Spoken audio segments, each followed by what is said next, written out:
Like, listen, all right, I don't like Stanley.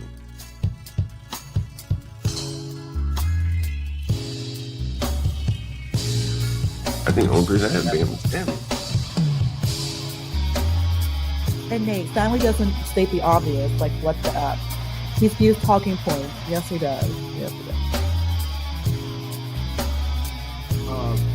The nature of American culture, it's a white people problem. Okay. I literally said they need to understand. You really gotta let these people bother you like that. If they want to beef with you, it's called Stanley versus the world. And just assume their character by stereotype? I think people do that every day. Okay, I didn't ask you.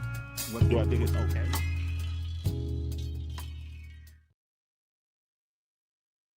Where I had plenty of time to ruminate on our dear leader and consider what comes next amidst all of this madness. And while I was away, somewhere in the neighborhood of 9 million Americans took to the streets to reinforce the notion of American independence, just in the nick of time to celebrate 250 rather raucous years as a nation. Sadly, I returned home to find that King Donald was still on his gold-plated throne. So I thought I would share a story about American independence, just not the one that we're trying to maintain. UNFTR. You know, burnout comes in many forms. I didn't recognize mine until I forced myself to stop for this long-planned getaway to celebrate my 25th wedding anniversary, which was amazing, by the way. Now, it wasn't until we were in the air with New York fading from sight that it kind of hit me. It was a wave of exhaustion that had nothing and everything to do with work. It wasn't the amount of it. It was the nature of it. The endless river of chaos and ugliness flowing from our nation's capital, the skullduggery of this administration, and the emotional trauma that it continuously inflicts on even its most loyal subjects. R.I.P. Pam Bondi. R.I.P. Kristi Noem. Yes, beware all ye women working in this He-Man woman haters club, as you might be next. Looking at you, Tulsi. So eventually, I was able to calm my mind and put down that bag of bricks and be present in the moment. And we had such an amazing time just being a couple. It was incredible. But one of the things that we carried with us is what's transpiring in Cuba. And there's two reasons for that. The first is the last time that we went away without our kids was a decade ago. You might remember that brief window toward the end of the Obama administration and the beginning of the Trump administration where Obama had this little detente with the Castro regime, and they were allowing educational travel to Havana. So we took advantage of that. We went down, we spent a few days in Cuba, and it was kind of a transformative experience for us. So that was the one reason. The other reason is that at the same time that we were on vacation, friends of mine were on the flight down to Cuba to raise awareness of the systematic destruction of the island nation at the hands of the United States and the sanctions regime. So I had all these things kind of like, bubbling up in my consciousness. And one of the ways that I tend to cope with the present is to immerse myself in history. And so I wanted a little bit of continuity with this thought because it has a way of making the world a bit smaller and the people who run it a lot more insignificant. So I committed myself to the whole of Simón Bolívar's biography. It was a book that I had started and stopped at least a half a dozen times, and it totally did the trick. Now, I first read of Bolívar while researching the rise of Fidel Castro. And when my wife and I went to Cuba, it was 2017, and I was struck by how deeply the Bolivarian revolution was ingrained into the culture. And even though Cuba wasn't liberated by his particular campaign, he was still very much connected to the island and its people. Now, embarrassingly, at the time, it was all new to me. See, in American schools, we learn about the Cuban Missile Crisis and the failed Bay of Pigs invasion and little else. We're taught nothing of Latin American history apart from times when American interests intersected with those of European powers, like remember the Maine or remember the Alamo. We're taught European history as though it's the sum total of world history. And then we make passing reference to other empires with like hash marks on timelines and portraits of leaders that unfurl in banners on classroom walls. There's a welcome to Stanley versus the World Saturday edition, folks. Please make sure you hit the like button as you come in. If you happen to catch this on a replay, also make sure you hit the like button. And if you want to comment, I do read comments. Want to make a point here. Not only are, school children, even back in my day, not taught other types of history. Um, at least when I was in school, we're taught that there is no other type of history.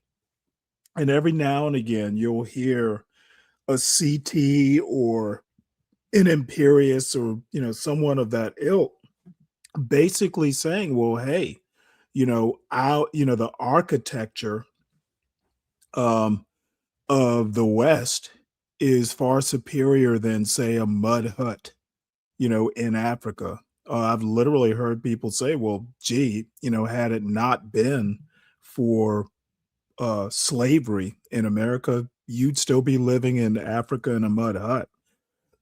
Well, it turns out that there was extremely sophisticated architecture, um, like bricks, bricks with straw. All that stuff was in Africa way before Europeans got there. Bottom line is, we're not taught. We're, as I said, it's not that we're not taught the history. We're taught there is no history outside of Europe or the United States. So, wanted to comment on that. The other thing is, please support the show by supporting the host. The Sovereign Beer Fund is open for investment once again. And I also want to thank the folks who have sponsored today's show and encourage everyone to help these people out as well as me. So thank you, Richard, Latino, Black Knight, Stan Autry, Ryan Bardwell, the CKJ3, and we had an anonymous contributor. So enjoy the show. By the way, we're going to be starting off the show doing a bit of Trump bashing, and then we're going to also later on take a look at some of the Artemis 2 stuff. They're, last I heard, about halfway to the moon, so we'll look at that a bit. And I'll drop the link here in a few minutes if anybody wants to come up and join me. Chapter here, a lecture there, but mostly offered as a timestamp. Events in Black and brown parts of the world were used as a frame of reference for the real history that was unfolding in white dominions. So I don't think we even covered a single African empire. Now, I've covered a fair amount of LAC issues for an American outlet, I suppose, but I've done so, admittedly, through an ethnocentric lens and without an appreciation for the breadth of its history. I mean, a mere half century after the United States won its independence from Britain, one man galvanized the whole of Latin America to break its colonial chains from Spain. I mean, you want to talk about a no kings rally? This is your guy. Now, his biographer was careful to explore the storylines of the supporting characters that facilitated this triumph and, those who would ultimately betray him. But the picture that emerged of the great liberator, as he was known, was vibrant and undeniable. And again, I'm ashamed of my own ignorance here. And I'm grateful to have had the time to, begin overcoming it. But the depictions of war, the depravity of slavery and colonialism, the brutal nature of combat, and the ruthless acts of retribution by all sides made me gasp out loud at times. I mean, I was reading this book on the beach, and it was just like, oh my God. And for all the evil that surrounds us today, and there is plenty, there's almost nothing that approaches the level of barbarism depicted in both the colonization and the liberation stories of Latin America. In present times, we can look to Gaza for sure. Other than that, this was on a whole other level of depravity. Now, the fact that Bolivar isn't held in the same regard as the great leaders and generals of the post-Enlightenment era is a sin of academia. His accomplishments on the battlefield were both greater and more enduring than Napoleon. His personal feats in battle rival that of Genghis Khan. His devotion to self-determination and independence exceeds that of George Washington. Simón Bolívar could quote Voltaire and Jefferson, Rousseau and Machiavelli. He could ride for days without rest, which earned him the nickname Iron Ass from his troops. He could dance for hours, particularly the tango. He was apparently quite good. He could hold court with royals, and he could sleep on the ground and go weeks without food in the harshest conditions on the planet. He was flawed, brilliant, ruthless, compassionate at times, shrewd, and promiscuous. But he accomplished more in his 47 years than nearly anyone else in recorded history. And while he was ultimately unable to fulfill his grand vision of a unified America, he remains one of the great liberators who gave his entire fortune and ultimately his life to free the people of the continent that he loved dearly. Now, at its core, Bolivar's struggle, the Bolivarian Revolution, was against monarchical rule and against colonization. And throughout his trials, he looked to the American Revolution for inspiration because it was fresh, it was palpable, it was proximate to his own struggle. And he repeatedly appealed to his North American compatriots in liberty for assistance and support, whether it was militarily or just by decree. But the American revolutionaries were hesitant to bless the South American efforts because they believed that the mixed race population was ungovernable. Now, Bolivar would conquer nearly the whole of South America and part of Central America before finally earning the grudging support of his northern counterparts through the auspices of the Monroe Doctrine. Thanks. It was a paper victory and, over time, perhaps a Pyrrhic one. Now, while Bolivar himself would ultimately submit to the reality that a unified Latin America was unattainable at the time, and its population was far too diverse and damaged by centuries of colonial rule, he was successful in driving Spain from power and introducing the concept of self-determination. So I finished his biography while I was still on vacation, and it was on the day of the No Kings protest across the United States. Millions of Americans gathering in the streets in the cities and towns to protest the profoundly erratic and incompetent rule of an impossibly clownish regime. And yet, our patriarchal view of the LAC region persists to this day, as does our racialized view of the world. Now, outside of this, little of Trump's reign would be familiar to the likes of Bolivar, right? Living in this period, even for a moment, was inspiring to me, though. Not because the Bolivarian Revolution was fully realized, but because history is cruel to charlatans and frauds. Charlatans and frauds like Donald Trump. History, my friends, will be monumentally unkind to our sitting president and our would-be emperor. Now, we've had corrupt presidents before. We've had our share of folly and crassness and ineptitude, but never has this republic been led by a man who embodies them all. Now, our system managed to vomit up bile from the depths of our intestines and deposit it somehow in the Oval Office. And it will take years to remove his name and his likeness from the nation, and decades to clean the stain that he's left on our image in the world, if at all. The best Donald Trump can hope for is to be forgotten, to be reduced to a footnote, an error. In the worst case, he'll be seen as the president who broke the republic, but only if we let him.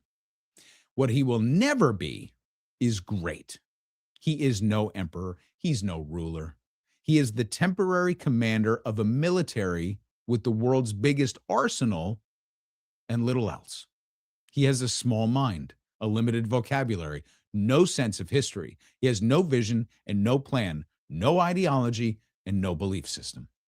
He purportedly stinks, like reeks, and he's even shit himself during meetings. We've seen him fall asleep in public. He's slovenly and boorish, racist, misogynistic, and stupid, a narcissist and a rapist, a convicted felon and a cheat. These are undeniable, confirmed attributes of the man chosen to lead us in these times. But he is, to be sure, no king. But I'll tell you what he is. He's the Baba Yaga. He's the fucking boogeyman. Now, I didn't see him kill 3 people with a pencil, but he fully occupies the furthest recesses of our minds. He's the most famous person on the planet, and at this moment, the most destructive. He's the destroyer of reputations, a kidnapper, and a war criminal, but he is no king. He will not rule absolutely and forever. The country will not be passed along to his bloodline. Now, there will be election interference and attempts at mass disenfranchisement, and these are legitimate concerns, but power will change hands. Unfortunately, when the baton is passed, it will, at this moment at least, theoretically be passed to a shape-shifting miscreant like J.D. Vance or Marco Rubio, or some cardboard cutout Democrat with polished talking points about restoring civility, democracy, and the rule of law. Now, I'm not minimizing no kings rallies or even the messaging, but I would like to characterize the fight ahead a little differently, in the Bolivarian spirit, perhaps.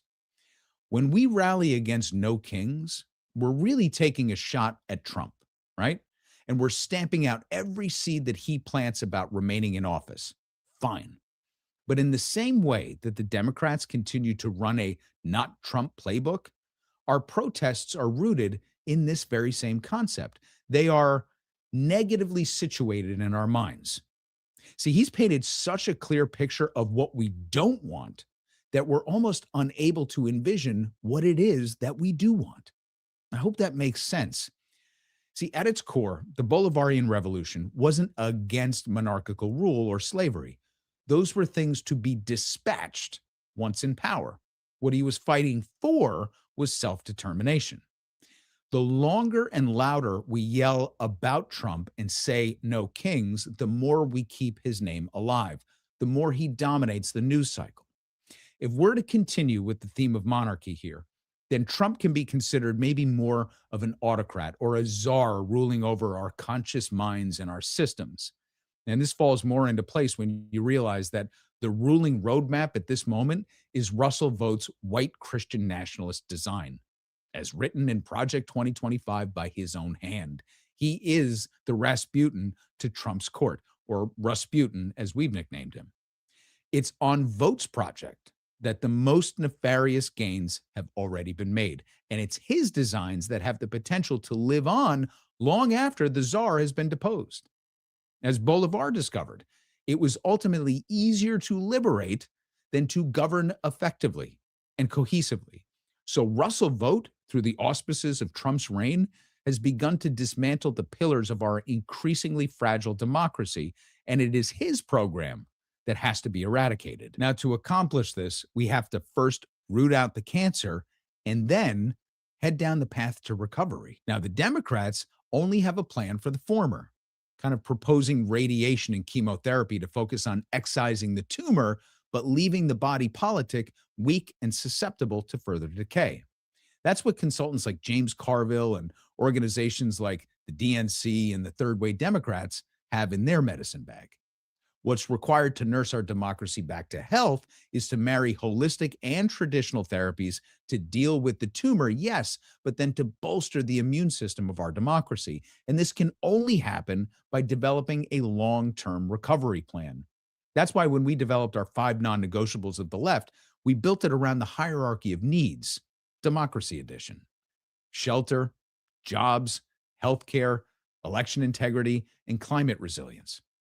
And for a number of reasons, the centerpiece of any plan we have moving forward has to be Medicare for all, because it's proven, it's attainable, it's affordable, and it's necessary. It should be the tentpole for the Democratic Party, to the extent that we have no other choice but to rely on the infrastructure of this two-party system to meet certain demands and have a shot at winning anything ever again. Now, I've said it many times before. We don't elect people. We elect ideas represented by people, because politicians are fungible. They're secondary. They exist to respond to and represent sentiment, and sentiment can only be developed by the masses. So in this example, if I were to wave a magic wand, it wouldn't be to bring millions of people into the streets to protest a negative like no kings, but to affirm an aspiration. Just as Bolivar wasn't simply asking to rid the continent of colonial forces, but to demand self-determination, we have to endeavor to find the language to affirm our desires. What do we want? Medicare for all is the policy that breaks the dam. More than any other policy or any other movement, Medicare for all has the power to both instantly improve the lives of every American, but also to reignite a New Deal style fervor for collectivism and shared public benefit, not sacrifice, benefit. Whether it's a lifetime of Big Macs that does the job or just the natural course of elections, Trump's czarist reign will come to an end. Our imperative is to generate the healing sentiment for our recovery journey, or we risk Russell Vote's cancerous agenda coming out of remission and attacking the system sometime down the road, maybe sooner than any of us even realize. Just some vacation thoughts on kings and revolutions and new beginnings. Happy to be back, and I'll catch you online. Well, my goodness. Did he have any fun on that vacation? It's a lot of thoughts. I think he gave some food for thought, especially in light of Donald Trump basically proposing a $1.5 trillion budget for the military, and basically cutting social programs to bolster the military even more. And I'm going to be honest with you. If Trump has rebuilt the military, how are planes getting shot down by an enemy that's supposedly subdued? An A-10 and an F-15 shot down over Iran. How? So we will probably wind up talking more about that. Trump has made some military moves, or Hegseth, that, in my opinion, are somewhat questionable. But we'll get to it. So these are three folks from the New York Times talking about Trump's ruthless battles from Tehran to the Supreme Court. This is a bunch of opinion writers getting together talking about Trump's folly. And put together a kind of go out and do X club, not the drug. Let's be clear. I mean, if you want to, I'm not going to judge. We are now in month 2 of President Trump's war in Iran. And so this week, we're going to take a look at his speech to the American people on the conflict and what direction things seem to be going. And then, turning back to the home front, I want us to talk about the court battles over birthright citizenship and the judicial branch's attempts at dealing with this president. So, lots to cover. Let's get to it. As always, we are recording Thursday morning. Who the heck knows where this is going to be by the time you hear us? But Trump arranged a primetime opportunity to reach out to the American people and convince us of the necessity and value of the war in Iran. After watching the speech Wednesday, how successful would you say he was? Jamel, you go first. I would say not successful at all. I would say pretty low on the success reaching. That's a terrible sentence. But fits, right, with the topic? I'm sorry. It is. It's very evocative. Yeah. I did, I watched the address, and I'll say the first thing I was struck by is how low energy he sounded the entire time. Just sort of. Thank you. It's like he was sedated. Yeah, almost like struggling to get through the words. He obviously made lots of claims that were just not true. Sort of his attempt to make the case that there is a imminent threat from Iran was especially unpersuasive. But the big thing is that the stated objectives, such as they were when this began, was to, stop the Iranian nuclear program and do a kind of, Venezuela style regime change. Neither of those things have happened, right? Those objectives have not been accomplished. And worse, Iran may walk away with this with control, like undisputed control over the Straits of Hormuz, which is just a major strategic defeat for the United States. And nothing the president said got around those facts. It was all just an attempt to make those things sound like they represent a win, right? Oh, well, the rest of the world, Europe can take care of the straits. No, dude, that's a problem you created. Ending the conflict with the straits firmly in the control of Iran is an outright defeat for the U.S. And I was just struck by how this was like, it felt like he was protesting too much, Yeah. David, what about you? I felt like it's just a live reading of his Truth Social posts. I mean, there was nothing there other than what we've seen in various screeds on Truth Social for weeks, and including this is about to wrap up, including we're winning, including, well, the strait is going to open. And there was nothing concrete. Maybe it's about to wrap up, maybe it's not. It's utterly incoherent, which is what this entire effort has been from the beginning. And one way to sort of think through this process, sort of think through, okay, who is quote unquote winning this war, is to think at the end of it, which side is going to say, we don't want to do that again. That's sort of how you think through deterrence. And I will guarantee you this, if this conflict ends with Iran in control of the Strait of Hormuz, and that with Iran knowing that at any given time, it can achieve geostrategic objectives that it wants by closing the Strait of Hormuz, and that there is not the will to open the Strait of Hormuz, then I would say that Iran has probably emerged from this conflict with a greater level of deterrence than the United States has, in part because even though we are absolutely demolishing all of the targets that we're trying to hit, that we are seriously degrading Iran's military capacity, no question about it, we're also dealing with a regime that really, truly doesn't care about its losses in the same way that, say, a Western military does, in the same way that we would. I mean, this is a regime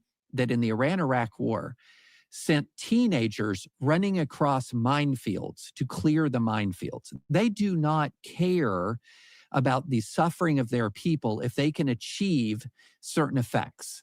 And so if they can, at the end of this conflict, achieve the effect of essentially dividing America from its allies, that's happening.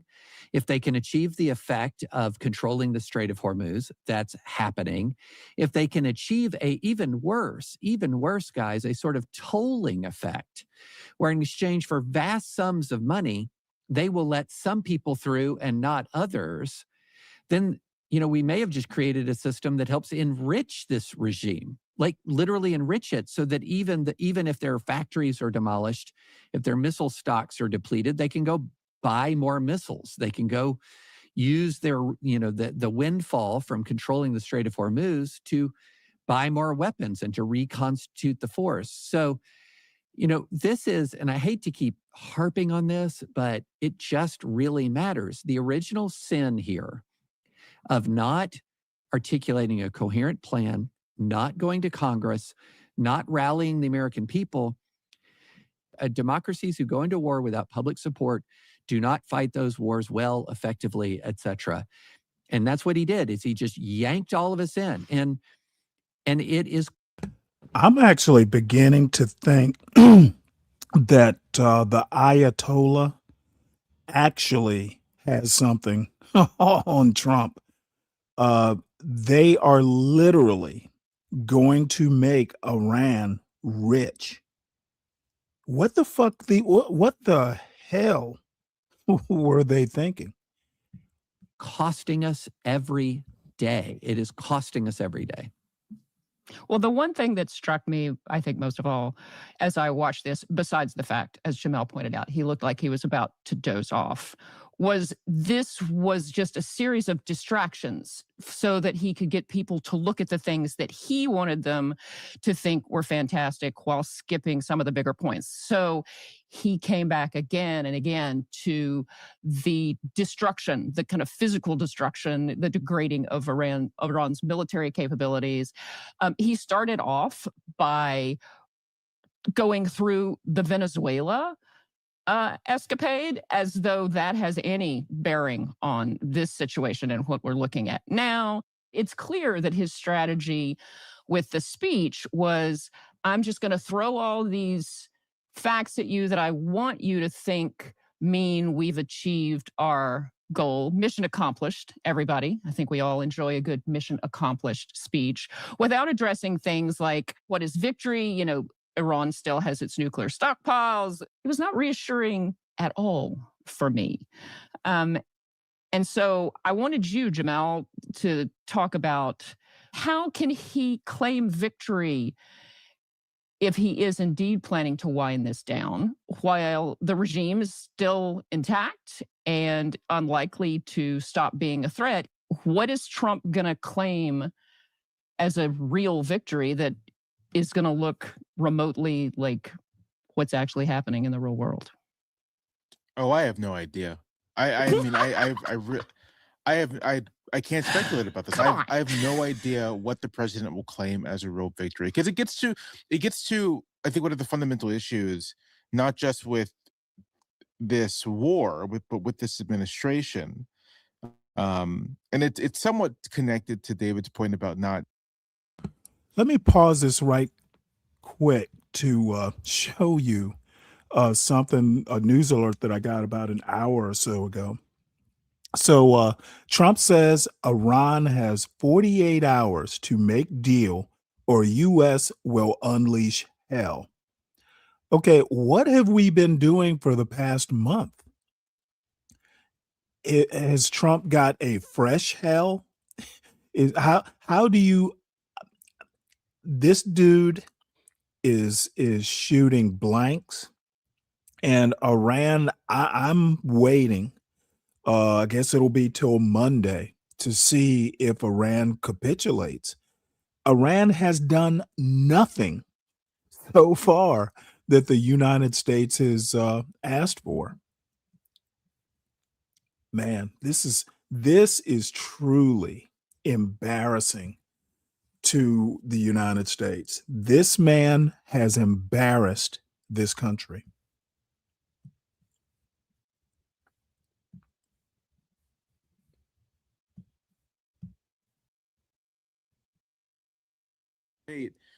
And that is, both Dave and I have been using this term strategic.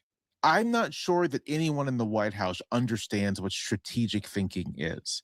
I think that all of their thinking happens exclusively at the level of tactics. So exclusively at the level of what is the specific thing we can do to an opponent to try to attain like a very narrow objective. Not so much what are our broad goals that will establish a new status quo going forward.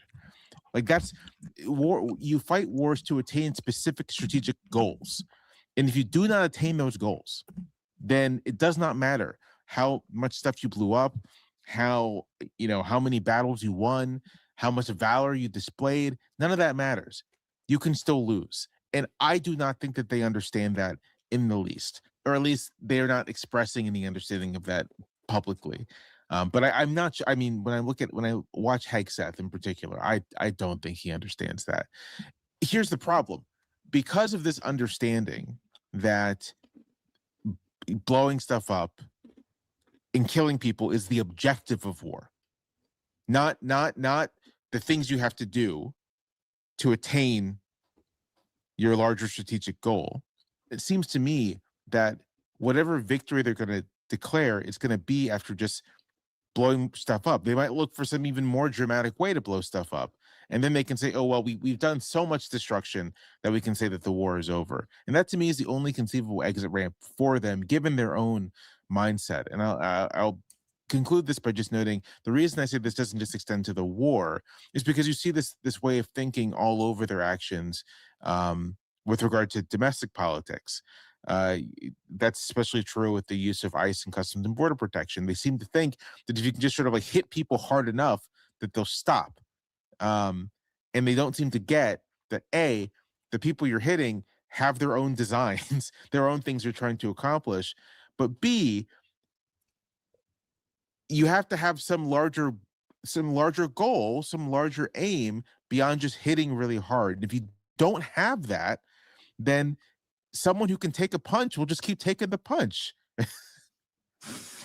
All right, I want to come back to this issue of agency, but David, what do you want to jump in with? I just really want to underscore what Jamel said, because I don't think people appreciate how much it is core to the ethos and worldview of MAGA that on problem after problem after problem that we faced as Americans, the actual underlying mistake of previous administrations is we were just never tough enough, that we just didn't fight the war with the gloves off enough, or we haven't been punitive enough, or we haven't tried to bully people enough. And so you see this again and again, and there's this phrase you see on MAGA where it says, you can just do things. And what they mean by that is you can just exercise power and you can change the world. And one of the reasons why they look at the Venezuela situation, they keep going back to that, is that's probably their most successful version of it, is that Venezuelan intervention. But you go again and again and you see the same pattern. It's just we have to pummel people harder.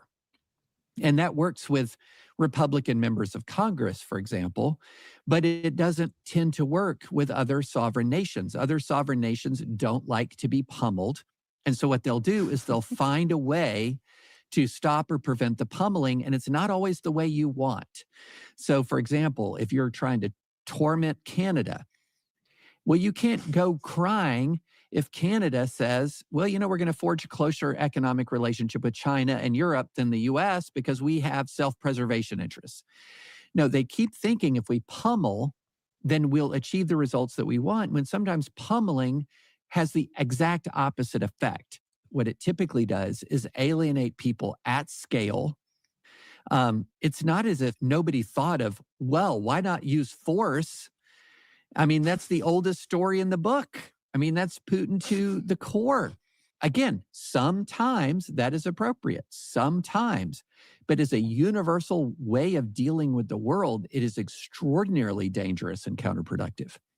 Well, Jamel, you actually wrote a column last week that was focused on Trump's complete inability to recognize that other people have agency, and if you're applying force, are sometimes likely to push back against moves that they oppose. And, not just with the war, but, with DOJ slashing at the federal government, the administration's treatment of Kilmar Abrego Garcia, the president's crazy gerrymandering scheme, ICE agents rampaging through American cities.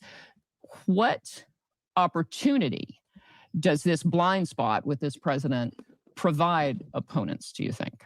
If you are opposed to the administration, you can just be aggressive towards them because they just don't expect it, right? The DHS shutdown to me is a perfect example of this. It's very clear that both the White House and their allies, Republican allies in Congress, were like, well, enough chaos at the airports will just force Democrats to bend. And they didn't, which is just sort of a victory for the Democratic strategy here. The White House in particular didn't expect this and didn't know how to respond when Democrats were like, no, we're not going to back down.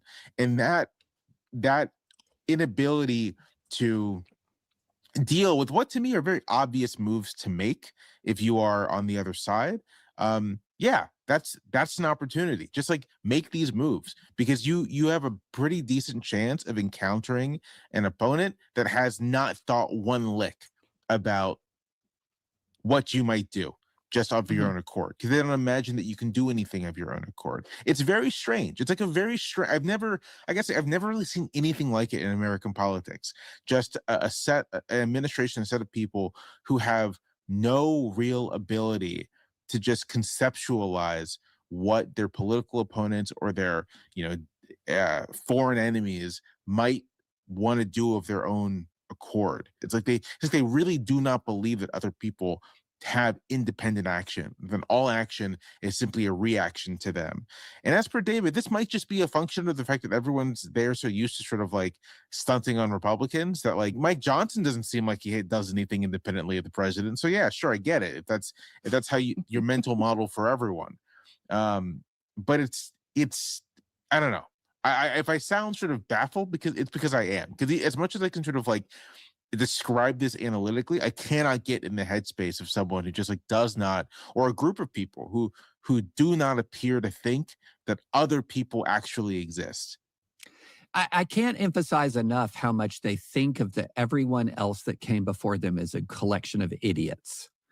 Like when J.D. Vance basically says, well, those were stupid presidents, or those were dumb presidents, or whatever he said, talking about previous interventions, there really is this sense in MAGA that everyone who came before is just corrupt, woke, too empathetic, idiotic, etc. And they are the ones who just have figured out the world. And that arrogance is overwhelming in this MAGA mindset, just overwhelming. Everyone else, complete idiots. We finally are the adults in charge. Yeah, because when I look at this administration, I think telegraphing total competence. Yeah, right. Okay, well, what happens next before we move on from this? Like, do either of you guys want to venture a thought? Not, I'm not asking you to predict the future, but Trump is a man of patterns. Do you have a sense of where this playbook, as limited as it is, might take us next? My hunch is that he'll just at some point, some arbitrary point, just say, "Yeah, we won," and he'll get that mission accomplished banner back out. Okay. Right. And if everything isn't complete and abject chaos, I think Trump's view is, well, not my problem anymore. Europe can handle it. David? Yeah, it's so hard to know because I feel like two things are happening at once here. One is that there is an actual strategy to some extent that is being pursued by the military. I mean, I think the military absolutely has a series of tactical objectives that it is achieving regarding degrading the missile systems, degrading the Iranian forces. No question that these various tactical missions are being accomplished. But I can't help but wonder if what we've got are sort of two tracks at once here. There's a sort of military track that they're pursuing, and then publicly they're pursuing a market manipulation track. Because if you notice, again and again, he will tease the end of the war. He will tease it, and you'll see the markets kind of rally. And so I feel like the one force that we know operates as a check on Trump is the Dow. He really likes his stock market numbers. Yes. When the Dow starts to plunge, Trump reacts. And so we've seen this again and again, and he engages in this sort of very blatant market manipulation. And that's one thing that makes it so hard to discern what he's actually trying to accomplish. When is he doing his market manipulation versus when is he actually talking about what American goals or objectives are? I don't know, but I tend to agree with Jamel that essentially what will happen is that he will declare victory at a point in the unspecified future and then essentially leave the rest of the world to work out how to cross the Strait of Hormuz. In other words, if you want to transmit oil and gas now, you're going to have to pay Iran, or you're going to have to work out your own deal with Iran. And so you're going to essentially leave Iran in control of the strait, or at least enough ability to influence the strait that people feel like they got to deal with Iran to get through safely. And in that circumstance, it's very unclear to me if we've actually accomplished a strategic objective, or if in a weird and perverse way, we've strengthened the Iranian regime, at least over the short to medium term.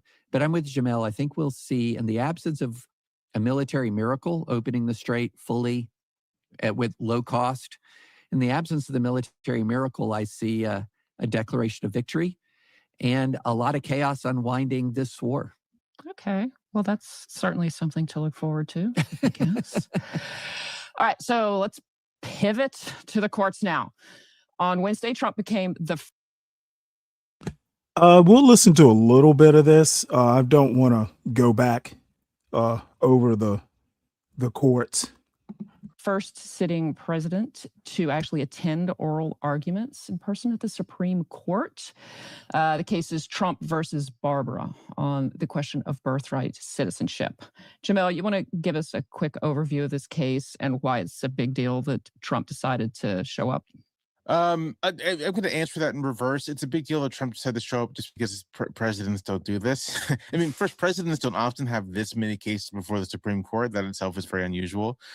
Presidents don't often show up at the Supreme Court. It's clear that he was there to intimidate the justices. I don't think it worked, but I'm sure that was his thinking. The case itself stems back to the president's day one executive order attempting to redefine the citizenship clause of the 14th Amendment, which this is like a rough paraphrase, holds that all persons born and naturalized in the United States and subject to the jurisdiction therein are citizens of the United States and of the states as well. I try to redefine this to mean that undocumented immigrants and like some visa holders were excluded from birthright citizenship. And the reason this was a big deal is because there is the collected weight of almost like 160 years of history and jurisprudence and historical scholarship that says that the citizenship clause is basically as broad as it sounds, that unless you belong to a very narrow set of long recognized exceptions, which is that you are the child of diplomats, you were born on territory controlled by a foreign enemy, or that until the 1920s, you belong to certain native tribes, which had a different relationship to the U.S. and that they were on territory not controlled by the U.S. Unless you are in those categories, then you are a citizen by birth in the United States. That's what people thought they were doing when they wrote the thing. That's what the Supreme Court in 1898 decided when it held in favor of Wong Kim-ark, a Chinese American born in the United States, and that's basically been what it is. And so part of what I think for many legal scholars, what's both been nerve-wracking about this case and crazy making about this case is that there's not really a dispute. There's not a real dispute about what the citizenship clause means. You can certainly do a thing where you engage in what I would describe as a language game, where you say, well, if I move the words around like this, and if I find obscure sources here, I can construct perhaps a logically coherent alternative meaning. But like, if my grandmother had wheels, she'd be a bicycle, right? Like, okay, you can do that, but what we know it means is this. So, David, as Jamel brought up, the 14th Amendment and the question of who is an American was basically chewed over pretty definitively by the High Court back in the late 1800s, right? So why are we back here now at all? Like, why is this something for the court to have to get involved with? We're here because Donald Trump put us here. So Donald Trump promulgates an executive order. That executive order will go into effect unless challenged. Once challenged, it starts to go up the court system. And you're not going to get a final definitive ruling on that until you get one from the Supreme Court. And if the Supreme Court just denies review of the lower courts, that is an answer, but it's an answer that's often comes a lot slower. It's a lot more fragmented. There's a lot more uncertainty. But when a president asserts his power this aggressively, in many ways, you really do need that Supreme Court, that final Supreme Court ruling that definitively declares it in bounds or out of bounds. So, I think there's a logical reason why the court would take to settle this once and for all. What's up, MOT? Yeah, and that once and for all was all the other 9 times it was challenged by the Supreme Court. I mean, by conservatives, the birthright citizenship question, and I'm kind of tired of these so-called originalists who need to have things repeated to them over and over again. I mean, it's ridiculous. I'm still trying to figure out what Donald Trump thought he would accomplish This dude has a really um, skewed view of who he is and what he is, etc. Is it the Supreme Court owes him something? Once here's they another. get on the court, they're totally independent. Yeah, like he treating them like they're my hirees. Therefore, they owe me shit every time I need something. Right. And it's Yeah. like that's so basic that he doesn't understand that. Well, I mean, I put out a short. This dude, we know what it's like to have a CEO as a president now. You're absolutely right. He thinks everyone in the government is his employee. He ever hired. He ever yeah. hired for any Right. job. Yeah, I just hope we just need to get through this. This guy, I think it took Iran basically to to kind of do an attitude adjustment. Iran's not going anywhere. The US has already lost. We lost yesterday with those 2 planes. Dude, they took down a fucking A-10. Those things are armored to the teeth. And an F-15. I don't want to like, say what what in I the think hell? about that. I don't want to say what I think about that, but we didn't lose those type of planes in the Iraq and Afghanistan war. We never lost those type of planes. Yeah. I'm like, We didn't what lose those on planes earth? in Desert Storm, Desert Shield. We didn't lose no planes. But we coming off losing planes. We lost an AWACS. You know how much an AWACS costs? Oh yeah, an E3, yeah. Yeah. Yep. Well, for people who are listening, an E767. Like, have you ever seen one of those things land? No. Whisper quiet. Can't even hear the wheels hit the ground. Wow.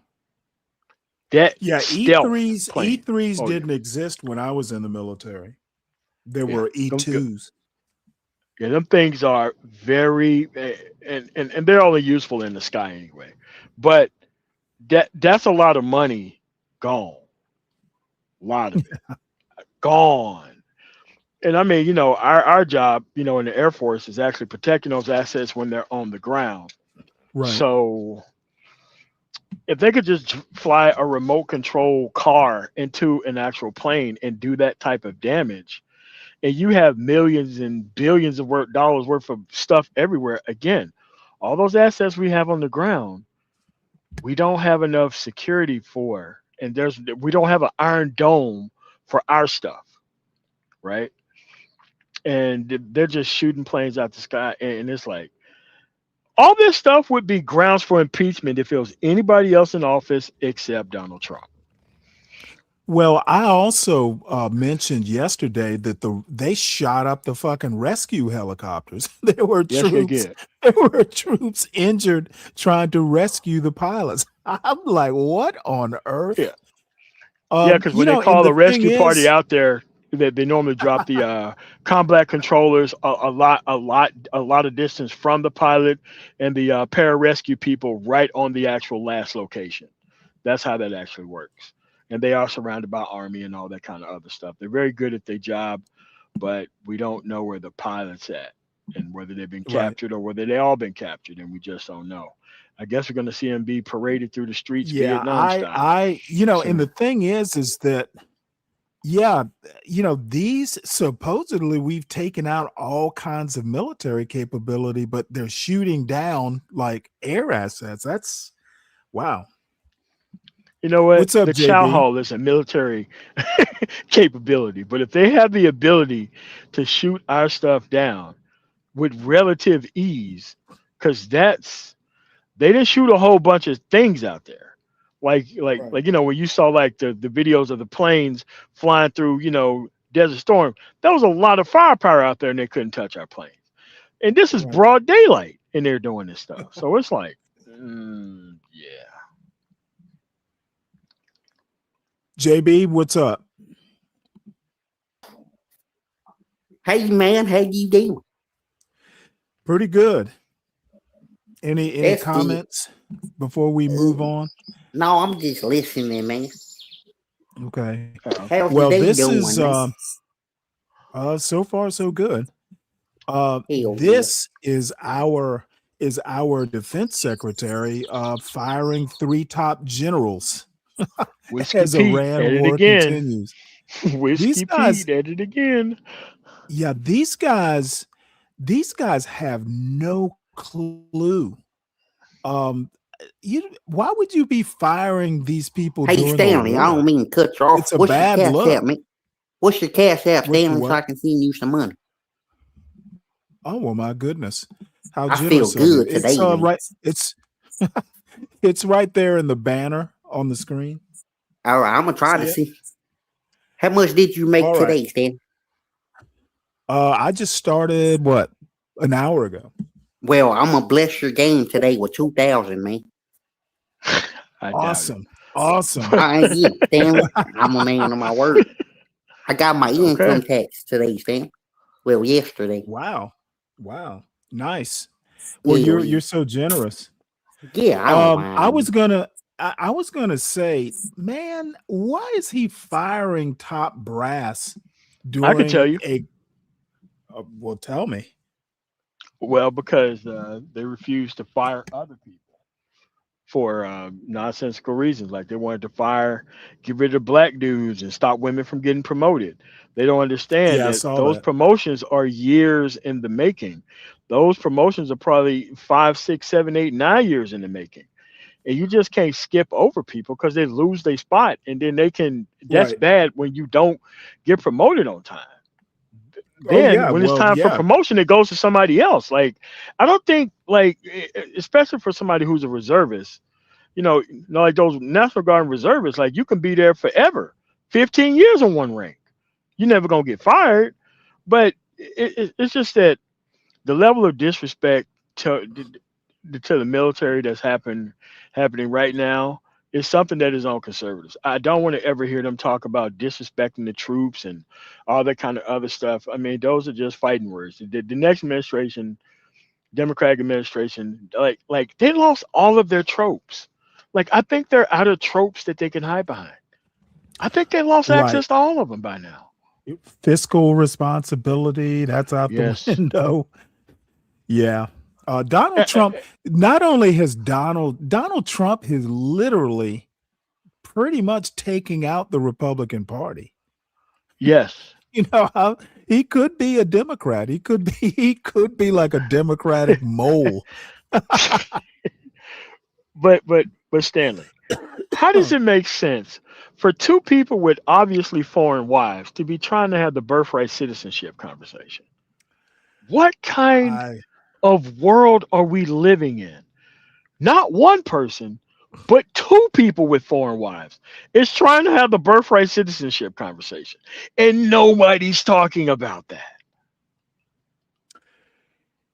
Yeah, I well, the thing is that Trump voters, I don't expect them to understand what logical consistency is. They don't ask these questions. That's the problem. They don't think deeper than, oh, hey, Trump is singing my tune. And in these conservative circles, they got the same complaints that we got, but they're not going far enough to say that they made a mistake. So I'm like, hey man, you dudes Oh are yeah, a yeah. lost cause, and I don't want to hear this stuff because it's always the same tropes, complete idiots. They say the same stuff every time. But at this point right here, he's gutting everything. There is precedent and legislating from the bench, like everything that has been. I'm talking about since the actual party switched. All those tropes are gone. He blown up all those tropes. To fight them over there, so we won't have to fight them over here. All that stuff's gone.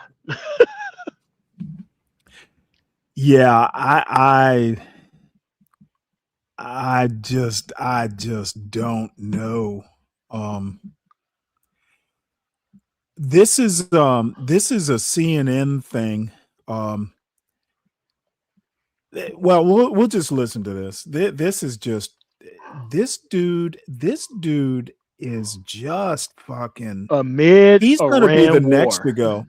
Okay, and then the other thing, Trump has effed up the Justice Department. He just got Yes, he rid of has. Bondi.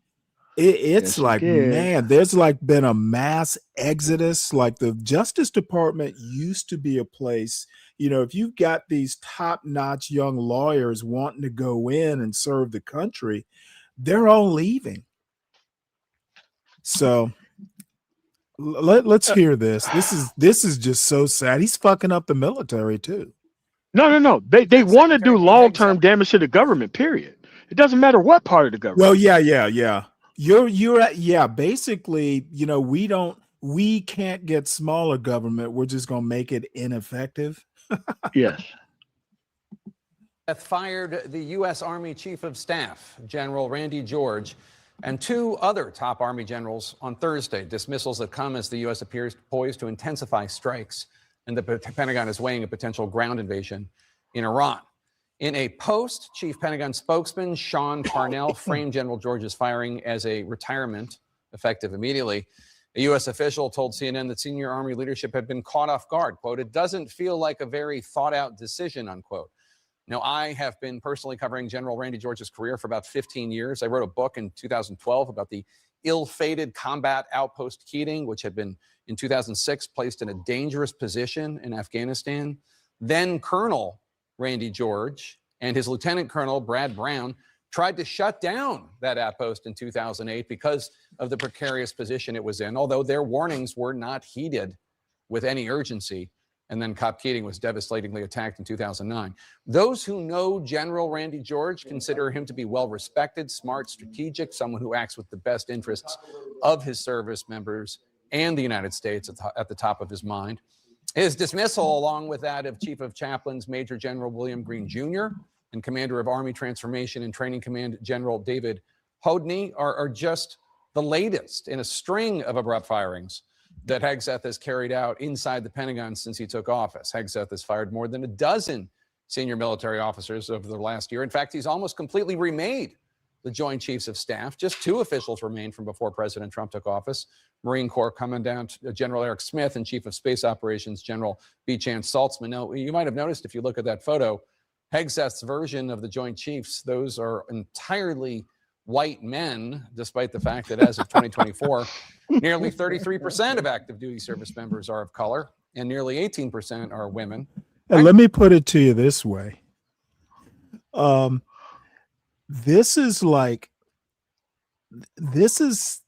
It's just amazing that you've got fucking white people going, hey, this is too much.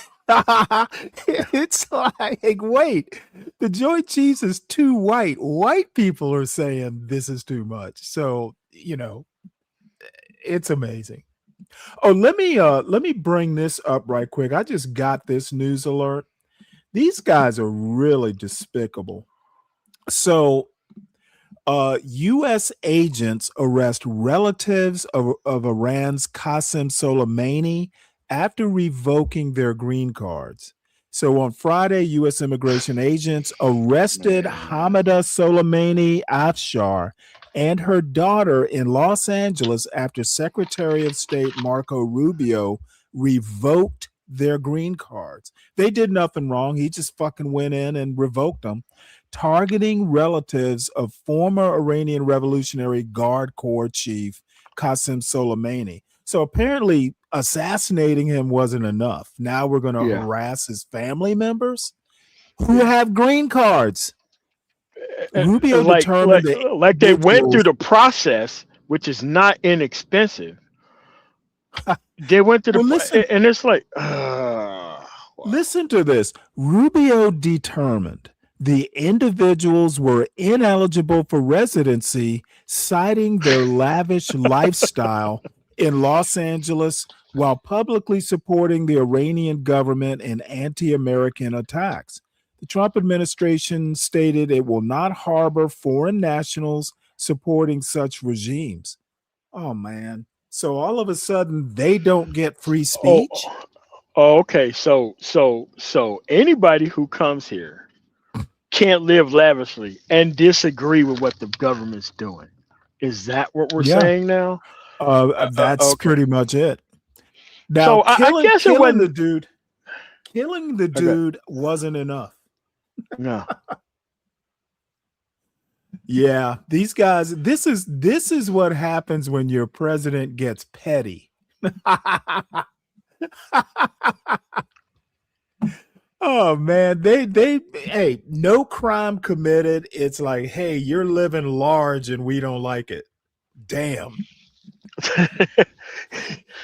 They really pull the now look at them over there downtown LA. I don't like that shit. Get them out of here. What? Wow. While we flew bin Laden's family out the country as the only plane that could fly after 9/11, but now we kicking people. Okay, all right, man. Like I said, it's Trump. You know, Trump is an embarrassment to this country. Does not matter. He is, but the people who actually work for him is actually making it worse. Like the last time they had, kind of insiders that kept him at bay. Now he kind of doing whatever he wants to do, and all the stuff that we used to have in place for checks and balances are now gone. The judiciary was supposed to stop him. If he would have went on trial for at least one of those federal trials, he would have been found guilty and went to prison. It would have been over with. He didn't need another presidency. The judiciary let him get away with it. That's what happened. The judiciary. Yeah, Nagone has it right here. Yeah, this is fascism. We have crossed that threshold, folks. Is gone at the Defense Department, and we need the best and brightest. Physical standards must be high and gender neutral. If women can make it, excellent. If not, it is what it is. We're reviving the warrior ethos. We're eliminating the distractions and the debris. No more DEI. Two of the first leaders Hegseth let go were former Joint Chiefs Chair General C.Q. Brown, the second Black officer to hold that post, and Chief of Naval Operations Lisa Franchetti, the first woman to lead the U.S. Navy. Just last week, the New York Times reported that in an extraordinarily rare move, Hegseth was actively blocking the promotions of 4 Army officers. Officials saying 2 of the officers are Black, 2 of them are women.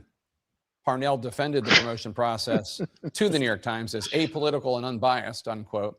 The New York Times reports that Army Secretary Dan Driscoll repeatedly refused to let Hegseth strike those officers' names from the promotion list.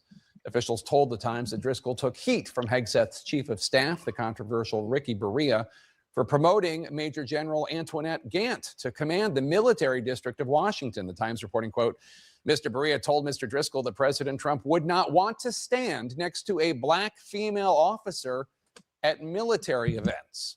The official said. How does that get out? Denies that story. How does that get out? Driscoll is someone Hegseth. Did he said that? Well, let me tell you, I don't know how many times I've heard people say President Trump is not a racist. Dude, people seem to just ignore stuff like this. Telling you right now. But how? Okay, let's say that he does believe that.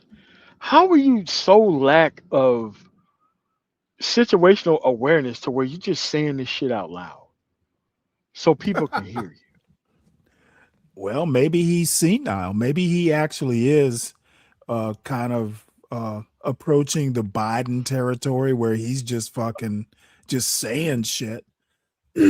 I don't want racists to be more slick, but I guess I kind of arguing for that. So, dude, these people serve their entire lives in the military. What is it for you to stand next to a person getting promoted? You don't care. You're the president. Why does it matter? I mean, do you know what it takes just to make a star? Yes. I mean, that shit, dude. It's like the people that make flag are just excellent people. But you know The what? best there is. Yeah, I honestly think that we really need to start demanding that some of these officials, like the president and the defense secretary, have some military experience. And we're going to talk about Pete Hegseth's military experience next. But this is just outrageous. But Stanley, there used to be another trope too about having experience in the military. Oh, why you can't have a commander in chief who ain't never served in the military. Oh, you can't have somebody who never ran a business. And it's like all the tropes are gone. They're all gone. They're gone. As a threat, sources tell CNN. Unsurprisingly, he has worked closely with the now retired General Randy George. Hegseth's firing sprees targeting women, targeting people of color, or even just those he feels personally threatened by. This all comes as the U.S. is weighing a further escalation in the already unpopular war in Iran, a ground invasion that could potentially risk the lives of thousands of troops, which only 11% of U.S. adults polled by CNN support. In that same poll, incidentally, Secretary Hegseth himself is registering at a 35% approval rating, with 65% of the American people disapproving. And now, without the guidance of tenured military officials who have served for decades honorably, that guidance, because Secretary Hegseth is either dismissed or hamstrung for reasons that remain unclear to even top military officers, now the Trump administration is scrambling to prove to the American people that there is a clear plan for the war in Iran and that it's worth the costs of thousands of U.S. troops that they're putting in harm's way. Let's bring in Washington Post reporter Dan Lamont, who covers the Pentagon, and the military has broken a lot of these stories. Dan, can you put in perspective what the firing of General Randy George will mean for the leadership of the Pentagon right now? Yeah, I mean, Randy George has been in the Army for more than 40 years. I met him just maybe a year or two after you did, when he was a one-star general at the Army War College in Pennsylvania. He's a thoughtful guy. I honestly have no idea which party he would belong to politically. He kind of adheres to that old school nonpartisan sort of idea that you would hope for in your generals. So a source familiar with what happened tells me that this was entirely, the firing was entirely about these promotions and personnel matters. That's the reason, and that General George requested a meeting with Hegseth. Hegseth refused to give it to him, and they fired him and leaked it to the media at the same time. What's going on here? Why would Hegseth do this? I think this is a significant final data point in sort of the Randy George Army saga under Hegseth. I do think it's more complex than it being just about this event. My own reporting would suggest that there's been sort of this churn on this. How long will Randy George last? Whether or not Randy George is acceptable to Hegseth, really going back many months. And that Dan Driscoll, who had really kind of hit a good teamwork kind of vibe with the general, really did like him, really did want to keep him, and was increasingly frustrated trying to make the case to Secretary Hegseth. What was the issue beyond the issue of personnel and promotions? What are the other issues? I mean, I think some of it is the senior Pentagon staff right now. There are people who literally are combing through biographies, combing through past testimony, looking for what they said on diversity 3, 5, 7 years ago, and kind of building a dossier of sorts, trying to assemble who kind of fits the mold they're looking for. Randy George had served under the Biden administration. Randy George specifically had been a senior military assistant to Lloyd Austin, Biden's defense secretary. And in testimony, when asked candid questions, he was in favor of diversity as part of a broader effort to have unit cohesion in the Army. There are thousands of troops deployed to the Middle East right now, as we all wait to see if the U.S. is going to commence with a ground operation in Iran. Is there a sense that there's any confidence that give us the sense of confidence in Hegseth's leadership among those who are directly impacted in the U.S. military? I think it's pretty divided. I don't think by any means it's universally against. There are people who really kind of buy into his lethality rhetoric, but there is significant concern that he's perhaps not fully appreciating the gravity of this situation, particularly when you look at things today, like the pilot down on the ground. This is something that was a foreseeable circumstance in a serious campaign with numerous aircraft up against the country that also has anti-aircraft. Dan Lamont, The Washington Post. Thank you so much. Good to have you, sir. There is rarely a good time to do a shakeup in the military. And now Defense Secretary Pete Hegseth has pushed out 3 generals during wartime. First, U.S. Army Chief of Staff General Randy George was ordered to retire yesterday. And now we've learned 2 more generals have been forced out. Major General William Green Jr., who served as the Chief of Chaplains. Wow. And General David Hodnick, How are you commander firing of the Army Transformation and Training Command. Now Dude, these guys are just, I don't even know. Why the fuck are you firing chaplains? No, These guys how are you nuts. like you can't? I've never heard of a chaplain getting fired. Me neither. Have you ever heard of it? A chaplain? No. I mean, you know, they have Wiccan chaplains, they have atheist chaplains. Chaplains getting fired? Where are we? What? Apparently he didn't pray hard enough or something. Yeah, but here's the other thing that is actually happening. They're trying to set a tone in this war. Like there was people who was playing in Vietnam who knew it wasn't going to go well, who kept sending people out there on these send-off missions to do very dangerous things that was going to get people killed. During Vietnam, we saw this. People ordering people to go do nonsensical things, and like, we're back here. And those people did it purely for promotions. And they did not care who died. They did not care. And now we're back there again. Because if you're flying stuff with like, a lot of people don't understand, like when these planes are flying, they're supposed to have escorts, they're supposed to have ground radar on the ground to make sure, like, but you walking in there naked and just flying through the sky, you can get tagged. Like, a lot of people don't understand what it takes for an actual Air Force, actual aircraft to be in the sky and not be shot at by people on the ground. Right. They just think we just drop aircraft in there, you fly in a formation and you don't get tagged. And it's like, oh my God. And again, you know what would have happened if Barack Obama would have failed the bin Laden raid? The right wing would have ate him alive. It would have been the end of his presidency. Probably would have impeached him. This guy can lose multiple planes and still have it dead set on parachuting into a fishbowl to get every single person killed who's going to be part of this ground offensive. It is unbelievable. Well, I think the other thing, Juan said that, I think it was Juan basically, saying that Trump has given Iran like 48 hours. I guess he thinks he's going to be able to bully them at this point. Dude, sending in ground troops is essentially going to mean that Trump is desperate and he's pretty much lost. If you're sending ground troops in to get shot at, this is a war. It totally unnecessary. This is what happens when Trump is not fit to be a commander in chief. You don't just fucking send troops in just. If you have the option not to do war, you don't do war.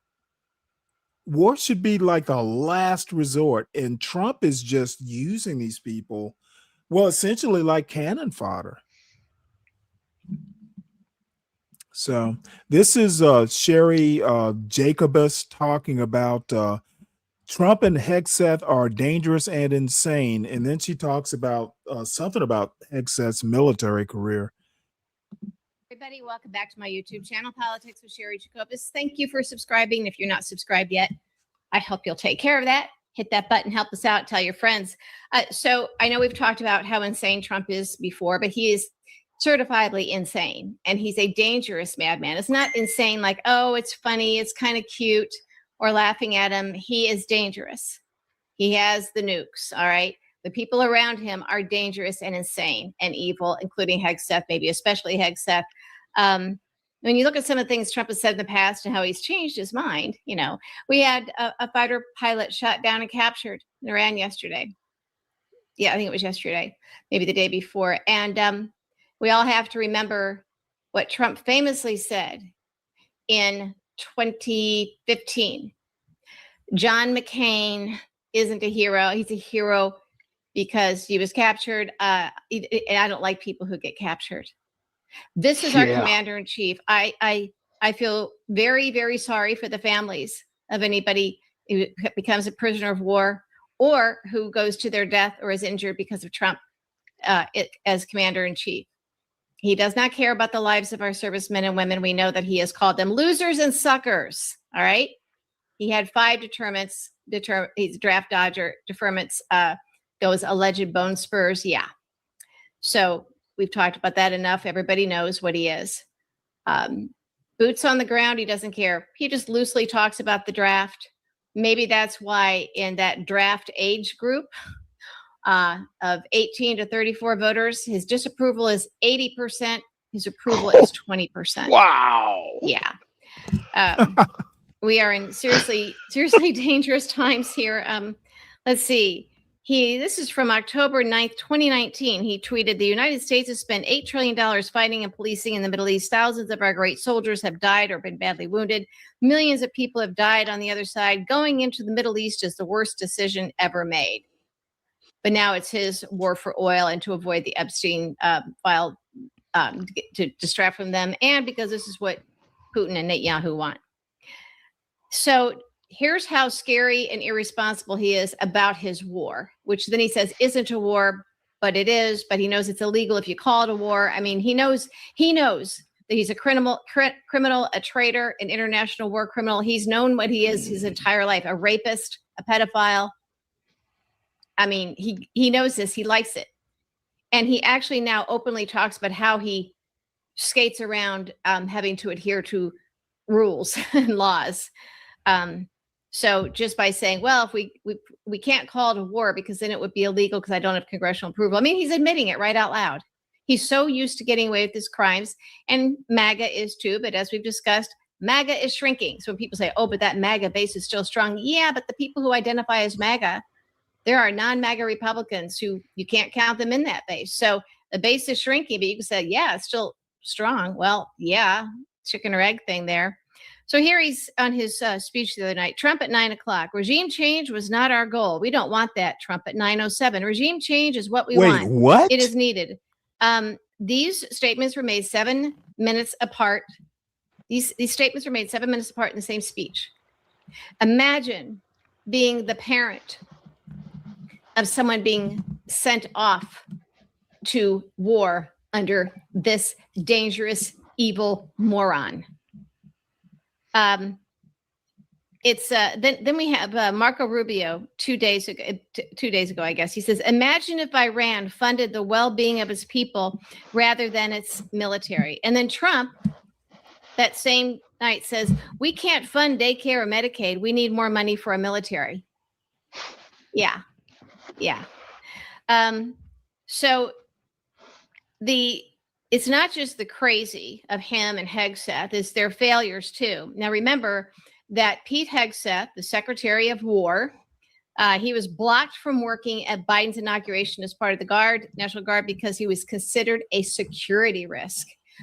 They pulled him for that one incident. He went up for review. They looked at his weird tattoos. He's claiming they were Christian. They're not. There's some weird cultish. They mean other things. He was just too far out there. So he no longer was going to serve after that. Now he's the Secretary of Defense. These are the type of people that Trump wants. All right. They're nuts. They're crazy. They're dangerous. He loves it. This is the whole ball game for him. So you've got Well, let's say this is new on Reuters. It's several. Now we talked about the cabinet members who might be on the chopping block. This is new about 2 of them, so it looks like it's getting closer. That this is on Reuters. Several of the sources said that Tulsi Gabbard, Trump's director of national intelligence, and Commerce Secretary Howard Lutnick are among those potentially on the chopping block. We started hearing that yesterday. So he's moving beyond just the women. Is Lutnick, probably because he's drawing too much attention to himself for the wrong reasons that doesn't serve Trump, or he's making too much money and Trump's not getting his cut. We know that happens. Wow. So the other crazies are, oh yeah, remember that guy, the FEMA guy, a top official, claiming that he teleported to a Waffle House, in his mind there. Really happened. Woo, floated up like, I mean, this is insane. He's now doubling down on that. And he claims that he teleported to a Waffle House. He's insane. What? Absolutely insane. I didn't even click on the story because I thought it was crazy. Serving in the top levels of our government. Insane, dangerously insane. Not just little disturbing, but insane. Or if they're not insane and they're saying this stuff for any other reason, then they're more dangerous than we can ever possibly imagine. Meanwhile, and we talked about the polls for Trump. They're pretty bad. He has the worst poll numbers of any president in history since they started doing polls. It is scary to me that he's not acting like it. What's he got up his sleeve? And that's why I want to keep talking about, like I did yesterday, expect the worst, prepare for the worst. And I think we have to start really bearing down on our elected officials to prevent whatever Trump is going to be up to on election day for the midterms, because it's going to get rough. Remember January 6th? January 6th is going to look like a walk in the park. So let's not be surprised or caught off guard. Contact your senators, your governors, especially, the Democratic ones, and localities, and put together a plan. Give people advice, stay in line, don't engage ICE, all of it. Take pictures of it all. Well, that might get you beaten up too. So Trump is doing so bad. Let's see that. Here we go. The Federal Reserve Chair, Jerome Powell, who Trump desperately wants to get rid of, but you can't. He says there is effectively zero net job creation in the private sector. That is how bad it is. That's how bad Trump is at his job. The things that actually, matter to folks back home, including a lot of Republicans who only voted for him for their own pocketbooks, their own personal financial situations. Now it's starting to affect them. I think they're voting Democrat in those special elections. So here we go. The Inflation Reduction Act, the Infrastructure Bill, and CHIPS and Science Act spurred a record manufacturing boom. Biden's Invent It Here, Make It Here executive order further expanded the economy. But since Trump's Liberation Day tariffs, we've lost 71,000 manufacturing jobs. It's even Trump who one time said, I don't have the year here, the economy does better under the Democrats. So the Biden presidency was a success in these regards. Trump is a failure. When he starts figuring out that the people who voted for him 3 times no longer support him and might be some of those early voters in place like the Florida Senate District 14. Remember, I've talked about that a few times. The Democrat was not supposed to win. It was a Republican seat. The Republicans spent $1 million. Democrats spent $100,000. The Republican early voting exceeded the Democrats' early voting by 3,045 votes.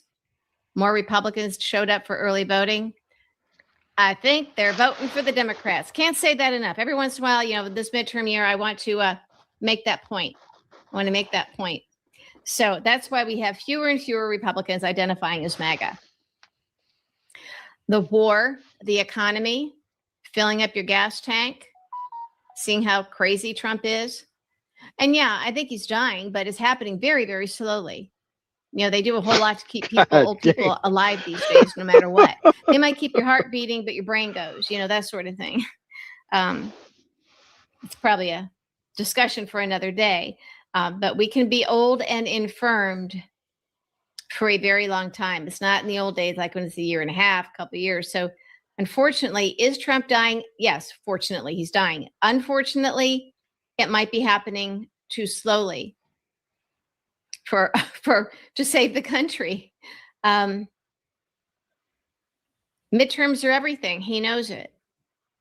His new AG, his personal lawyer, Todd Blanche, the one that cut the sweet deal for Ghislaine Maxwell, so she's in a country club prison situation. He has now announced that they are not going to be prosecuting anybody connected to the Epstein files, that they're moving past that. There you go. If we get through the midterms, Democrats will win bigly, but Trump is going to try and thwart that. He has an AG now who will commit any crime for him. He had one before. I think it's increasingly looking like Pam Bondi was fired so that she could not testify under oath as AG up on Capitol Hill for the Oversight Committee on April 14th. That's the date. And again, I think we've talked about this before. Even the Republicans, a couple of Republicans on the committee, like Nancy Mace, said no. The subpoena was for the person, the name of the person, not the office. But I'm sure they're going to try and do something with that as well. So no doubt Pam Bondi is getting bribed and paid and threatened and everything behind the scenes. This is how these people roll. They are nasty critters, really nasty critters. So they're nuts, they're evil, they're incompetent. We know that. But again, all eyes on the midterms because Trump is up to something.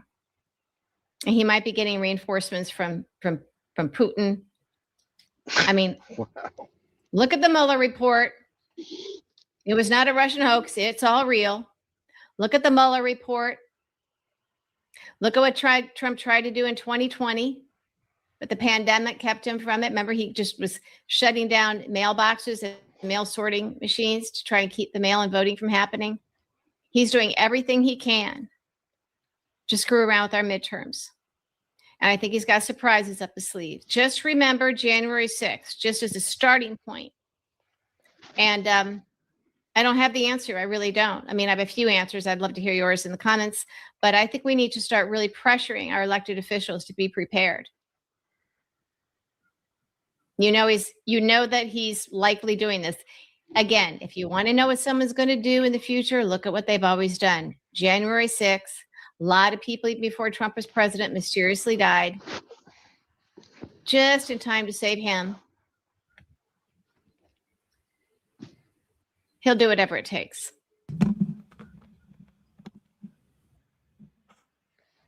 Well, we just have so much to look forward to this fall. Yeah, I mean, and I'm getting tired of these. Oh, now I get it, whites. You know, now I get Trump is bad, man. Fuck out of here, man. This has been the party. It's been the party forever. Well, I can tell you right now, they're still around. We're still getting asked questions like, what's Trump's wage growth versus inflation? That's the key indicator for economic success. Okay, well, I need to remind our venerable Ryan that under which president did inflation start rising? It wasn't under Biden. That snowball was rolling downhill during the Trump administration after COVID. So I think that and the other thing is, where do you think inflation's going to be at the end of this year? They're already predicting 4%. So inflation's going to be going up, and it looks like job creation isn't happening either, even though there was like 178,000 jobs created. They're not talking about how many layoffs there were. This economy is at best sluggish if not just outright sideways. We are not having economic success currently. And this war and the gas prices increase food prices, et cetera, et cetera, et cetera. There are all kinds of downstream effects. Ryan, I wouldn't be shitting on Biden right now. Hey, I mean, they gotta get that heat off Trump one way or another, man. Shit, they gotta be buying. Apparently. Somebody would asked not me a be question in chat. Somebody asked me a question in chat. Renato something. Let's see. Ryan asked, I wonder how MOT feels about these illegal truck drivers. There are no illegal truck drivers. Driving is an aptitude test. Every GPS, every phone system, everything has a different language associated with it. They were not illegal until Trump became president. People were doing U-turns and getting DUIs and doing all this funny shit, whether there was actual United States citizens or not, before Trump came into office. There's nothing wrong with the CDL system, period. And none of these couch sitters are actually going to go get their CDL anyway. And it wouldn't matter if you went and got your CDL right now, because trucking companies are not hiring. They're actually putting all their stuff on load boards and making a gang of profit because they don't need to hire drivers because of Donald Trump. So there's nothing wrong with the CDL system. Just like when they bring people over here from the Philippines to do nursing, the language barrier doesn't stop you from doing nursing either. It's an aptitude thing. Okay? There's nothing wrong with these career fields at all. Nothing. You need to just let working class people work. And if you're not in that field, don't worry about it. That's it. We're gonna turn to some Artemis stuff, since I ignored it all week long. Apparently, I don't know whether this is a current problem. I know their toilet wasn't working aboard the spaceship. But this came out just a few hours ago. So this is the Artemis 2 crew reports burning smell from Orion's space toilet. I think this is old and they did get it working, but how can I resist a story about a space toilet? Talking about some wastewater dump.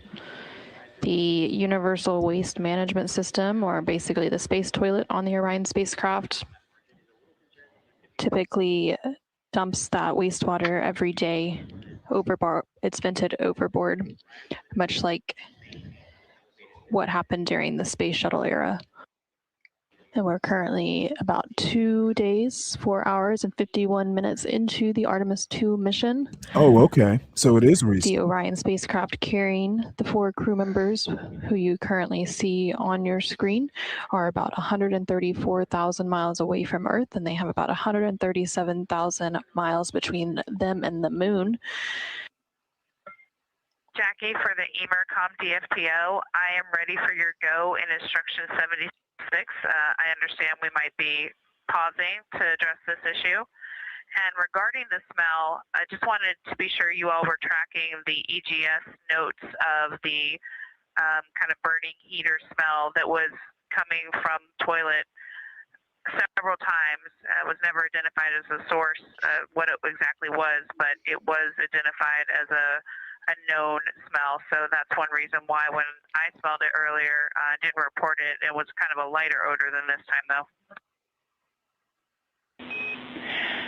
Copy all, Christina. And yeah, we'll discuss at least for a few minutes here before we continue on with the EMERCOM DFTO. And yep, we are getting the information about the pre-flight smell now. So thanks. Hey, we just wanted to follow up on 2 items. One is related to the hygiene bay odor that you reported earlier. The ground teams do believe it may be related to the orange gasket material around the hygiene bay door. So perhaps it's related to, open and closes of the door, or different operational situations there. But you're welcome to continue to call down your observations and changes in the odor strength or frequency.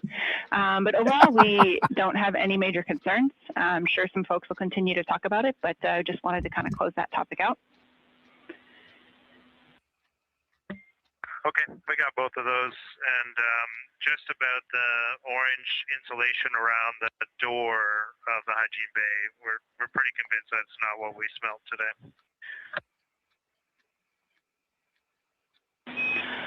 All right, thanks for that data. And Jeremy, just since we're talking about it a little bit, if you want to give us one final set of observations on that smell for today, we would take it. Yeah, I'm not sure. I just told you. Well, they just told you that. And you ask again? I'm gonna follow this story about the space toilet, but I was curious to know, how do you talk about a burning smell from your space toilet when you are actually on the way to the moon? And guess now I know. Oh no, Stanley. There was something else in there. They said that they was gonna pause. I'm like, pause? Pause? Pause. Where are you gonna stop at? On your way to the moon. All right, so there's been another question for me in the actual chat. A person wanted to know if they were letting there 10 million drivers in the United States for trucking. And again, I would caution you to stick to the questions within your career field. There are loads that originate not in America that ends in America. They don't go very far because they're not allowed to pick up a load in America and go back to Mexico with it. All right. So those things that you think are a problem are not a problem, none whatsoever. They're not going to let 10 million drivers in the United States, even though there was a president that did wanted CDLs from other countries to drive and originate loads in the United States, and that was George W. Bush. I didn't hear anybody say anything about that, but George W. Bush wanted people with CDLs from whatever country to originate loads here in the United States, which would have collapsed the wages for actual truckers in the United States. Because those people just would have came here with their plates from Mexico or wherever and just stayed here. So the things that you're worrying about is not going to happen. Again, you have to know how our actual career field is actually set up and actually to be trying to give us a level of concern that isn't. Now, the level of concern is that, like, most of these conservative states are not just stopping these people, but confiscating these people's trucks and freight and allowing it to spoil to discourage them from driving across state lines in the actual country. That makes your food prices go up for everybody. That's on top of everything else that's happening, but nobody is not really worried about that for some reason. But the things that you're worried about isn't really something you need to worry about. Well, Ryan is one of these people that just, like, I mean, I would almost call some of these Trump voters xenophobic. It's like they get all kinds of panicked when foreigners come here and take American jobs, which, I mean, they're doing jobs in a lot of cases, not so much the trucking part, but they're doing jobs that Americans aren't applying for. Yeah. It's not like this bullshit about, people coming here taking American jobs. That is just so disingenuous. It is, dude. I mean, it's not a big deal because, look, if you want to go get a job in construction, you can go get a job in construction. It's not a hard job to go get, but them hours and them circumstances, you're not going to get most American people to go do unless they're driving. If it's anything else outside of driving or electrical work or something that's skilled labor, most likelihood it's going to be somebody else from another country. So the system works fine, and it always has. It's just that we want to find reason to scapegoat, people from other countries because whatever. It doesn't even matter what the reason is. It's just wrong.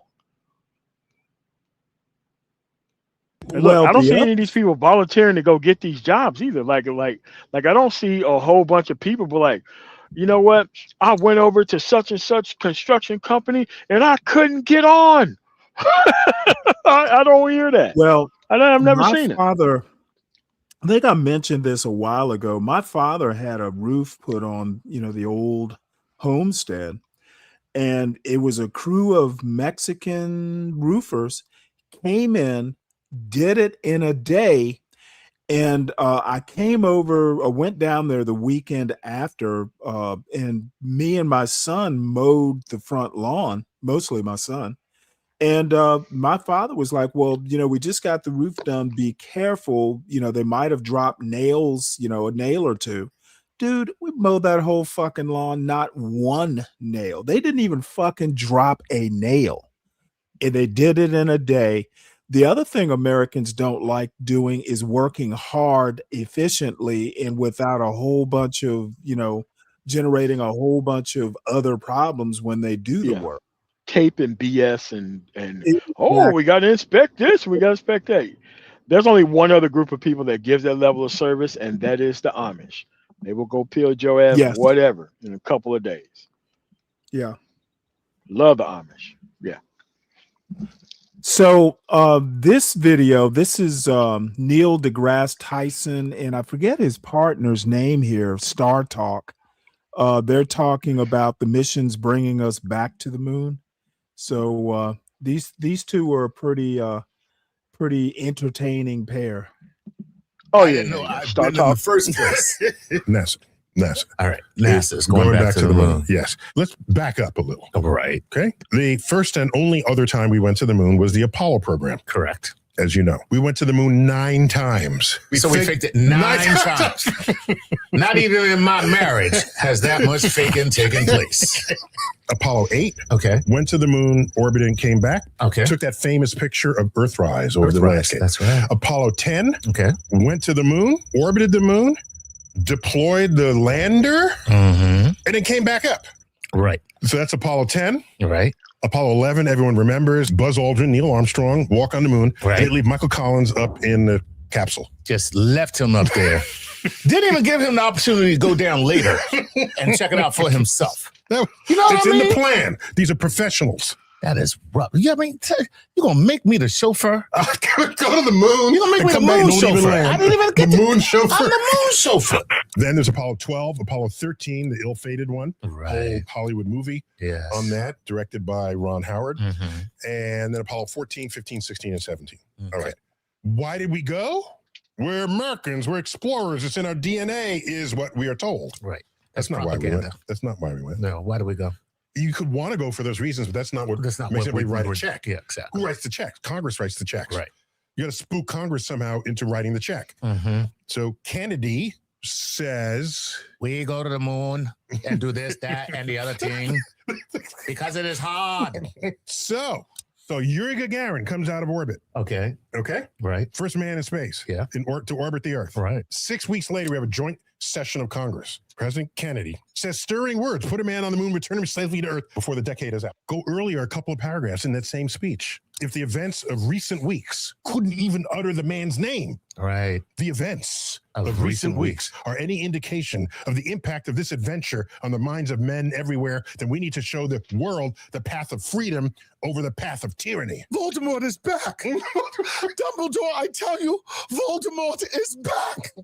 The enemy is established. Right. The godless enemy is established. Right. The checks were written. And yeah, well, there you go. And they'd already beaten us with the first animal in space, Laika.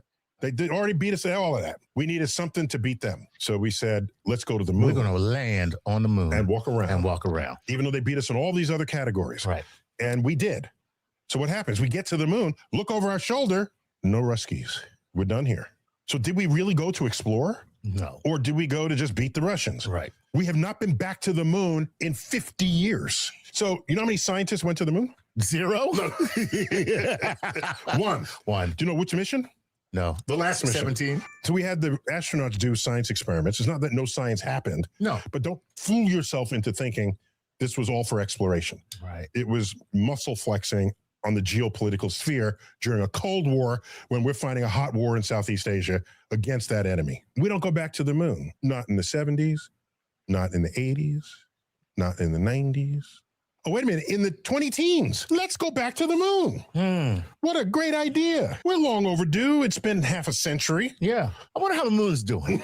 Okay. Why did we have these thoughts? Let's part the curtains. What else happened in the 20-teens? China says they want to put taikonauts on the moon. Oh. Taikonaut, their version of a cosmonaut, our version of an astronaut. Right. Oh my gosh. China's going to the moon. If there's ever a reason for Congress to reinvigorate the funding to go back to the moon, it was that. Can't have so China. we announced program to return to the moon. We go to the moon. Not because it's easy, but because it's... I don't know. Is there money there? And so this happens under the Trump administration. Yeah. Okay. So Trump says, let's go back to the moon. Yeah. And the program to return to the moon has one of the best names ever. Space Force? No. No, what is it? Artemis. Artemis. Artemis. Yes. So who is Artemis in Greek mythology? Artemis is the twin sister of Apollo. Look at that. You can't get more Goddess, woke than that. goddess of the hunt. Which is why we're changing the name to get rid of this DEI Artemis chick.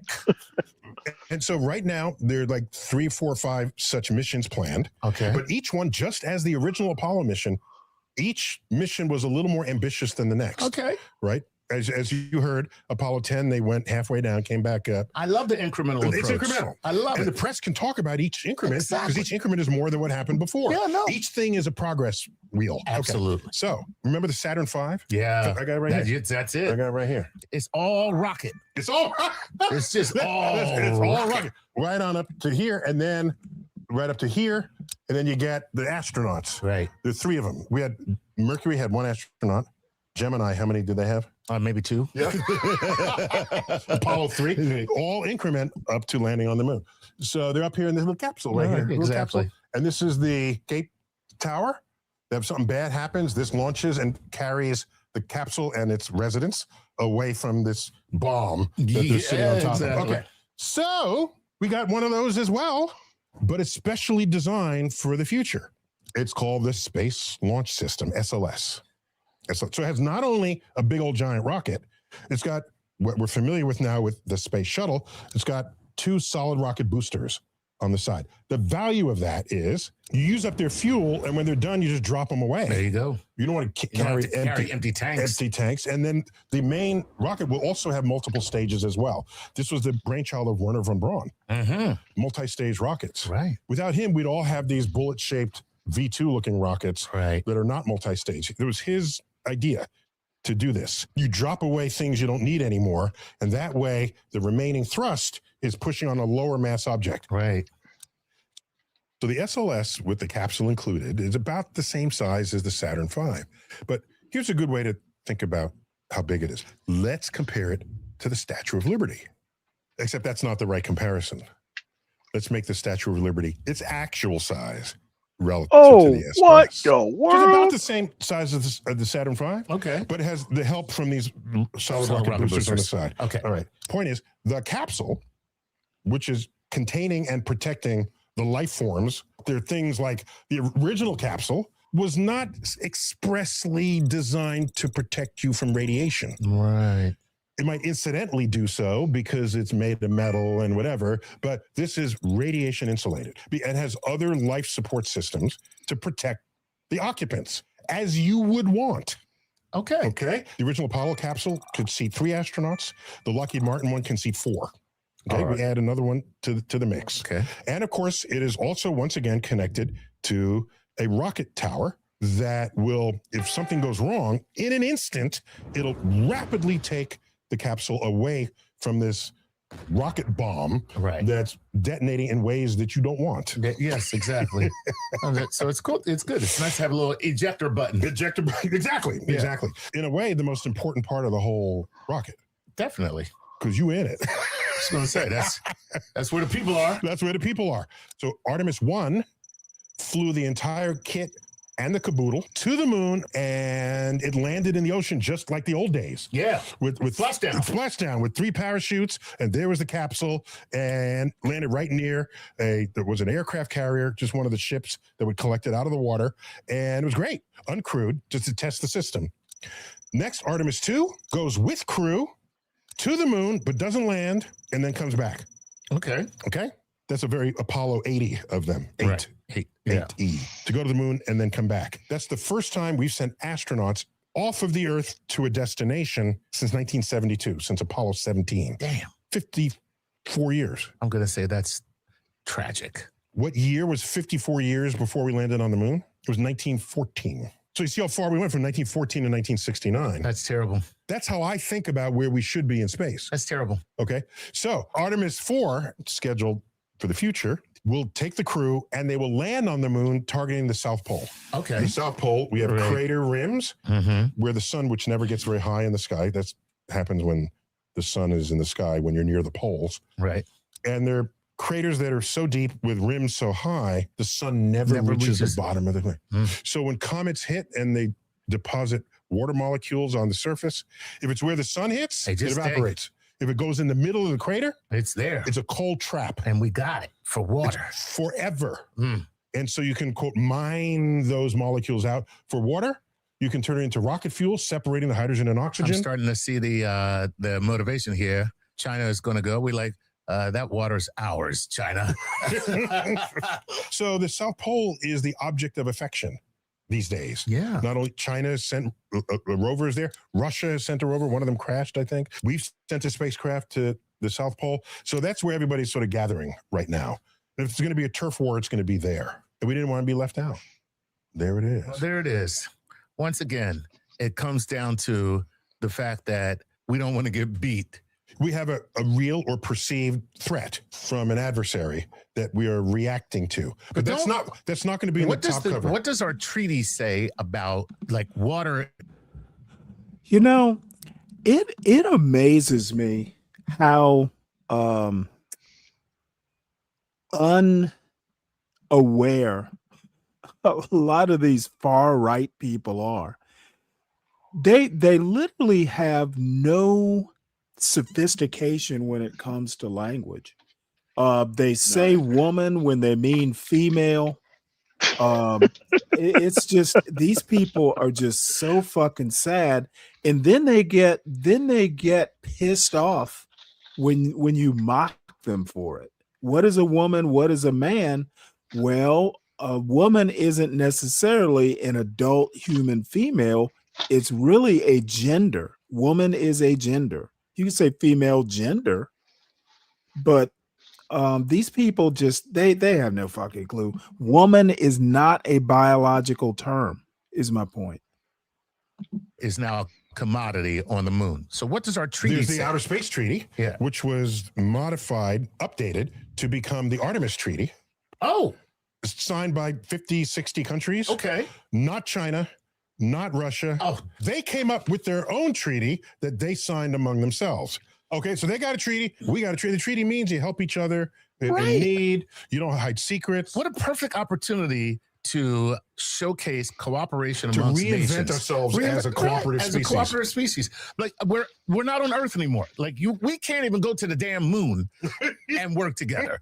You would think look, let's all work together. We can all get this water because guess what? You know, whoever gets it, we need it to get to Mars or wherever else. Ugh. It's the old watering hole problem with tribes. Yep. All over again. All over again. Except on the freaking moon. So I just want to sort of celebrate the fact that we are going back, even though it's 50 years later. Right. I'm happy we're going back. Right. I understand the motive. I'm not delusional about that. That crew going to the moon looks more like America than the original, Mercury 7. Not if I can help it. Oh, by the way, Trump puts it in, and who follows Trump as president? Biden. He doesn't cancel it. Nope. He keeps it. He was asleep, that's why. Anyway. So everybody keeps the space goal. Right. Because it transcends politics. It does. And you realize NASA has 10 centers in 8 states. And those 8 states variously at the general election vote 4 red, 4 blue, 3 red, 5 blue, 5 red, 3 blue. It is embedded in the political spectrum of the country. So if someone does not like NASA, that is insufficient information for you to know what party they vote for. There you go. That's how you embed it in. See? Kind of how I see it. There it is. Congratulations, NASA. The only thing about America that doesn't suck. On that note, Yeah. this has been yet another Star Talk Explainer. Oh, The we're Artemis getting mission there. Following on Oh, yeah. the legacy of Apollo. Chuck, good to have you, man. Always a Neil pleasure. deGrasse Tyson, you're a personal astrophysicist, as always, bidding you. Personal Sure. astrophysics. Nice. Let's see what else. Can you imagine having a last name like Nice? God, that should set you up for so many bad things. Yeah, I can't imagine. Let's see. Let's see. Artemis 2, the spacecraft the Apollo crew wished they had. December 1968. 3 astronauts strap into a capsule that's never left Earth orbit, sitting on a rocket that nearly shook itself apart on the last test flight. The director of flight operations tells the mission commander's wife, Susan Borman, that the odds of her husband coming home are about 50-50. And the Soviets, they give it a 25% chance. Wow. But now, 2026. And they 4 got up there astronauts anyway? strap into Orion. They're sitting on the Space Launch System. Well, she didn't talk him out of it.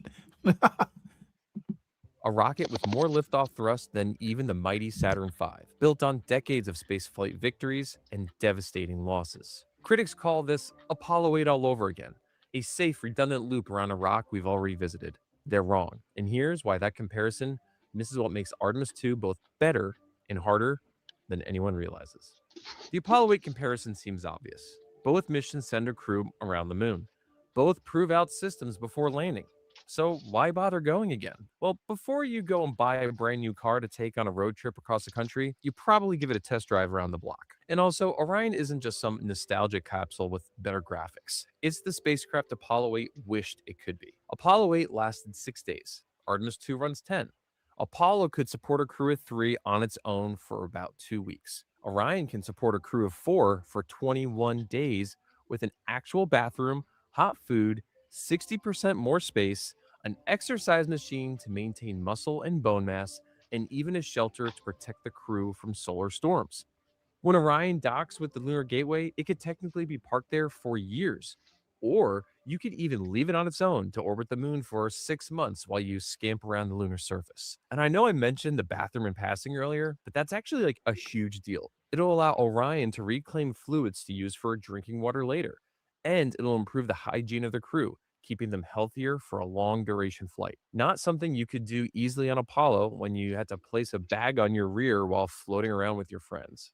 It got messy. The Apollo flight computer was revolutionary for 1968, and Orion's, well, as 50 years of development should, is 20,000 times faster. Oh, and Orion carries 4 of them, each to check each other's math and have backups in the event of a failure. The cockpit looks like a Boeing 787 instead of a wall of physical switches.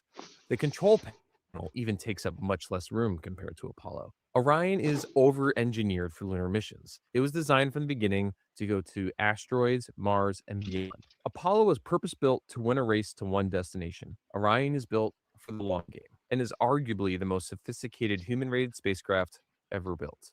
Now, here's a knock that Artemis 2 gets by generally the uninformed, that it isn't entering lunar orbit, even though Apollo 8 could do it in 1969. That's not a limitation. It's a deliberate choice based on 50 years of hard-won lessons. Apollo 8 tested its rendezvous procedures with the Saturn V's upper stage during the flight to the moon. Once they committed to that trajectory, there was no quick abort option. If something went wrong, a stuck thruster, a guidance glitch, they were 240,000 miles from home with no way back until they came back a few days later. Artemis 2 does it differently. NASA is testing Orion's rendezvous capabilities in Earth orbit, close to home.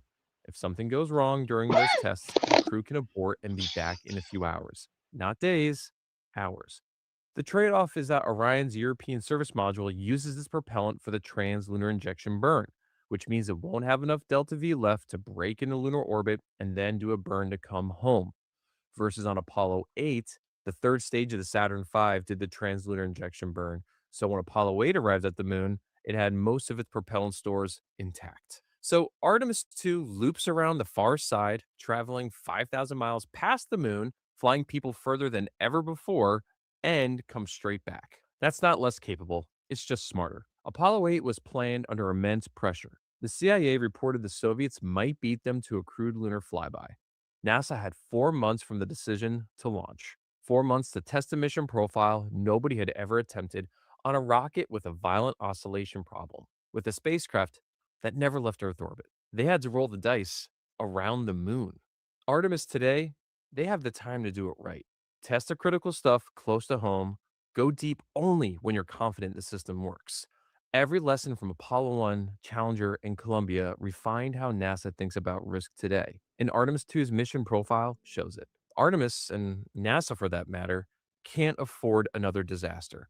It's a potential program killer in today's politics. Apollo 8 led to one of humanity's greatest achievements: 6 lunar landings, 12 humans walked on the moon, and then nothing for over 50 years. The Apollo program was designed to win a race. When we won, Congress felt there was no reason to keep going. The Saturn V was too expensive. There was no follow on plan. Political will evaporated. Artemis 2 is not the beginning of a race. It's the first crude step in building a permanent infrastructure. Although NASA has just announced that they will be delaying the Gateway space station that was planned to orbit the moon, I'm sure they're still moving ahead with their multi-country plans to build a base at the southern pole of the moon. When multiple countries are building components, the political math changes. One election can't cancel it without damaging relationships with allies. And through the Artemis Accords, many other countries are coming on board to provide their own resources and technology for future missions. Commercial landers, plural. SpaceX and Blue Origin are currently competing to do a low Earth orbit test on Artemis 3 to test all of the systems that will be required to land on the moon on Artemis 4. Both SpaceX and Blue Origin are competing for that spot. Both of those vehicles will fly many missions to the moon. NASA isn't picking one winner. They're building a market, creating redundancy like they did for the International Space Station.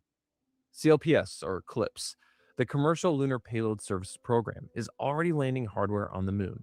Intuitive Machines, Astrobotic, Firefly, private companies delivering science payloads and testing technologies. The ecosystem is growing before we even return humans. Now, I know there are skeptics. I can hear you tapping on your keyboards right now in the comment section. SLS costs too much money. $4 billion per launch. Just let SpaceX handle everything. I'm not going to pretend SLS is cheap. It is not. But the conversation usually skips the context that makes those numbers look different. Apollo consumed over 4% of the entire federal budget at its peak. 4%. Imagine that on any program today. Artemis, NASA's entire budget, everything that NASA does, is less than 0.5%. We're doing more with more international partners with commercial contracts that did not exist in the 60s on a fraction of the political capital. As of recording, Artemis 2 is at the Kennedy Space Center. Sometime very soon, 4 human beings will leave Earth to loop around the far side of the moon, where they'll lose contact with everyone and everything on this planet and come back screaming through the atmosphere at 25,000 miles per hour. And for the first time, the crew heading to the moon looks like the world watching them go. And that very much matters. In 1968, Susan Borman was told 50-50. In 2026, the families of the Artemis 2 crew know what Orion can do. They've seen the data. They've watched the spacecraft prove itself on a 1.4 million mile uncrewed test flight. The math has changed, and it shows. Godspeed to the crew of Artemis 2. We're all proud of you. A quick editor's note here.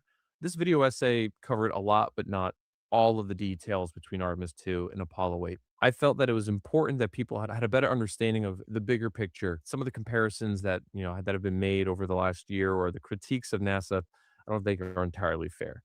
Now, that's not to say SLS or the Artemis program are perfect. They're far from it. Just go and read what the Government Accountability Office has had to say. Like, those reports are very sobering. And if you're watching this video or are now listening to me at this point, very much worth reading. So thanks for watching. The future is bright, and I'm excited for Artemis 2 to go to the moon. The moon is a different thing to each one of us. I think that each one carries his own impressions of what he's seen today. I know my own impression is that it's a vast, lonely, forbidding type existence or expanse of nothing. rather like clouds and clouds of pumice stone. And it certainly would not appear to be a very inviting place to live or work. Jim, what have you thought most about? Well, Frank, my thoughts were very similar. The vast loneliness up here on the moon is awe-inspiring, and it makes you realize just what you have back there on Earth. The Earth from here is a grand oasis in the big vastness of space. Bill, what do you think? I think the thing that impressed me the most were the lunar sunrises and sunsets. These in particular bring out the stark nature of the terrain, and the long shadows really bring out the relief that is here and hard to see in this very bright surface that we're going over right now.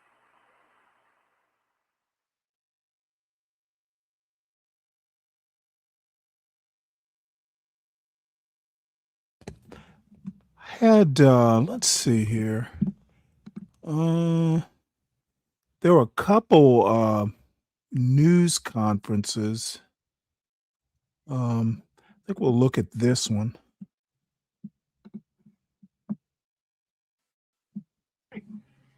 Outstanding. We have you loud and clear. How about us? I hear you loud and clear, and I truly I believe this is from yesterday. cannot believe it. You are quite literally on the way to the moon right now and still speaking with us.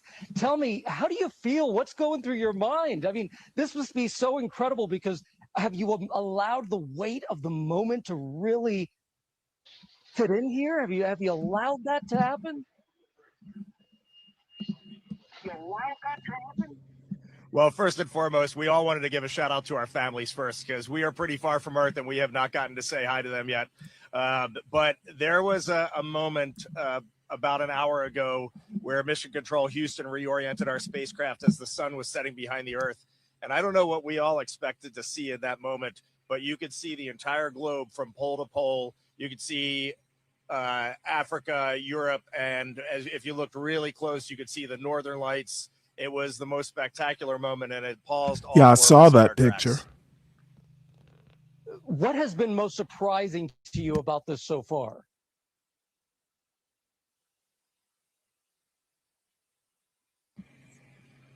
Well, I think probably one of the things that surprised all of us is when those solid rocket boosters actually lit and we left the pad. It was just a moment of disbelief, and yeah, the fact that we launched, it just totally takes you by surprise, even though you're expecting it. At least for me, anyway.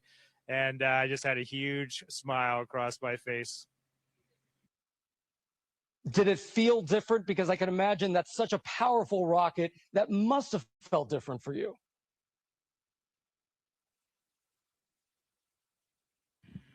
One of the biggest surprises was how smooth riding those solids was. We all expected a really just dynamic ride, a lot of motion. We were prepared to potentially not being able to see telemetry, to maybe even not being able to, I kind of like the way she said that. It was really smooth riding those solids. touch switches, and it was very smooth. It was a definite difference when they separated and we were just on the main engines, but just a steady rumble and a great ride. What do you want to tell Americans here at home who are watching this right now? They're quite amazed at the fact that you are speaking to us on the way to the moon right now. What do you Stupid question. particular mission and it's so important?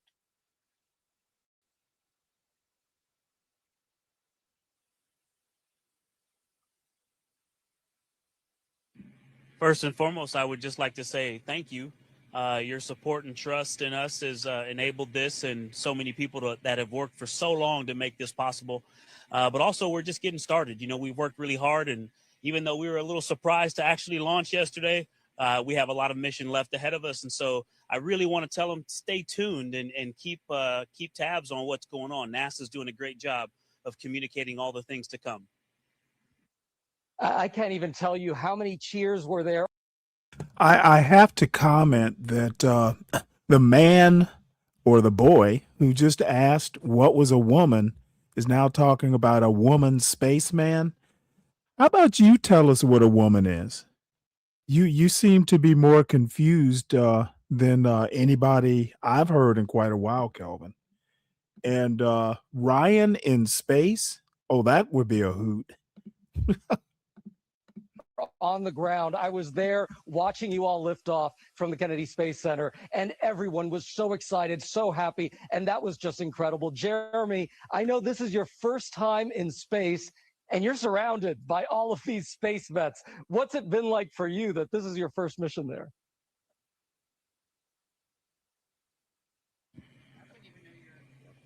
There has been a tremendous amount of disbelief for me. It's just so extraordinary. I just kept saying to them yesterday, like, I really like it up here. I wish I could have got here sooner. It's just such a tremendous place to be. The views are extraordinary. It's really fun to be floating around, and it just makes me feel like a little kid. I heard that there was a little bit of an issue with the toilet. Which one of you was the plumber?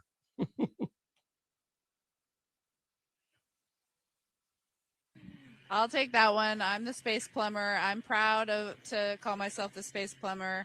I like to say that it is probably the most important piece of equipment on board. So we were all breathing a sigh of relief when it turned out to be just fine. It was just an issue, I think, of sitting for a long time and needing a little time to warm up, a priming issue. But we did originally think that there could have been potentially something fouling up the motor. And luckily, we are all systems go. Oh, well, I'm sure I could see the faces right there. Y'all are very happy about that. I see that you're very cozy in there. It's tight quarters, but it was also a little chilly, I heard.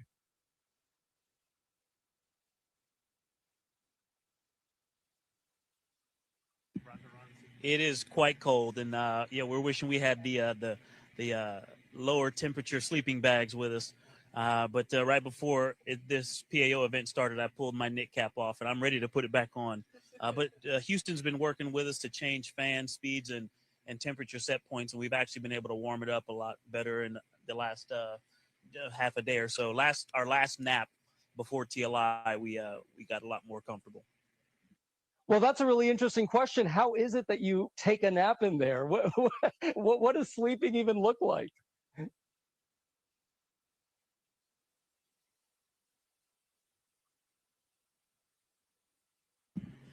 Well, let's see. So we've been off the planet for what, about 30 hours now, and we've had 2 very short naps. We actually just gathered for our first meal together in space. That is how busy we have been the last day and a half. It has been really an amazing beginning flight plan, but sleeping here is it's actually sort of comical.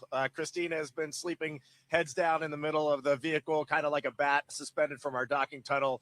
Victor's been up where Jeremy is right now. He's got a nice little nook wedged in there, and then Jeremy has been stretched out on seat 1, and I've been sleeping under the displays just in case anything goes wrong.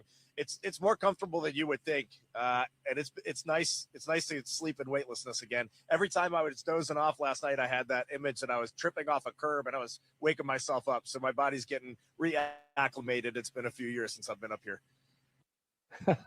I've heard it's the best sleep up in space. Do you feel the weight of history knowing that you're going to be traveling farther than any other human?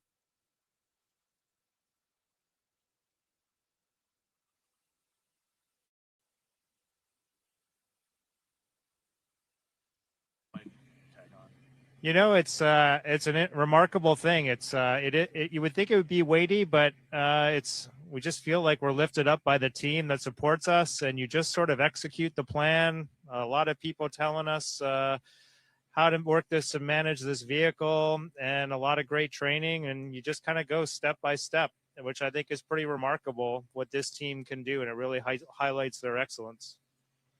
And I think I just want to add, we just got done our translunar injection burn, and it was pretty tense moments there. It was pretty tense moments there for a second. And when we got done that burn, we just kind of looked at each other as a crew. We have been to the moon before in 1968 through 1972. It's been a long time since we've been back. And I got to tell you, there is nothing normal about this. Sending 4 humans 250,000 miles away is a Herculean effort. And we are now just realizing the gravity of that. Yeah, nothing normal about this. What are you most excited about once you get to the moon?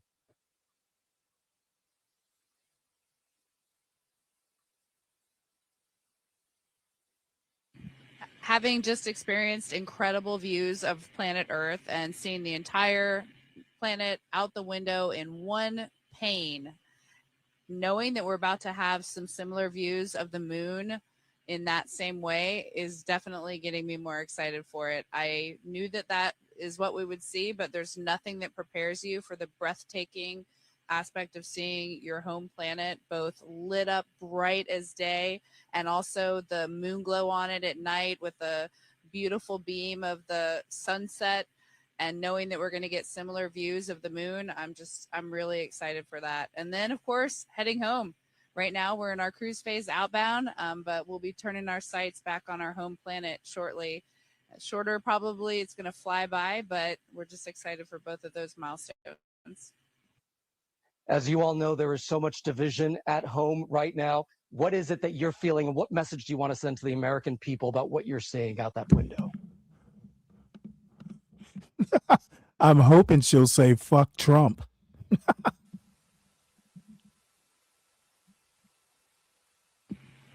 Well, the first thing I would say is trust us. You look amazing. You look beautiful.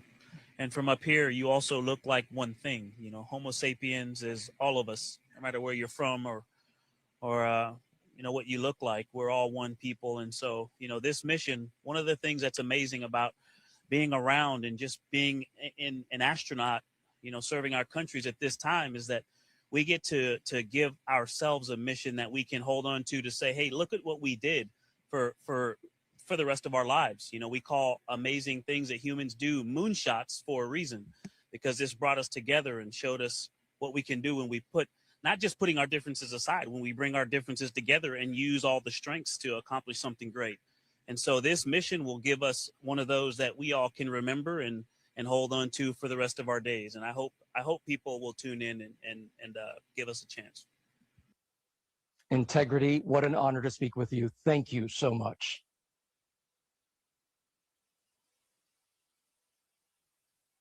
Oh, I thought he was going to do a Thank you mic for being drop. with us. Integrity. This is Houston ACR. That concludes the ABC News portion of the event. Please stand by for a voice check from Fox News.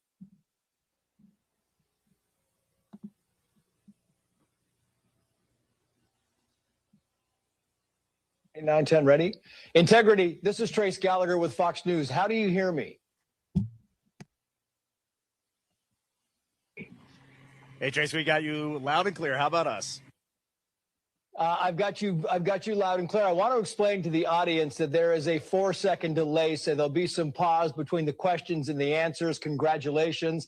How does it feel to be the first humans to leave Earth's orbit in some 54 years? Is there a difference in Earth's orbit and being outside the orbit?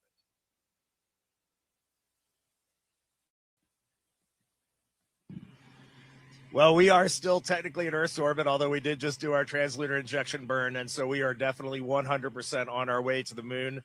The lunar gravity will take over in a couple of days here and start pulling us around the far side.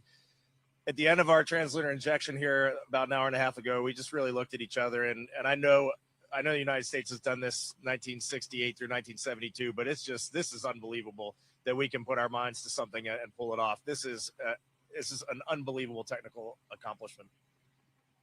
Yeah, I mean, it really is unbelievable to us. We watched this thing. It was just this flawless launch, and it was unbelievable to watch. And what really fascinates me about this is that you, in a few days, will become the first humans to travel the farthest in space, more than anybody else has ever done. It took us a long time to get back here, and now we're about to exceed that. Is that a moment of pride? Is it a moment of history? How do we feel about that?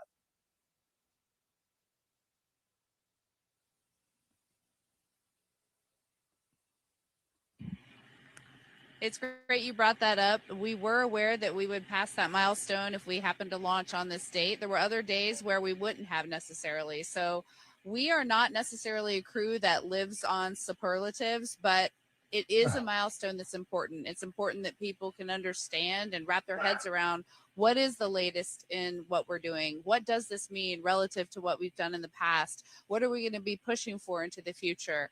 We think that the journey that we've been on and all of our teams have been on with us is so much more than just one number.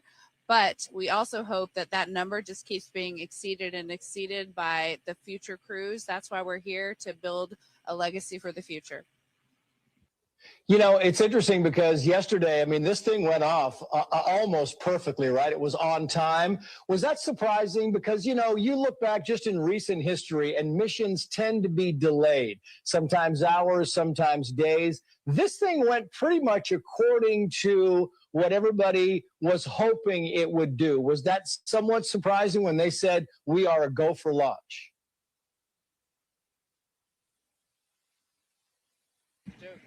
Yes. You know, it was surprising. I think we were, you know, we like to say that we're prepared without having an expectation.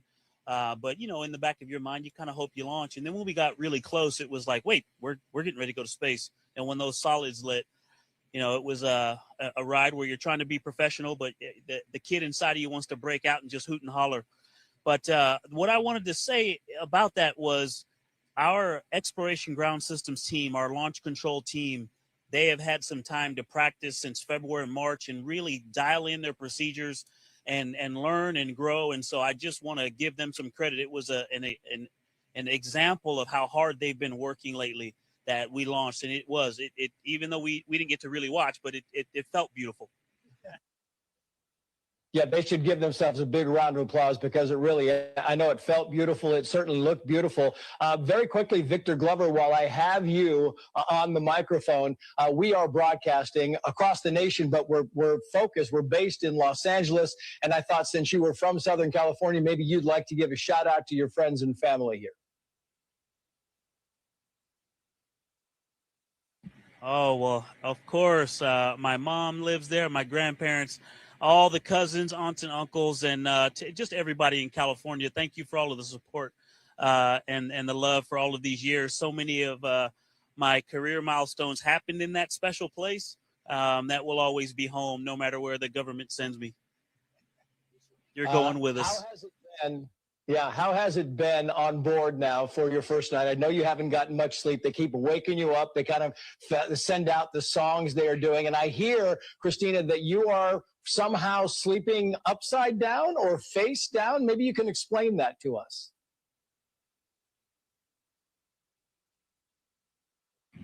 Sure. Yes, it has been a great couple of days just learning how to live in Orion. And I would love to give a quick shout out to our families before we keep going on with the questions, just because we haven't had a chance to say hi to them. And it's just so great to have had their support building up to the launch. And we miss you guys already. Living in Orion isn't quite the same as being at home with our families, but yes, some of the exciting things are the burns that we do. They kick off with such an acceleration that most things that you see Velcroed around that aren't actually fastened down all fall down to the floor of Orion. But speaking of floors and ceilings, it actually is just all by convention only. There is no difference between up and down. And so, yes, I've been sleeping with my feet there and my head down here, and it's very comfortable. I think I'll probably stay there the whole mission unless someone kicks me out. So we're finding out how to make this space capsule a home. Maybe we can hand it to Jerry Hansen here. And Jamie, you can also say hello, give a shout out to your family. And I'm wondering, while you do that, if you'd like to tell us if there have been any glitches, any problems. I know we heard there was some kind of an issue with the onboard toilet, but beyond that, are we good so far?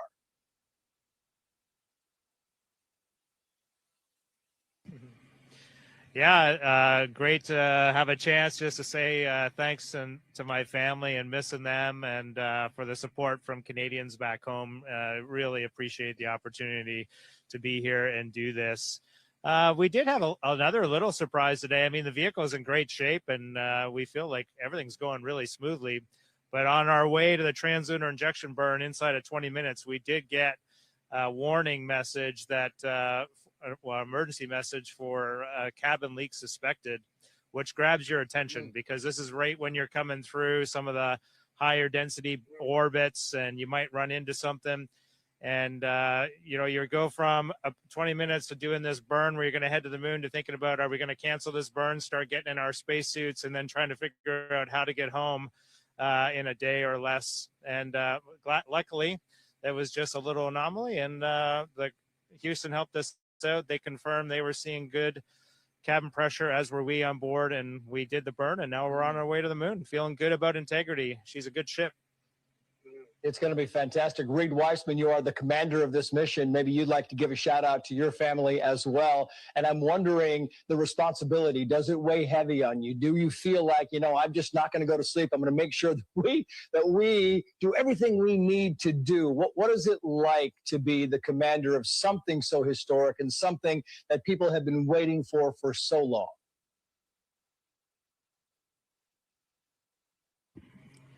Well, to answer that, I'm learning from my crewmates here. I'm flying in space with two of the most skilled astronauts that we have, most accomplished astronauts. And Jeremy, on his first day in orbit yesterday, was just getting the job done 100%. So my job here is pretty easy. Definitely sometimes you get a little bit nervous. There's a couple things that caught our attention so far, but it's going great. And my job is very easy. I am definitely getting pulled along by my crewmates.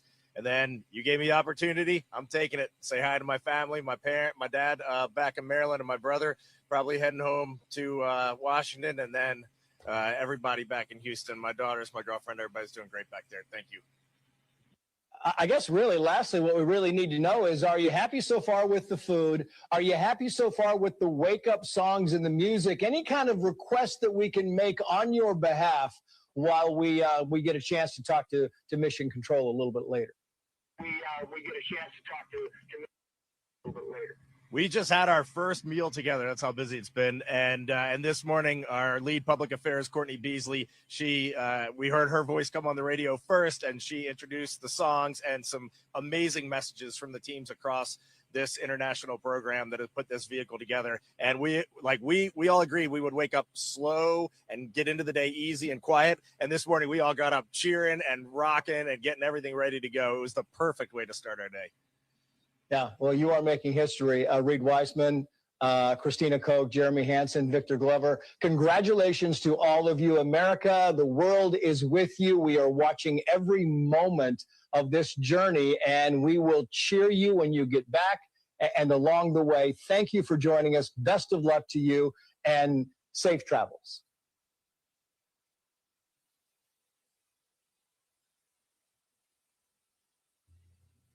Integrity, this is Houston ACR. That concludes the event. Thank you.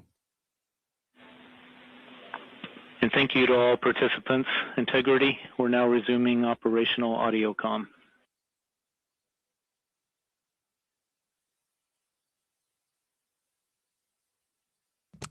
Well, all right. My guest today is Roland Fryer.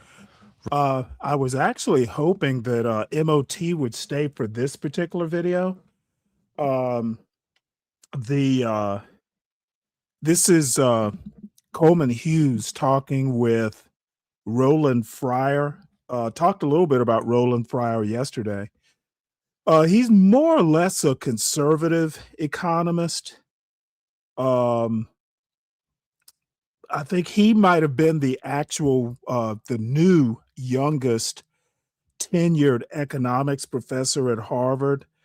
He came from, kind of, I wouldn't say a difficult circumstances, but, it was less than optimal.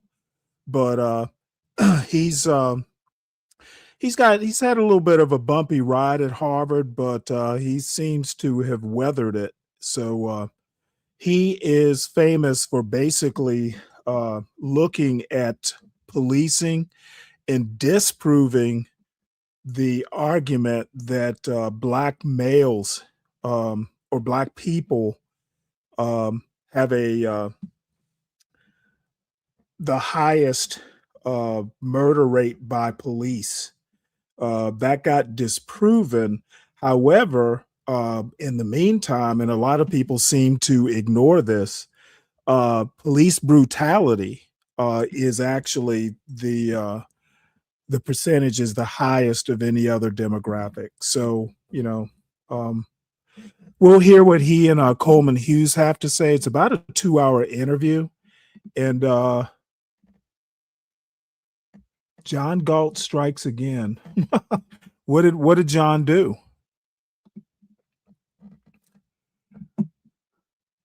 Sin. So anyway, let's hear what these two have to say. Roland is an economics professor at Harvard University. He is a recipient of the MacArthur Genius Grant and the Bates Medal. Roland is probably among the top 5 most frequent guest requests that I get, so it was really exciting to finally have him on the show. In this episode, we discuss Roland's childhood and the many obstacles he had to overcome in order to become a top-notch economist. We discuss his relationship with his grandmother and his father. We both discuss our relationships to our own racial identities. We discuss the progress that America has made in fighting racism. We talk about whether race consciousness can ever be a good thing. We talk about why high school is boring for so many people and what can be done about it. We talk about stand-up comedy and the power of humor. We discuss Roland's famous empirical work on the prevalence of racial bias in police shootings and arrests, and the implications of this research for the Black Lives Matter movement. We talk about Roland's meeting with President Obama. We discuss what Roland learned by doing ride-alongs with police officers. We talk about data-driven ways to improve K-12 education. We discuss the nebulous concept of systemic racism. We discuss Roland's alternative diversity, equity, and inclusion company, and much more. If you're watching this on YouTube, you might notice the video is not quite as crisp as it usually is. The SD card slot in my camera decided to break right before this interview, so I had to use the backup Zoom video. Sorry about that. Okay, Roland Fryer, thanks so much for coming on my show. Thanks for having me. So I first encountered you around 2016 when your famous paper called An Empirical Analysis of Racial Differences in Police Use of Force came out. And this was around the time of a big flare-up of the Black Lives Matter movement following the murders of Alton Sterling and Philando Castile and so forth. And I think that's probably around the time some or many listeners of the podcast first encountered your name. But I want to table all of that right now and just ask questions about you and your life from the beginning. So we'll get to all of that. But first things first, where are you from? Where were you born? What were the circumstances of your childhood like? No, man, it's a complicated question. Not really, but it could take a while, but I'll be short. I was born in Daytona Beach, Florida, in a Volusia County hospital. And my grandmother brought me home from the hospital, or at least that's the story she tells. Obviously, I have no memory of that. I spent the first 5 years or so in Florida, in Daytona Beach. And then my father got a job as a copy salesman. And by that time, my mother had already left.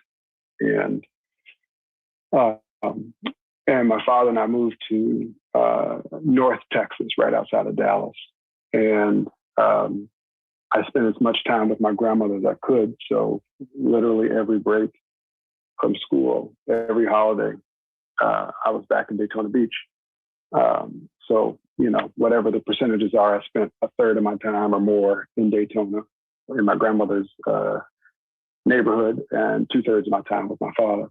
As I grew older, my father and I grew distant, and my grandmother was really all I had. She raised me from afar, right? We didn't have Skype and Zoom back then. So we would talk on the phone every single night for hours and hours. And so I grew up in this weird way where I didn't know my mother until I was in my 20s. And I grew up with a father who, he just was not, he didn't want to have kids, man. This is not, I'm very grateful that we had a roof over our heads. But, in terms of enrichment or anything that was not base level, that wasn't his thing. I mean, I went days, weeks without seeing him, even when I was 10 or 12 years old. And but my grandmother was a steady force in my life, and we disagreed a whole lot. And in my opinion, she had too many rules, because in Texas there was no rules, and in Florida there was way too many of them. But I'm so incredibly grateful that she was in my life, and everything I know about race in America, how to live and be in the world comes from conversations with my grandmother. So, as a teenager, what were your interests? Was there any sign that you would later become interested in economics and become a top-notch economist, or did you stumble into that somehow? So, what was that? What's the story there? Both, right? Like, as I've gotten older, I realized there were signs, but that may be just looking backwards and rationalizing. Right? For example, I used to tease my grandmother. This is the kind of stuff that would drive her nuts. My grandmother was always like a bargain conscious shopper. Of course she was. Right? At her max, she earned $30,000 a year as a school teacher. And so my grandmother would drive around town looking for the best gas price. And it just made no sense to me that she didn't calculate any of her own opportunity costs or the literal gas she was burning, looking around for something that might be 1 or 2 cents less a gallon. And so I would ask my grandmother those questions. And it's a Southern Black neighborhood. Children were to be seen and not heard. But, so it would annoy her that I would ask her those types of questions, which for an economist are quite natural. So my grandmother didn't say, wow, you're a budding economist. She said, wow, you're annoying as shit, right? So I wouldn't say there were any. Back then, I didn't think there were any early signs whatsoever. As an adult, and now having kids, I can look back and see those kind of precocious moments and wonder whether those were early flickers of economic reasoning. But look, my cousins, my grandmother's sister had 4 or 5 children, and they were responsible for distributing a large share. I don't know what the share was, but a large share of the crack that was distributed in Daytona Beach, Florida. Right. So that was another part of my family, and I love those folks. I hung out with them all the time, and that was also a part of my childhood and understanding just how addictive and the drug trade can be for young Black folks who live in these types of neighborhoods. So I don't know if there were any early flickers, Coleman, but there certainly were. I learned how to counting money from my cousin Doobie, right? Like literally, I would learn. I just was counting money from him selling crack. Yeah. Wow. Yeah. And so I grew up in a really weird way. Actually, let me take that back. I grew up in what I would consider weird now, but unfortunately, I think it's too damn common that folks who look like you and I grew up in these ways that are not really conducive to economic mobility. On the other hand, I was looking around my house the other day and I found my first grade report card, which had my California Achievement Test in them. It turns out I was 99th percentile on the math scores, which which my grandmother never told me. So maybe there was some early flickers.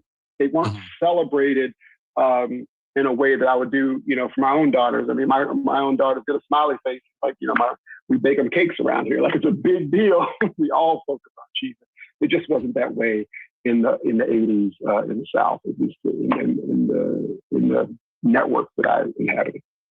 So I grew up in a 2-parent home, and you actually know my father, and I grew up in the kind of environment where I was expected to go to college, to do drugs or to sell drugs or to be a drug addict was an anomaly, was an exception to the norm.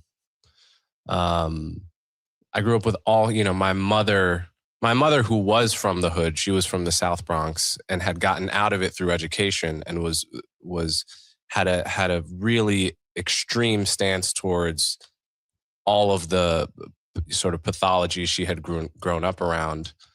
She brought that attitude to me, and she was, over my shoulder before I was in kindergarten, teaching me how to do times tables and so forth, having very high expectations.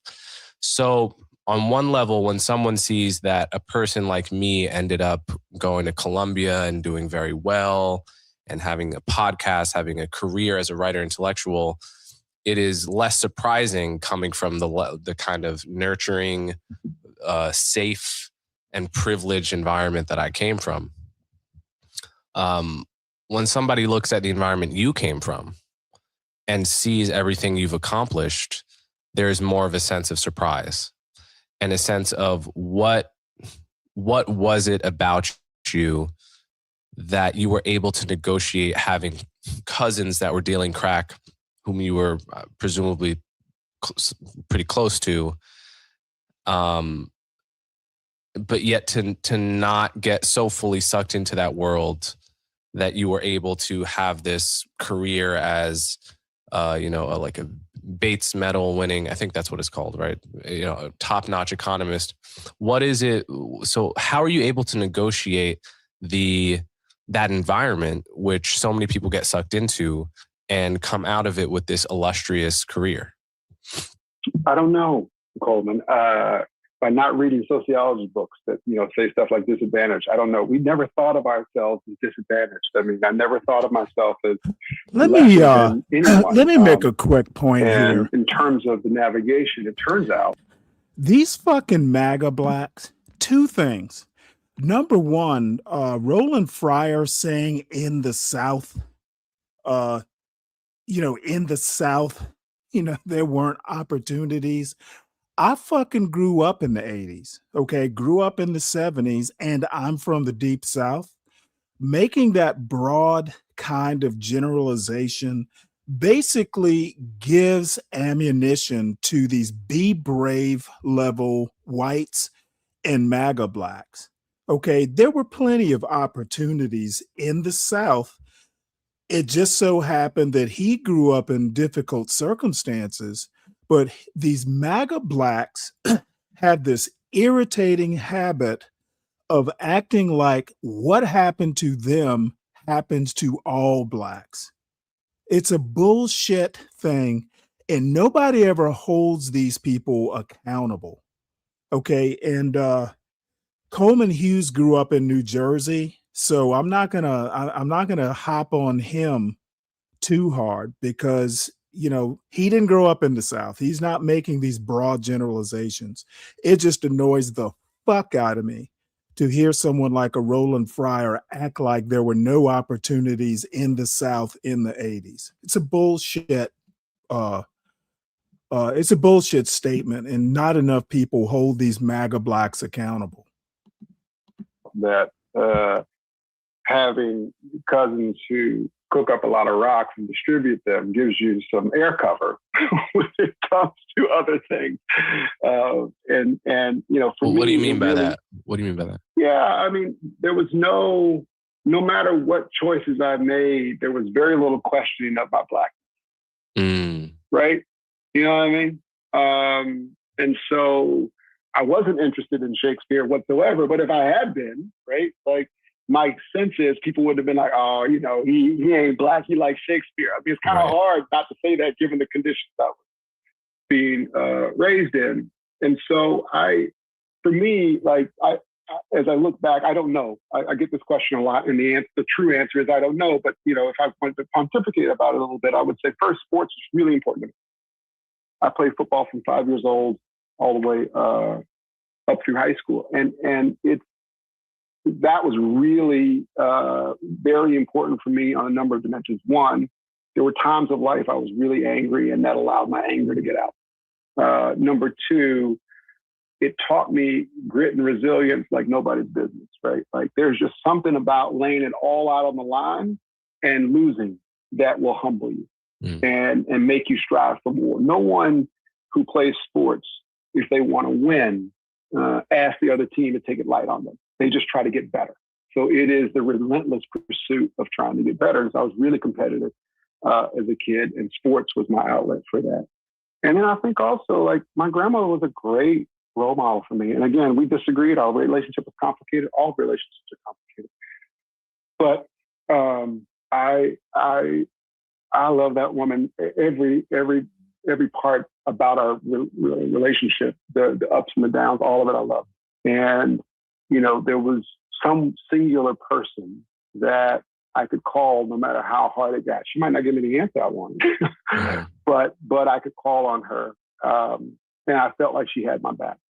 And the third thing I alluded to before, which is I never felt any rumors of or felt any sense of inferiority to any other racial group, right? Mhm. Like my grandmother used to do this crazy thing that whenever she saw a white person doing something that wasn't perfect, it could be that they stumbled off of a curb. It could be that they danced, but she didn't like the way they were dancing. It could be that they got a simple question wrong, but in an innocent way. It didn't matter what mistake it was.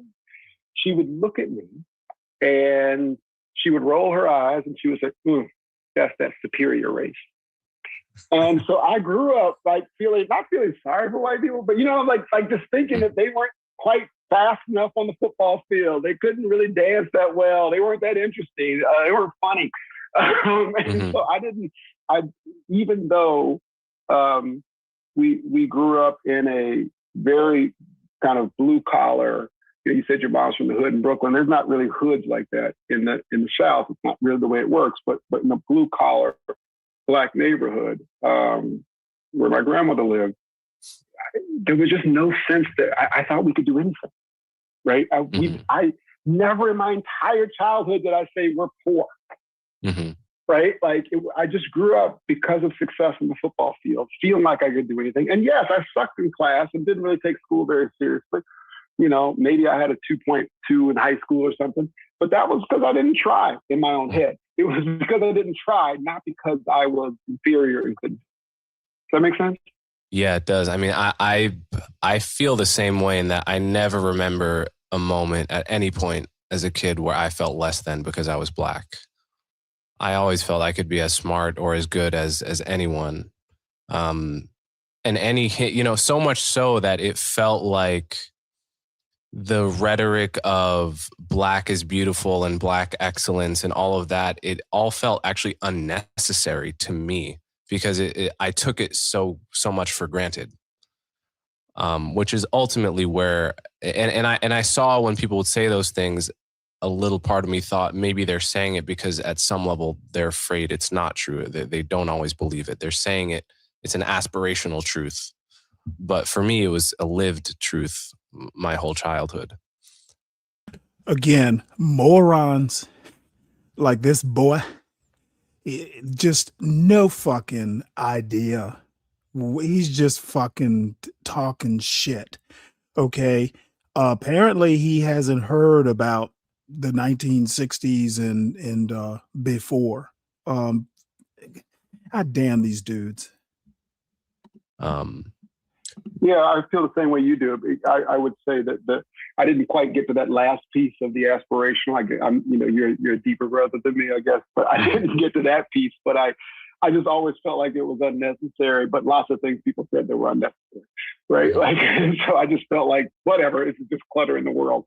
But I never, and it's why I have such deep love for Black people, because I just grew up in this area where, I went to a Black church, I hung out in my grandmother's neighborhood. It was just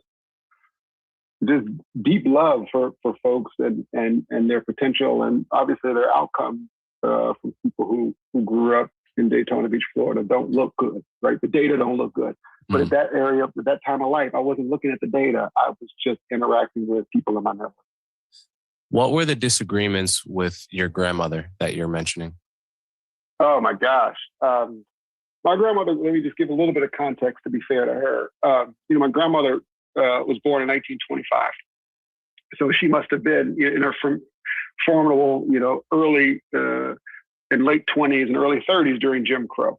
Mm-hmm. She also integrated schools in Florida in 1969. Mm-hmm. And so she was brought from Turretie, small school in Daytona near her house, to an all-white school in Port Orange, Florida. And so that experience was very jarring to her, the way she described it. And so that's all to say, there would be lots of interactions that we would have in life where she would say, that's discrimination. And I, being the wannabe economist of age 8, would just question that assumption. How can you be so sure? How do you know it's not this? How do you know it's not that? One specific example, we go to McDonald's, my favorite thing to do as a kid. And we're going to get whatever. I'm going to show my age now. 2 Big Macs for $2, something maybe 2 of the same price. And my grandmother, we get a couple Big Macs apiece, whatever, fries, puts it in the bag. My grandmother gives the woman her money, and the woman takes the change and puts it on the counter, but doesn't give it to my grandmother. I think to myself, in my 8-year-old brain, she's just trying not to spread germs. That's pretty clever. And my grandmother's like, that white woman don't want to touch me. I mean, she just goes off in the parking lot, right? And we, in fact, this inspired some economic models I wrote down later in life. We see the same thing and infer very different things from it, right? And so how she interpreted that signal, we call it in economics, was very different than I interpreted the same exact pieces of information, because we did so through our experience. And so my grandmother and I would debate a lot about how important discrimination was to the outcomes of Black people. And it wasn't, or any social issues. We literally, on her couch with her plastic slip covers, we would sit there for hours and debate, what I now know as labor markets, police, education, crime, everything you can imagine. My grandmother, of course, had real views on, and through her experience. And I mostly listened, but would debate back whenever I had something halfway interesting to say. Yeah, that's interesting. That's very similar to my experience talking to my paternal grandmother about these issues. She was born in the 30s and grew up in the DC area, which was segregated. And like your grandmother, I've always found she is really quick to jump to the discrimination interpretation of any interaction with a white person. And like, I also would want to issue the caveat, like, I love this woman deeply. I love her so much. And I'm so happy to like talk to her and be around her. And I've always found it kind of like funny and endearing that she does this, and also something that makes perfect sense given her life experience. But so for example, like anytime I'll come to her with a story of something that happened to me, I was dealing with some person and they didn't treat me or whatever, they were mean to me. First questions he asks, were they white? First questions he asks, and I don't even, me born in the 90s in a sunny suburb, racially diverse, like, suburb, well-off suburb in New Jersey, it takes me a long time before I start questioning, actually, is this person treating me different because I'm Black? And it's happened a few times in my life. I think that's past my threshold for evidence of discrimination against me a couple times in my life.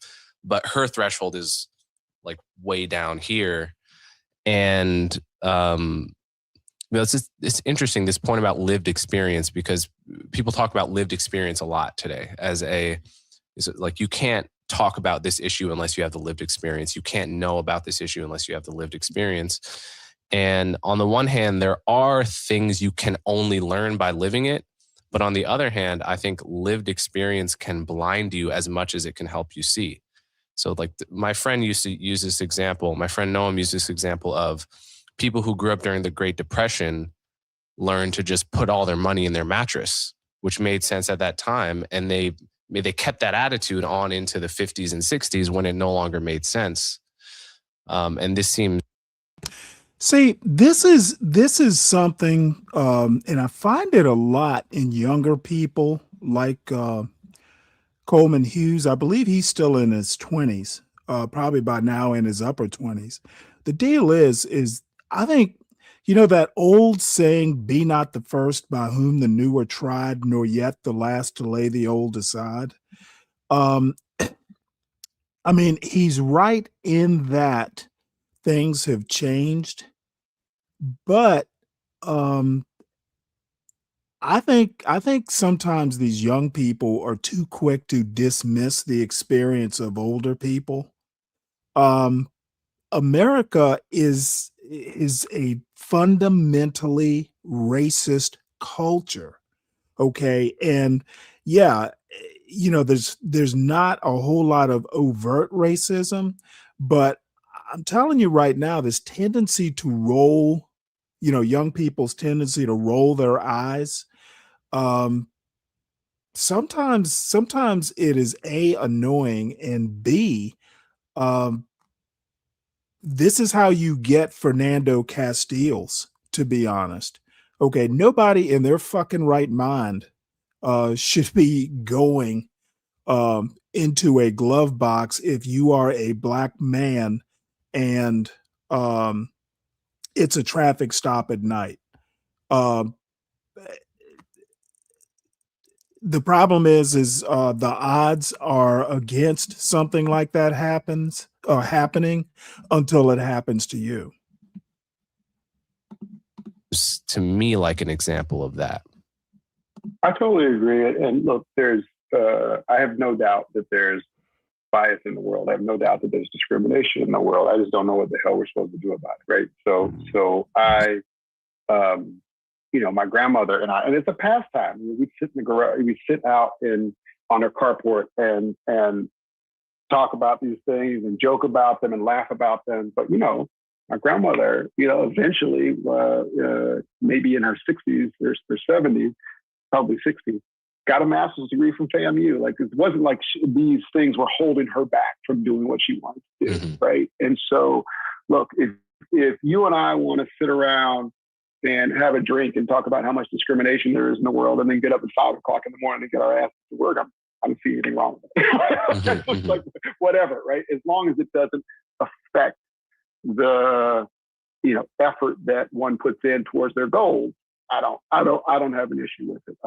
And so, I hear you, and I had a similar experience, and I probably have more events that pass my threshold than you're describing, but it doesn't matter. I still work as hard as I can to accomplish the things that I want to accomplish. Okay, so let's rewind to you having a 2.2 GPA in high school or something like that. I've had several people on the podcast that are very intelligent, very accomplished.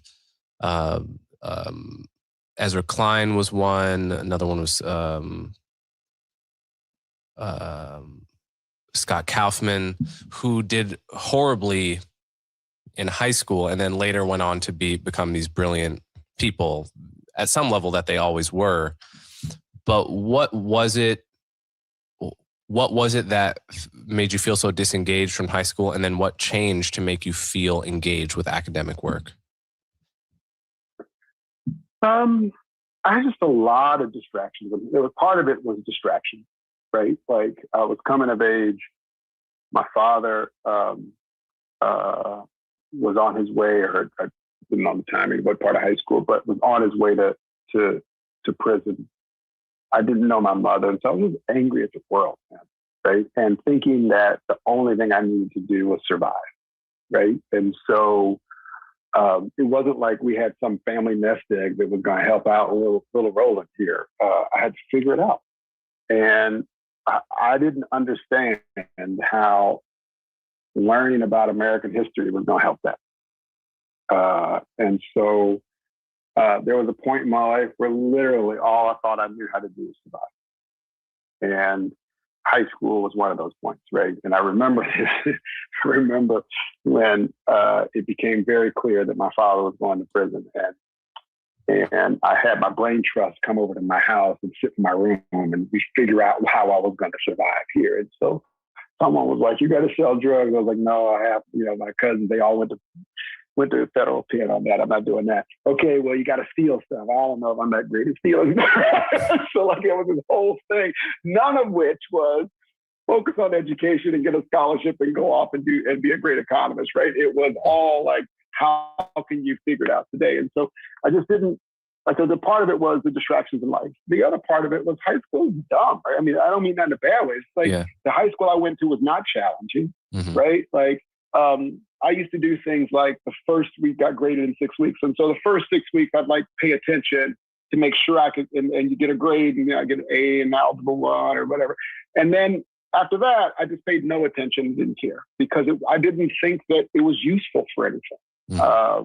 And I'm not proud of that, but like, it just is. It was not engaging. It wasn't challenging. The problems weren't interesting to me. It was a bunch of regurgitation, right? When did Christopher Columbus discover America? Okay, thanks. 3 weeks later, a multiple choice. When did you just told me this 3 weeks ago? Like, this is silly, right? It felt like a waste of time. In college, however, it was just something different, right? Like, I walked into my first economics class, and it was like someone had turned the light on. Like, this was everything that all my internal dialogue from 8 years old on up felt like it could be captured in this simple utility maximization framework. Truly, it was like, wow. And I remember looking around the room. So, before I took economics, I took sociology, right?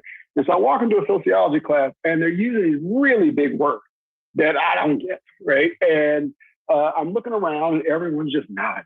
And I'm like, it's like a bunch of concatenated words. I mean, what does this even mean, right? Overlap, what do they call it? Overlapping chains of oppression. What does that even mean? Everyone's just nodding along. And I got into the economics class, and basically the first words out of this professor's mouth were, people are individual, selfish acting individuals who maximize their own happiness. And everyone's like, huh? What? And I'm like, wow. My life has such clarity right now. Yeah. And it was the first time where I was like so thrilled. So my professor had the classes at 8 a.m. He put office hours at 7 a.m. Now that I'm a professor, I realize what he was doing. And every office hour, I was there at 7 a.m. And me and this professor would debate poverty, welfare, all sorts of microeconomic topics. And it was just like it was such clarity to me that I don't really know how to describe it. I'm not doing well. That I wanted to do whatever I needed to do to study that. Okay. And he said to me, wow, I think you have a thing for this economics. You should, I was at that point at a satellite campus at the University of Texas, at Arlington. He said, you should go somewhere else. You should go to Yale or University of Virginia or whatever, and I will help you get into this thing. I didn't do that. I got accepted as a transfer student to a couple of them, but I didn't do it. I just kept going back. And so I asked him, what do I need to do economics, in graduate school or wherever else you do it after you leave here? And there was a set of classes you need to learn. A lot of them were math. And so I just went and started that one class, architected my entire undergraduate education. And I got so turned on by it all that I graduated from my undergraduate in 2.5 years because I just was in a big hurry to learn more about economics. Wow. That's amazing. Your comments about high school and feeling disengaged lead into your reconstruction project, which is this idea of unapologetically Black education for kids, kind of like a Sunday school for Black kids. And this is an interesting idea to me for a few reasons.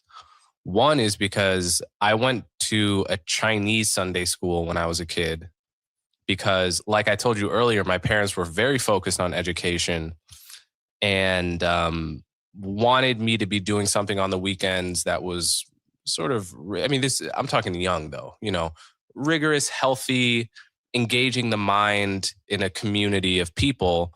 But the options available were probably, it's like, Jewish Torah classes, Sunday school, both of which had religious overtones that wouldn't have melded with my family. Why didn't he have fucking chores to do on the weekends? You can engage your brain mowing the lawn. Man, this dude's fucking weak. And Chinese school, which was, learning the language of the world. And they were thinking coming out of the 90s, the world is coming together. Chinese is Mandarin's the language of the future. So it was just a sea of little Chinese kids and 2 little Black gumdrops, me and my sister in this class, learning all these Chinese songs. And it just seemed like an amazingly healthy environment. The kids come from these tightly knit families and the parents know each other and they emphasize education. They have this culture of high achievement. And, that is something that doesn't exist quite in the same. It exists within a lot of religious traditions as well. With the like I mentioned, Jewish schools and Sunday schools and so forth. So on that level, it all makes sense to me. On another level, the whole the idea of unapologetically black and blackness, that usually most uses of race I see in our culture, in American culture widely, I mean, blackness, whiteness, etc. A lot of it seems toxic and taking away from focuses on the individual and all that. So on the one hand, I see many uses, maybe most uses of race that I can see are harmful, but I think some uses of race could be very healthy. And I don't see enough of those. So how do you negotiate that between, the point of emphasizing racial identity, which can be used in a toxic way, but using that in a healthy way? Yeah, it's a great question. Let me go back to the Mandarin stuff. There's hope for my daughters there, because I put my daughters in the Mandarin preschool. And everything will turn out like Coleman Hughes here. But I put my daughters in the Mandarin preschool. But you've got to mix that with people say, well, I present myself as, right? Like I'm like a 40-year-old black ex-athlete, but on the inside, I'm a 65-year-old black woman because I was raised by my mother. And so I have those tendencies about me all the time. So my daughter is in Mandarin, singing the songs, doing the thing. The teachers are telling us she's doing great in Mandarin. And you're right, close-knit families, all that stuff. And New Year's Eve, we decided to go have dim sum as a family. So my daughter's now 5 or something. And I have this Southern black grandmother deeply embedded in my DNA. So I show off my kids. That's what Southern black grandmothers do. So I said, baby, tell the waiter, why don't you order something in Mandarin? Trying to get my daughter to showcase what she knows, right? And then she goes at it. To me, it sounds perfect, purely authentic, wonderful. And I look at the waiter and I say, yeah, we'll take that. And he says, I have no idea what you're talking about. So I'm not sure those songs are really legit, at least here. Excuse me. In terms of Reconstruction, it's one of the things I'm most proud of. I mean, really, the CEO of Reconstruction is Kaya Henderson. She's the former chancellor of DC Public Schools and an amazing, amazing human being, an American hero, in my opinion. And we came together on this for a couple of reasons. One, Kaya really embraces the idea that years ago, cultural tradition and the things that we teach at Reconstruction, because Reconstruction isn't just academic. I mean, they also got courses on how to play spades. And so there are a bunch of cultural courses. These things were taught in the family, they were taught in churches, they were taught in communities. But the Black communities are very different now than there were 40 or 50 years ago. And so maybe we could stand up an institution to carry on those traditions, even in the Black community that she. I'm going to say how fucking silly this sounds. I mean, essentially what he's saying is, teaching people how to be Black. These fucking MAGA blacks are really just touched in the head. Wow. Learned growing up outside of New York and how important those were in her own development. I come to it from a slightly different angle. For a decade at Harvard, I taught a course called Race in America. And it has a bunch of math the first couple of days. Here, let me show you how rigorous we could be about race, et cetera. And inevitably, the class would be 60 students. There'd be 20 Black students on day one. By day 3, there'd be 5 or 8 Black students, and everyone else would have stayed. And it frustrated me, Cole. And I thought, here I am teaching a class on race in America, using what I thought were very rigorous standards, and yet I'm not attracting the diversity in the class that I want. And so I did what a lot of people would do. I blamed it on the. Come on now, math is white. Students, they're not prepared for the math or whatever. And then I had 2 daughters, and I watched how they learned. And I sat on the Massachusetts school board, and I watched how. By the way, his wife is either American white or she may be She may be European. Just thought I'd toss that in. Oh, it's not. There are many choices about what we teach and how we teach, right? So what examples we use, what authors we highlight, what art we covet. And I decided that I would change this class on the margin, keep all the math the same, but I relabeled it from Race in America to Profiles of Black Genius. And we go through all the same content, but I added additional reading. I added a more qualitative component to the course where we read about different Black geniuses, contemporary and historical, before we get into specific subjects. So we'll talk about Du Bois and the Philadelphia Negro before we talk about the importance of neighborhoods on economic mobility, or we talk about Ralph Bunche and Ida B. Wells, et cetera. And we read about those people. And then we get into the hardcore economics that the class is all about. And when I did that, 80 people come to the course, 45 of them are Black, and they all stayed.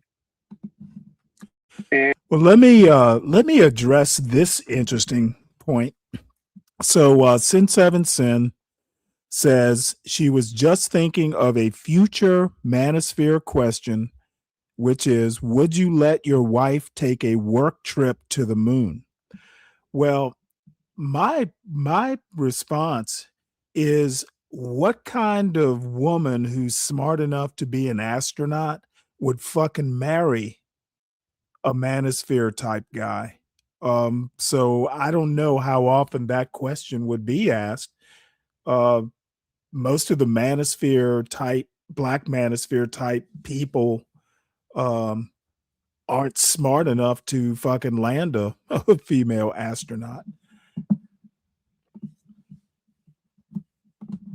And their willingness to engage in the same linear algebra and mathematics that was in the class before, because it was wrapped in subjects that they found really interesting, was intriguing to me. So instead of teaching distributions by saying, hey, here we have distributions of productivity at a Ford plant. Some plants are productive, some plants are not productive. And so you get a bell curve. You can do it that way, and you'll reach a lot of students. Or you can say, this is literal productivity on a slave plantation, and I have data for that. Look at the distribution. Some people pick a lot more cotton than others. And what is it about them that might explain being at different parts of the distribution? At least for my experience, Black kids are way more likely to engage in that conversation than they are the Ford motor plant, even though the technical specifications are the same. Okay, well, what that tells you is there are enough cultural differences. Now, take what he learned in his class and think about the SAT or other types of standardized tests. He basically just proved or came close to proving that cultural differences do make a difference in what is learned. I bet he won't talk about that or take his conclusion and try and apply it in a larger context. Okay, and so as a way to try to diversify the profession that I've devoted my life to, I teach this course now, and I love it. And it's I don't know, I don't have the statistics. My guess is it's the only upper level economics course in Harvard's history where Black kids are the plurality. And it's all about, not because I've changed the standards, lower the standards, whatever. It was all about being explicit about the choices I made when it comes to what examples to highlight. So put a pin in that. That's what Reconstruction is all about. It is about you saying we can solve linear programming problems in our math courses, but we're going to make sure the examples are ones in which Black students favor. They can use their own intuition. They find them interesting.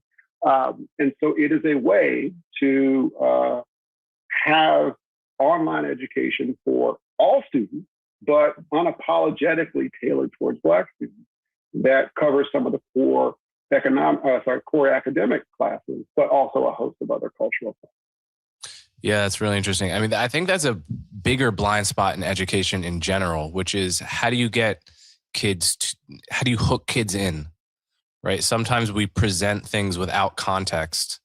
So for example, in my life, I'm now known to be a pretty good writer and have initially developed the following that became this podcast by writing 3,000 word think pieces for various outlets. But I never identified as a good writer as a kid or even in high school.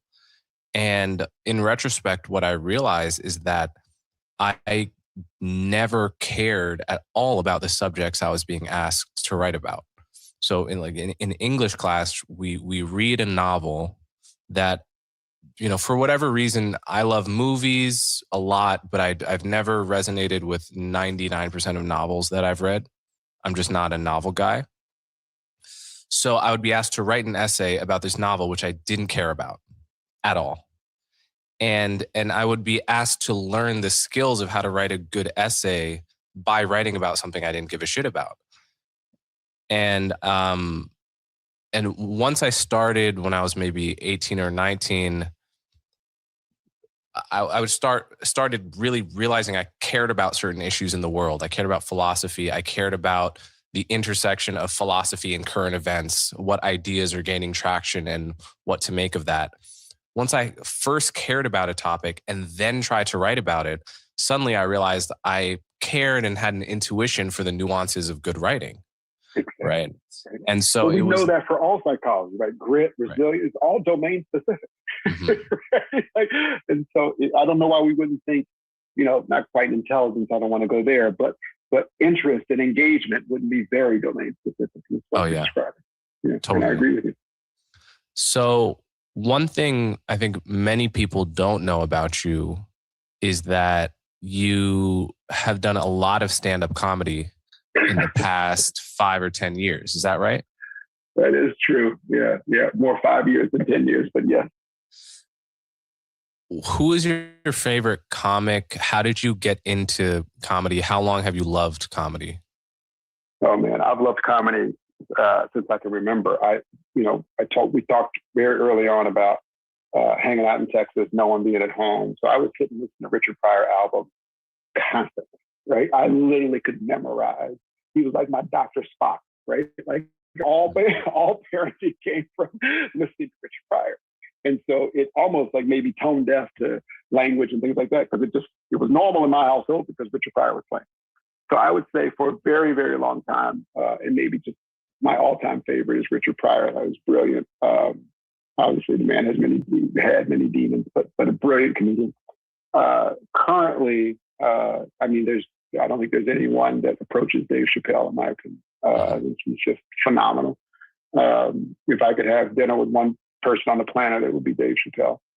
And in terms of, stand-up comedy for myself, first of all, I've always had a crush on comedians. I think they are brilliant social scientists. I think that they are better social scientists than my colleagues at Harvard. I get more ideas from listening to Richard Pryor stand-up or Dave Chappelle or Chris Rock than I do sitting around, drinking Chardonnay at 10:30 in the morning and discussing the things of the day with other Harvard professors. So I really believe that there's true genius because they have their fingers on the pulse of America in ways that it's hard to do from the ivory tower. So my own experience with stand-up go ahead. No, you go ahead. My own experience with stand-up comedy was I was like, I wonder if I could be any good at this. I wonder if it could be an outlet for research, right? So we write all these, we spend years writing these papers and then we write it up in the journal that 4 people read. And I thought, can we take these insights, boil them down into bits, and then go deliver them into comedy clubs across America? And so I did that for a while and just realized I was literally, it started out as fun, and then I realized I was on the road 4 or 5 nights a week doing gigs in comedy clubs, and realized I had to shut it down. Everybody, please make sure that you hit the like button. And if you are new to this channel, please subscribe to the channel. We do boring things like watch Roland Fryer talk stupid shit. Let me just point out. Oh, and by the way, support the show by supporting the host.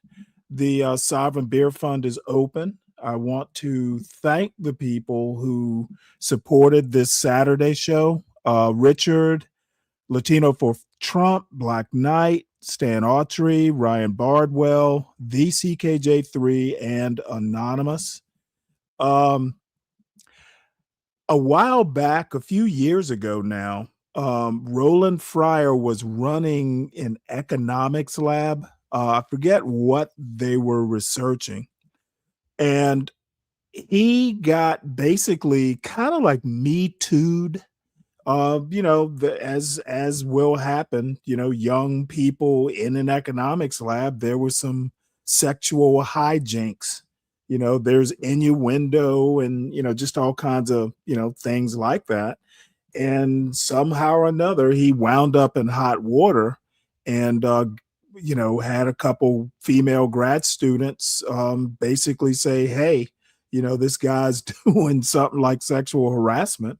And Harvard went in and investigated, and the result was he had like a 2-year suspension. They didn't fire him or anything, but basically you're suspended for a couple years.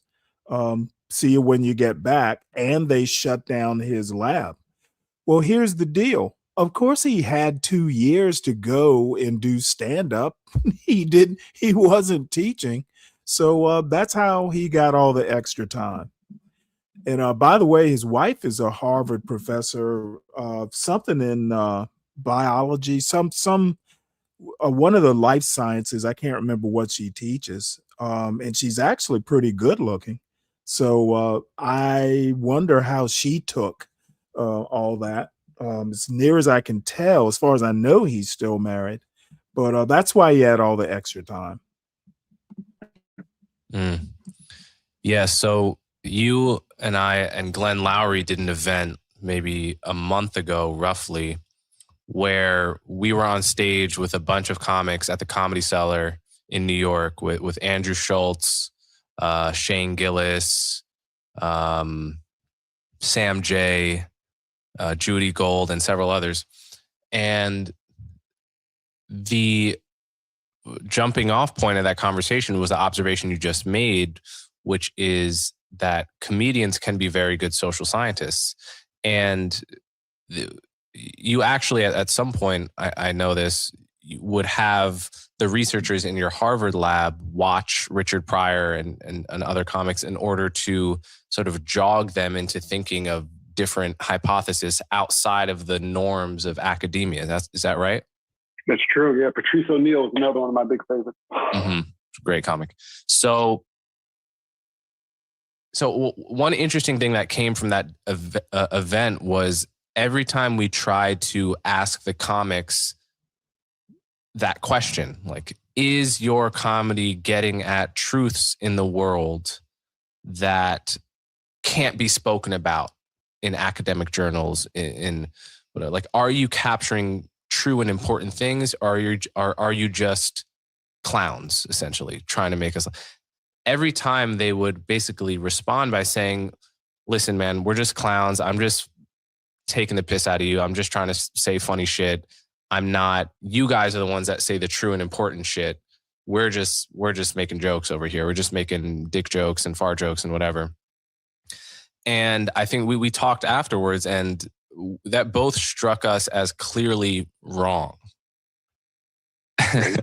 Because I mean, for one thing, humor and honesty and truth have a connection.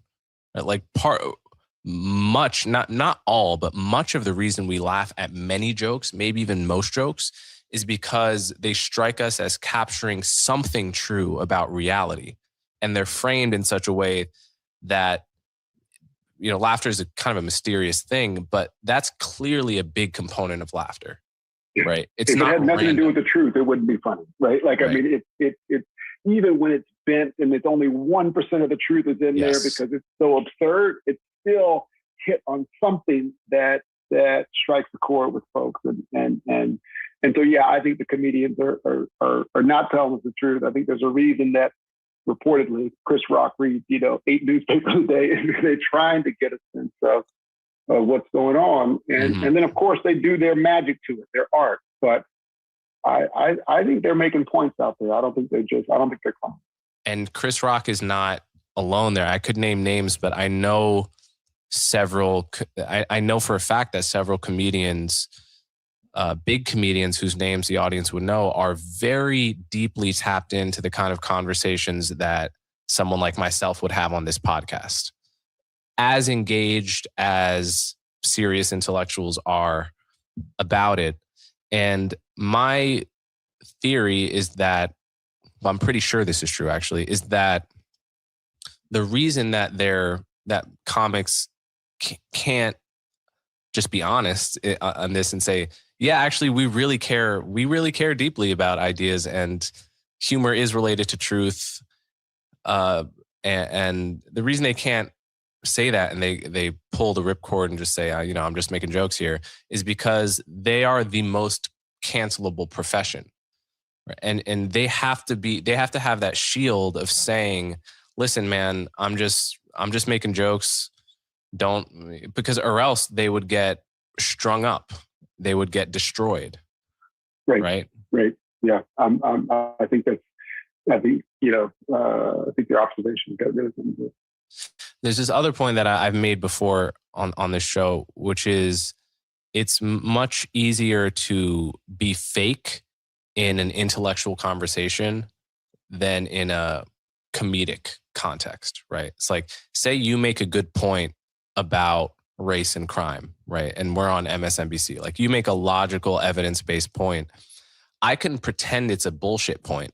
I can pretend, oh, that's just a talking point. You're an asshole. You're an idiot, right? That's very easy to do.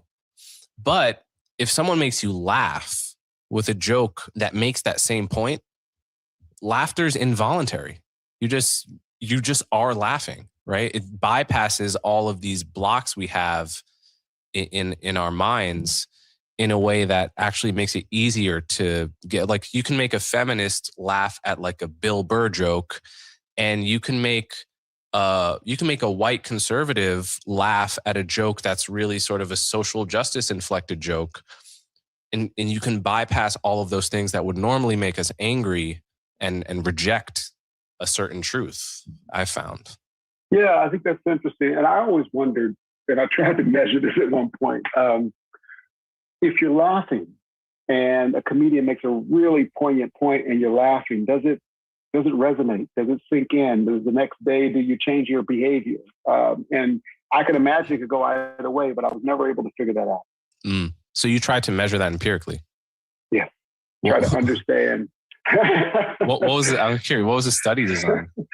Well, we didn't get that far. That was the problem. Is I couldn't quite figure out how to do it, but I wanted to go around and before the days of YouTube, look at events that certain comedians with certain political viewpoints had gone throughout the country, and then use that staggered timing or where they went and what time, and then relate that to social outcomes that were related to the parts of their show. And we just never could actually assemble all the data, but that was the basic idea.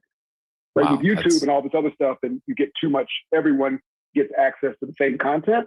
But, if before that, if Chris Rock is going Chicago, Dallas, et cetera, and there's places that he doesn't go, you can measure, kind of see if there are ripple effects on social outcomes that follow the same pattern.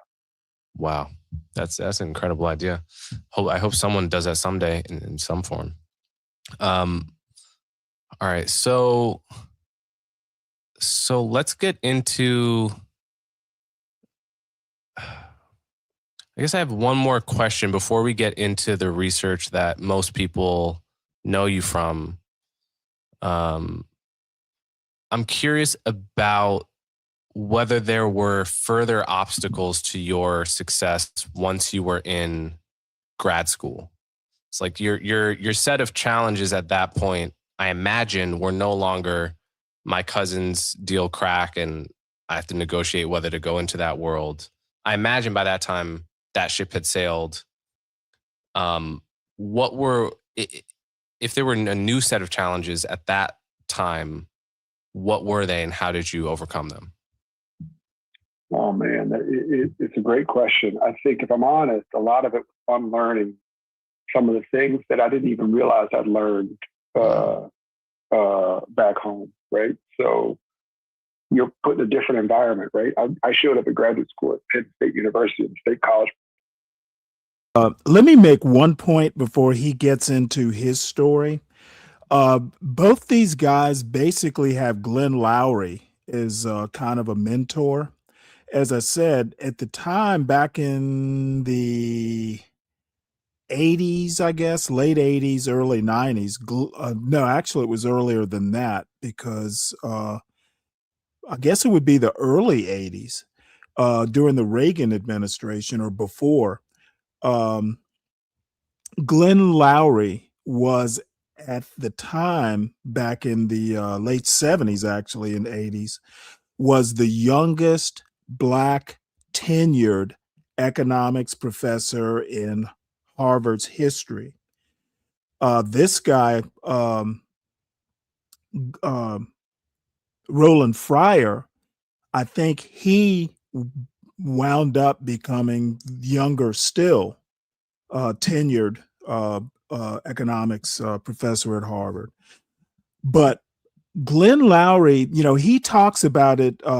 He's got an autobiography out or a memoir, which I haven't read. I don't know if I'll get around to reading it, but he had a really bad case of imposter syndrome. And he, by his own admission, says that he probably came too far too fast. But, he was teaching economics and something in the African American history department at Harvard. At night, he was out doing drugs and whoring around, wound up, having a child out of wedlock. And he was married to an economist, by the way, but he wound up having a child out of wedlock, et cetera, et cetera, et cetera, basically ruined his life. And the only reason he didn't go down in flames and stay in flames is because he was so good at economics that he wound up being, he quit Harvard, but wound up at Boston University or Boston, I think it was Boston University. And here he is years later, decades later, retiring emeritus from Brown University. So, some people between luck and just serious talent wind up surviving some of these pratfalls. Roland Fryer's another one. Most people probably would have been fired, but he's so good at his profession and he was tenured that he wound up getting a suspension. But here he is years later, or a couple years later, back at Harvard teaching. Now, I think one of the consequences is he had his research lab shut down, and he may not even be allowed to teach undergraduates or something like that. But I'm guessing he's going to tell kind of the same story as Glenn Lowry. He was kind of like a fish out of water, which is a shame. But, that's why it's so good to have people who have either the same background or some sort of mentor, someone who can kind of guide you through these foreign territories. That's one of the reasons you want diversity at places, at Ivy League schools and some of these elite institutions. It's a very different environment than Daytona Beach, Florida. And I'll give you one simple, silly example. I park my car. It's got automatic light shut off or whatever. I walk away, going out of the parking garage. I go, oh man, I left my backpack there. I go back. There's some guy lifting up my handle of the car, right? And so I'm like, oh, this guy's trying to break in my car. Seriously? In broad daylight? So I rush the guy, like pick him up and put him onto the car. And he just starts screaming like, hey, I'm just trying to turn the lights off. Oh my God. Geez. Right. Like, Roland, you got to calm down. Like, this is not, you're not in Daytona anymore. And so I would say a lot of it was the hard work of behind the scenes, trying to just mentally fit into a new environment. And it may sound simple, it may sound silly, but it was neither of those. And I think that was a big challenge. And then just all the other stuff, communication, the cultures are different. So all of that, just adjusting to that in a new environment where the most. And then obviously making up for past. I didn't, as I said, I've been studying high school. So I knew some economics, but I didn't know a lot of things around that. And so just, I worked really, really hard making up for all that. I want to go back where we started and dive into the question and the topic that most people will be familiar with you from, which is the use of force by police, the racial disparities in use of force, and basically the topic that has inspired Black Lives Matter and divided the country. You published a paper in 2016 on this topic that got lots of coverage. Can you summarize what the finding from that paper was and why it was so controversial? Sure. Well, first part I'm confident I can do, but why it was so controversial, I don't know. You're probably better at that than I am. So the paper, I was really interested in police use of force in part because how can you not be if you're a Black man in America? I mean, it's just, if you haven't experienced it, you've heard about it. And at the time, the protests were going on in St. Louis when I started this, or in Ferguson. And colleagues of mine, like Cornell West, were out in front on the picket lines. And I just thought, damn, I got to do something. But like flying to St. Louis to picket ain't my thing. I'm a data nerd. So what can I do? And I was so convinced that I was going to find abhorrent and rampant discrimination in the police. I never even dawned on me that I wouldn't. And so I tried to gather some data, talk to some colleagues, my usual process. And then one of my colleagues said to me, I know this is a roundabout way of getting there, Coleman, but I want to give everyone the context of this. One of my colleagues said to me, Roland, what's always been cool about your other research is that you really understood context way better than most of us about how, schools in the inner city works, that kind of stuff. But when it comes to police, it just sounds like you're pretty biased against them. I said, that's fair. So the next morning I took advantage of some context I knew and went and embedded myself in police departments like Houston, Texas, and Camden, New Jersey. And I'll say that hanging out for weeks with police officers on the beat is probably the best education I've gotten since I got my PhD. It was so informative. It was so eye-opening. And more than that, it was a window into getting millions and millions of data points. And so we collected a lot of data on not only shootings, which the country was focused on, but lower level uses of force, when police put their hands on you, when they throw you up against a car, things like that. Now, the latter part is really hard to get data on because in the process of an arrest, if a police officer puts their hands on you or whatever, push you in the back of the car, I mean, that's not notable. That's like Tuesday. And they don't even record that kind of data. But we were able to find data sources with millions and millions of data points, both from the police's perspective and, importantly, from... Hey, Mela. Hi, Stanley. I just, of course, extend my greetings, and I'm pleased with everything you've presented. It's interesting, everything that I have a lot to do this day, so and this evening, and I just wanted to stop by and say hi and contribute a video that you might be interested in the future. So how are you? Yeah. You doing good? Yep, doing pretty good. This guy, I'm actually glad that Coleman Hughes, this Roland Fryer, and if you're into politics or culture, you will know who this guy is. He did a very famous study that just thrilled thrilled the anti-BLM Yeah, people about because police he brutality. Yeah. he looked at a bunch of different things. What his study did was it basically uh, disproved that black men are killed by police at really higher levels than other demographics. However, the less noted point, which to me is still just as bad, is black people um, are subject to police violence or mishandling, manhandling, uh, more than any other demographic. So you'll get all these conservatives mostly saying, "Oh yeah, black people, no, it's untrue. They're not killed more than any other demographic, black men." Um, but they ignore that the police brutality is higher.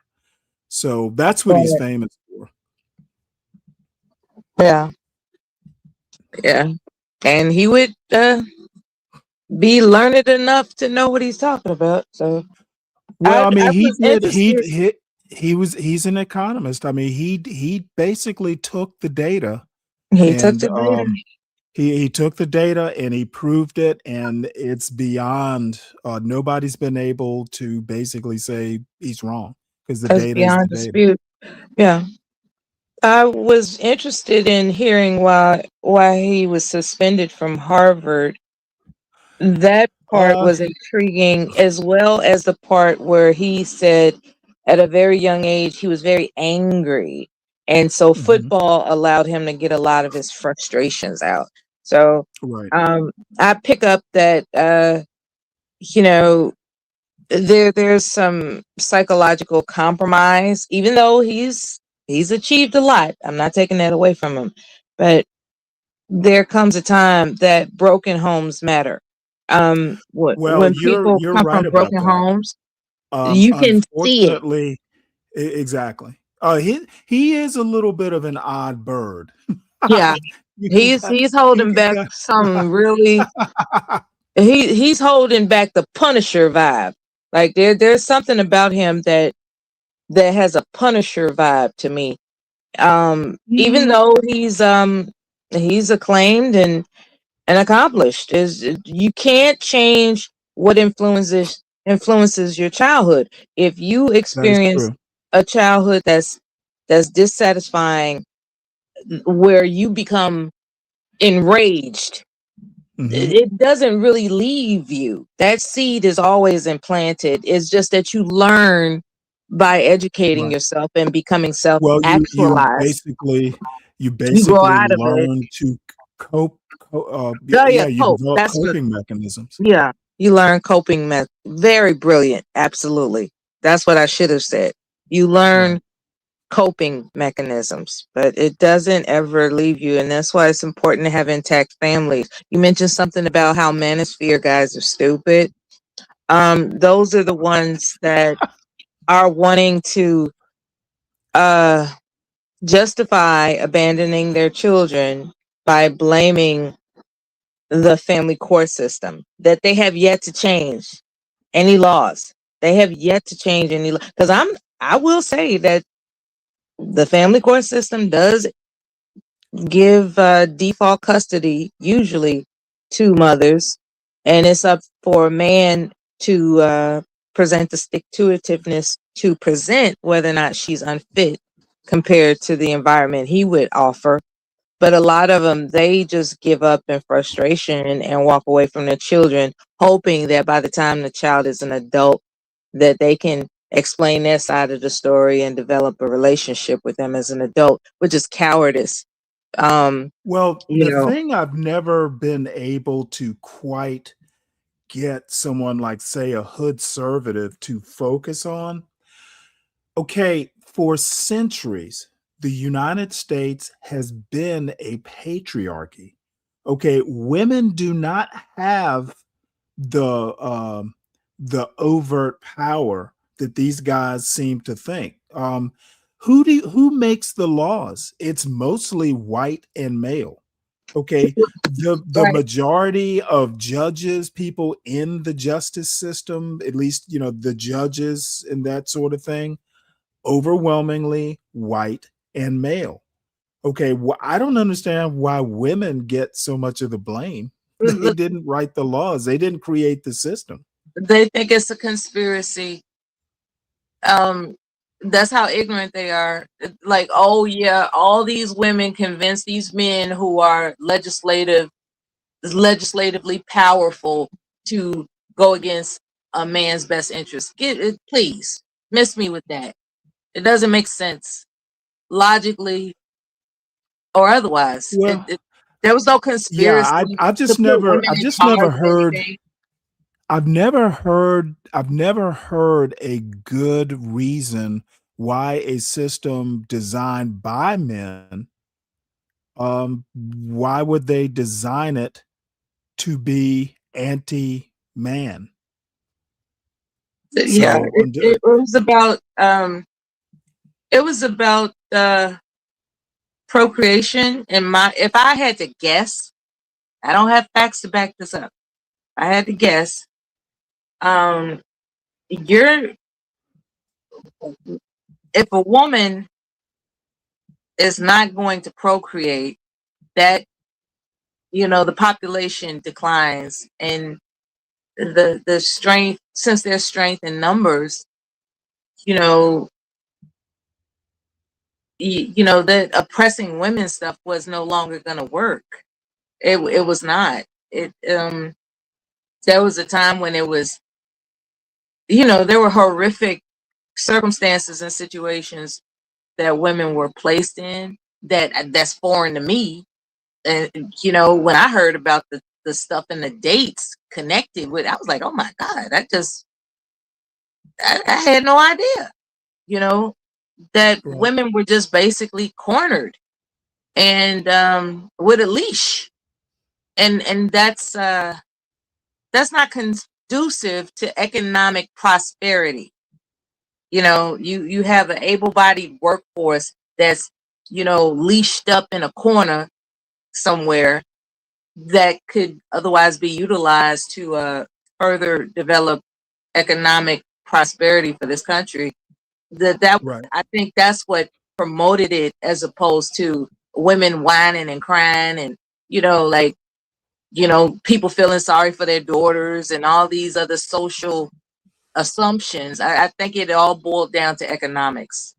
It's like we are Well, economically greater it with does them than it keeping does them boil oppressed. down to economics, because at some point it almost became an economic necessity that women worked, because things had just gotten and things are too expensive. Um, I mean, most people can't. I mean, it's kind of a combination. Okay, if you want some of the niceties of life, like a two cars, that sort of thing, it's almost a necessity you have a second income. Um, or you just decide, well, hey, there's just some things I don't consider important. We'll do without a new car every year or two, that sort of thing. And it Um, doesn't just have to be a new car. There are manosphere guys that believe that a woman's place is to accept whatever, how right, little and it may be, those are that he can provide. that's I don't think most of those people can provide, to be The honest. guy, the BBS And guy, he said, even if they couldn't, it almost sounds like they want hostages instead of wives. that's what I'm saying. And so much so, well, if they had a choice between leaving their man or dying, they should have just died. Like that's a statement that came out of a manosphere guy's mouth who influences a lot of people. Wait, And say that again? his thought, and I would like to quote him specific. I would like to get this quote right. When the situation of welfare and how Mhm. Black women had to choose between welfare to feed the children and get the man out of the house. You know, if he was not work, you know, if you had to get on welfare, the stipulation amongst Black female population was that you couldn't have a man in your house. Hence, But that Claudine. was only that was only a few years though, and it was But outlawed. It was ruled, basically the courts ruled it unconstitutional. absolutely, but prior, what he was emphasizing is that in the midst of it, that Black women should have said, "We don't want your welfare to feed these children. We'll just starve." That was his assertion. Yeah, okay. So Well, it's like, let me make one historical point though. For the longest time, um, the Black community didn't have access to welfare. yeah, I think, and I'd have to go back and double check because I'm not sure of when access was given, but I'm guessing it was the early 1960s. it was bad. Yeah, so I mean, if you let's just say, and I'm making up dates because I don't know the exact dates. Let's just say, unmarried Black women had access to the welfare system, say in 1960. I think it was right around 1967 or 68 that the courts basically said, no, you can't, you know, you can't do that. You can't have that requirement that no male is in the house. You're talking less than 10 years of those rules. Mhm. I don't know how you can make. I mean, people act like it was that Black people had access to welfare for decades, and that's That's just what not they, true. yeah, they present themselves to think that, Right. and it's really ignorant and sad. Well, it's ahistorical, and the bottom line is a lot of these guys, they basically repeat bad information that they've heard instead of actually going and verifying that what they're hearing is, either is true or it makes sense timeline wise. But But I like what you said about what it all sums up to is they want hostages. You know, it's really awful. You know, well, Sin made a joke earlier about what would a manosphere guy say about, would a manosphere guy let his wife his wife go, let's see. She said, would a manosphere guy let his wife take a work trip to the moon? And my response is no woman who's smart enough to actually be, or smart enough or accomplished enough to be an actual astronaut, they wouldn't marry a guy like that. yeah, facts. I mean, smart women tend to like smart guys. And, if some guy basically wants to be an angry man or, someone like that, they're not gonna be marrying an idiot like that. Enough said. But she was only kidding. So if I haven't decided how long I'm gonna go tonight. I'm at about almost 4 hours.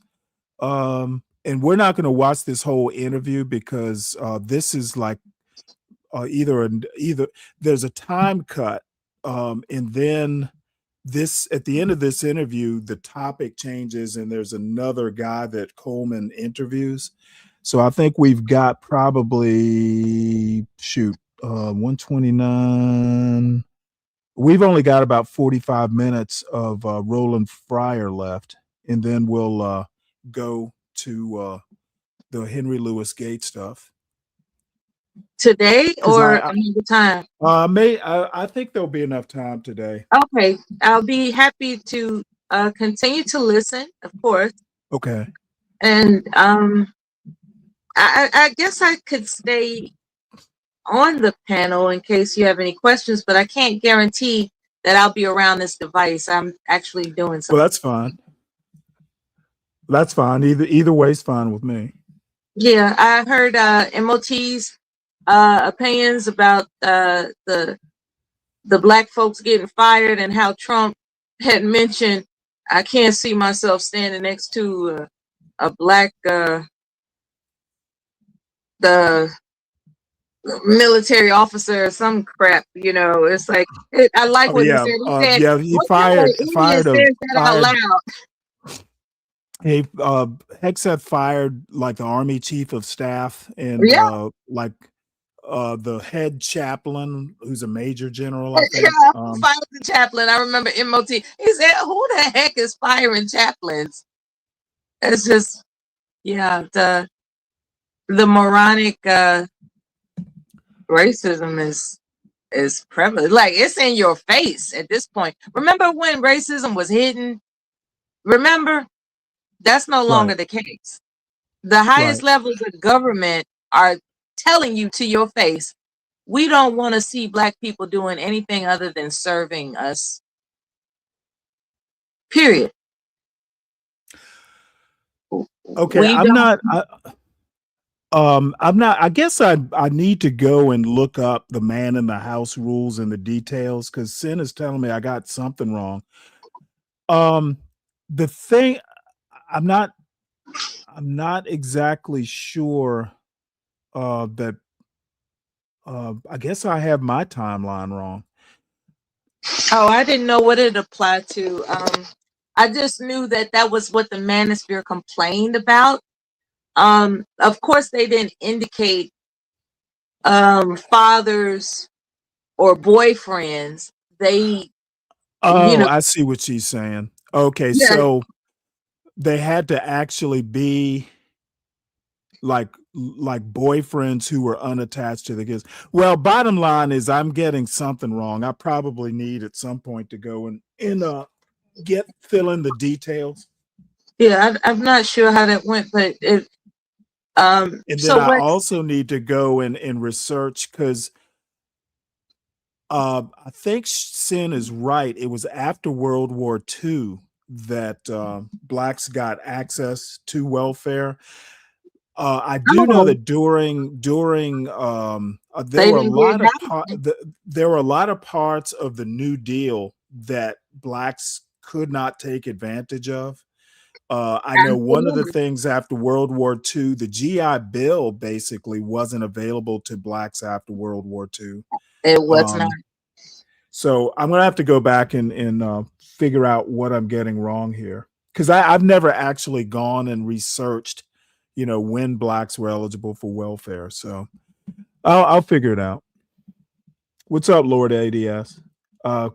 Sin, I will go and brush up. I'm sure I'm getting parts of this wrong. So rather than put out bad information, I'll just not say any more about it until I actually know what I'm talking about. Civilians themselves about their interactions with police. What we found was kind of two parts. One, on lower level uses of force, there are large racial differences in the use of force. So in the aggregate of the data, if you don't do anything to it, you don't touch it, Black people are 53% more likely to have force used on them at a given stop, okay? If you control for a bunch of stuff, that number reduces, but it never goes away. And the most striking finding to me is that when folks are pulled over by the police and the police themselves report that they are fully compliant, they're not arrested, there's no contraband, nothing went wrong. According to the police, Black people are still 25% more likely to have force used on them. So, that was half of the paper. And we put the data through some really serious statistical tests. We really believe that's bias. These aren't just disparities. This is real bias. On the other hand, when it comes to lethal use of force, where we collected data from 18 cities, we found no racial differences whatsoever on lethal force. Okay. And that is the part that everyone focuses on. They don't focus on the thousands and thousands of use of force incidents that happen in lower level uses of force. And, of course, Black Lives Matter, right? But, I believe Black dignity matters as well. And the lower level uses of force happen thousands of times per day. The shootings, thank God, do not. And both of them are important. And so part of the thing that the paper was trying to grapple with was, A, what's going on with lower level uses of force, and why don't police departments have huge disincentives to do that? And B, isn't that potentially a very important thing to solve because it happens so often and it goes to the very core of trust and relationships between minorities and police departments in the cities that need them the most? Yeah, so there's a lot to unpack there. One thing is for a long time, I've thought that, let me back up. I've looked at your paper, I've looked at other papers on the same topic, and I'm aware of the fact downplayed in the media that that there's very little evidence of racial bias in shootings. That's a fact that is taboo to say certainly among supporters of Black Lives Matter, but on the left in general, I would say. And I've been aware of that fact for many years. But I've also been aware of the fact that there is lots of data attesting to racial bias in lower levels uses of force. And as well as, lots of anecdotal data from many Black people. And one thing I've thought is part of the enormous level of anger that erupts around these shootings is a kind of redirection of anger, people thinking about the bad experiences they've had with the cops, from being put up against a car to being talked to disrespectfully. And it's that rage gets redirected when we have a shooting of an unarmed Black person. All of that kind of comes out. I think there's also just the history of, I think the Black community, on whole, we are very aware of the racial history in the United States. I think that also comes with the anecdotal experience. And becomes symbolic, even though the actual shooting may have been justified or may have been unjustified, but there's another example of it happening to a white guy the same year that no one talks about.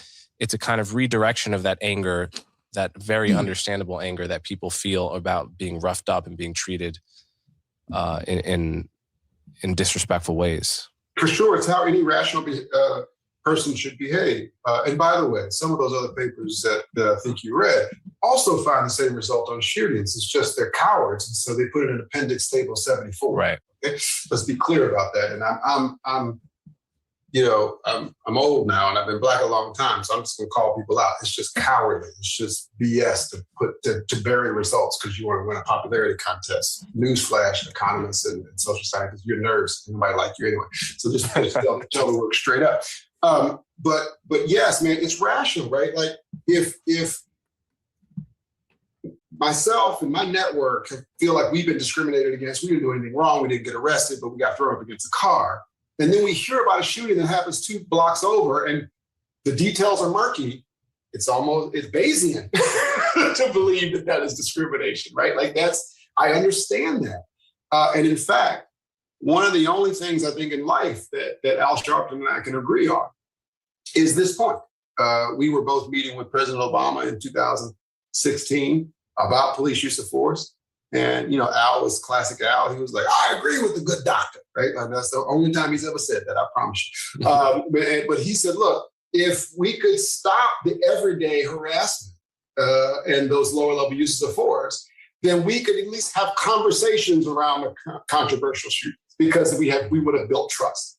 And I think that is, the two are really linked. And that's why despite warnings from some of my colleagues, I put both in the same paper because I think I you can't believe. talk about one without the other. Before I forget my point, if you're there, So say more about your meeting with Obama, because I know Obama had you to the White House to discuss this paper, right?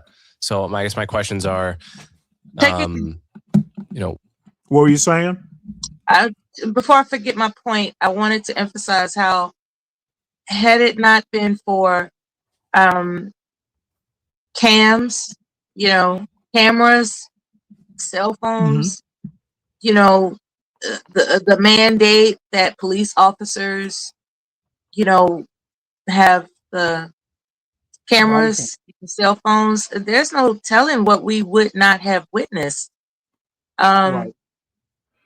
So I just wanted to remind people that there might be legislation that, because ICE, for instance, it's not required for them to wear body cams, right? Mhm. There's a reason Yep. for that, because they're thugs. And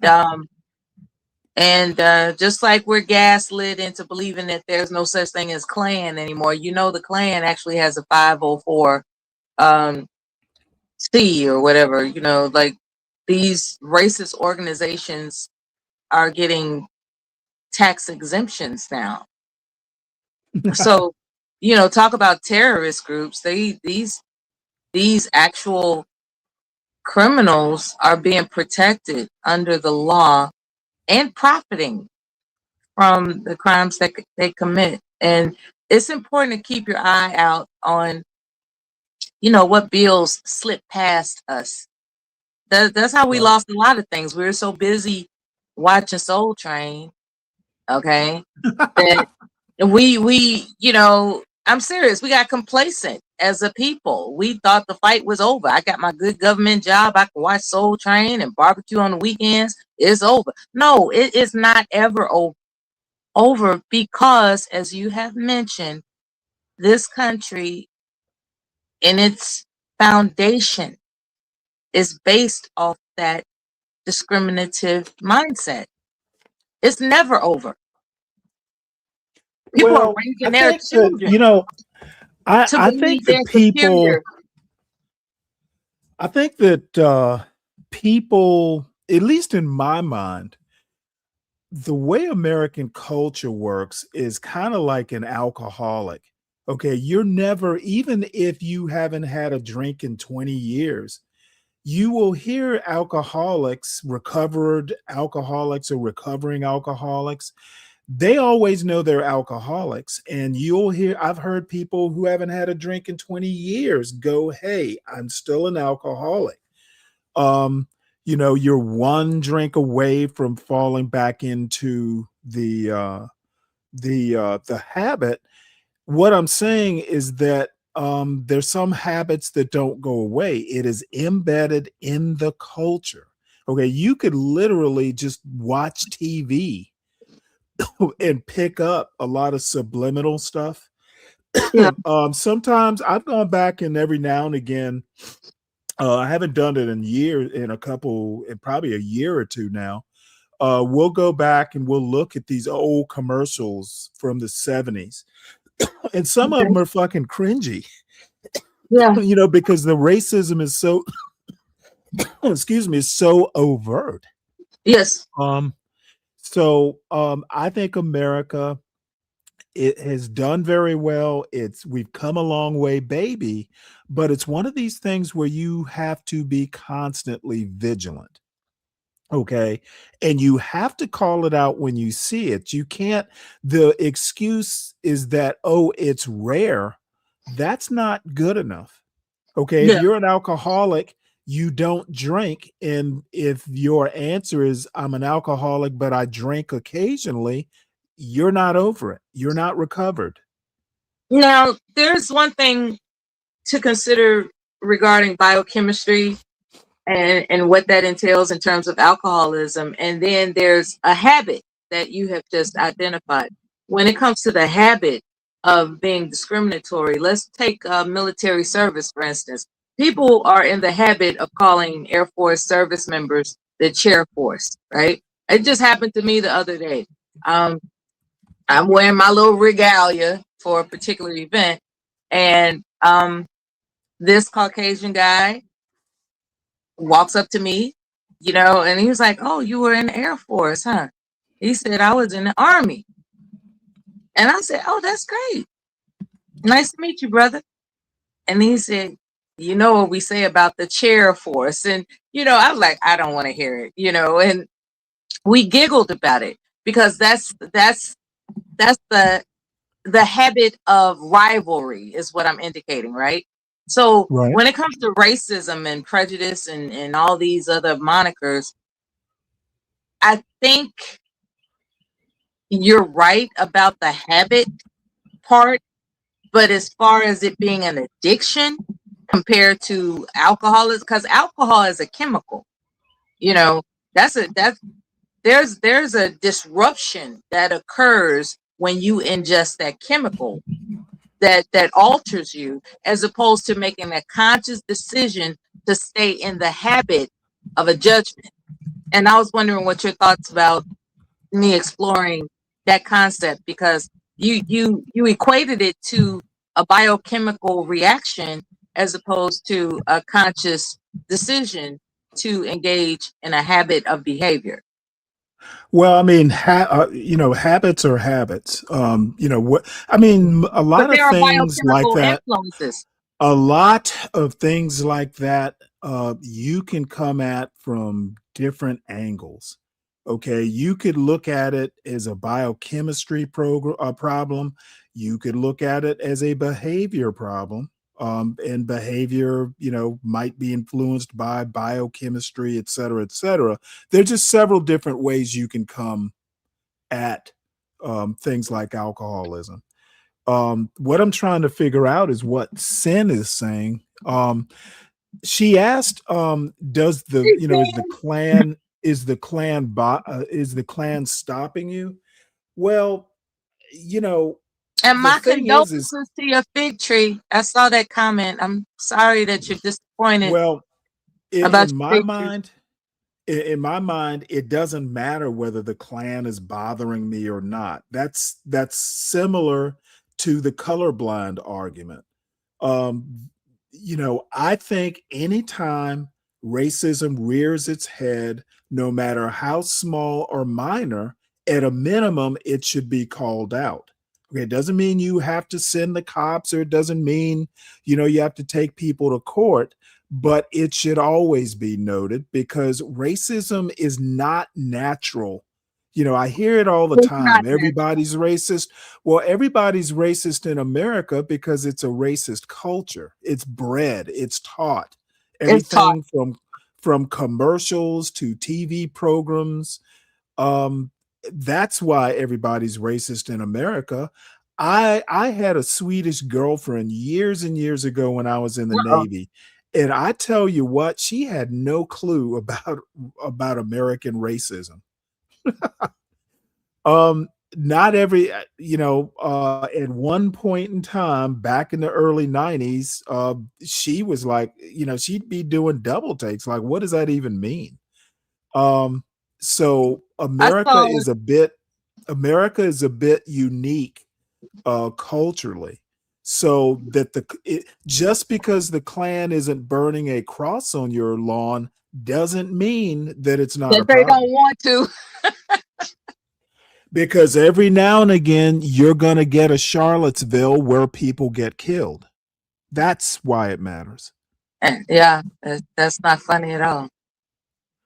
Right. And I'm not saying you have to, like, do a 5 alarm fire every time you see, somebody in a Klan robe, but it should be No, noted. just be vigilant about it. Right. Like you mentioned, vigilance is a good defense mechanism to practice. Um, I it think really is. sin must be delayed. She must be behind the conversation. It So happens.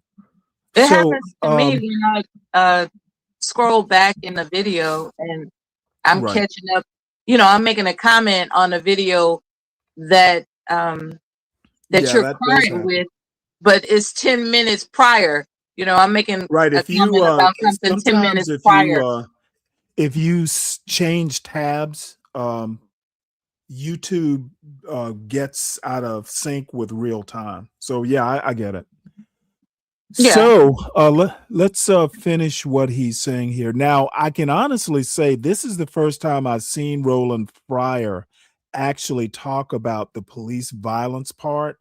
Usually, when he's talking to because he winds up being interviewed by conservatives, I don't think I've ever seen anybody on the left interview him.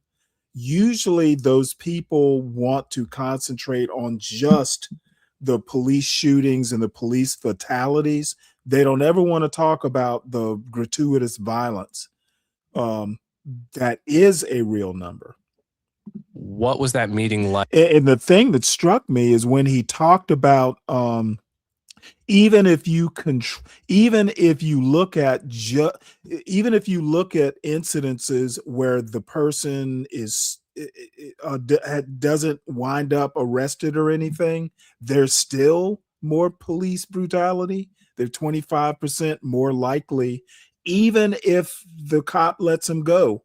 They're 25% more likely to have a violent encounter or some sort of police brutality, excessive force.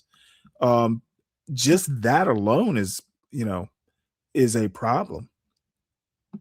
Like, what did he want to know? How did he receive the results of your paper?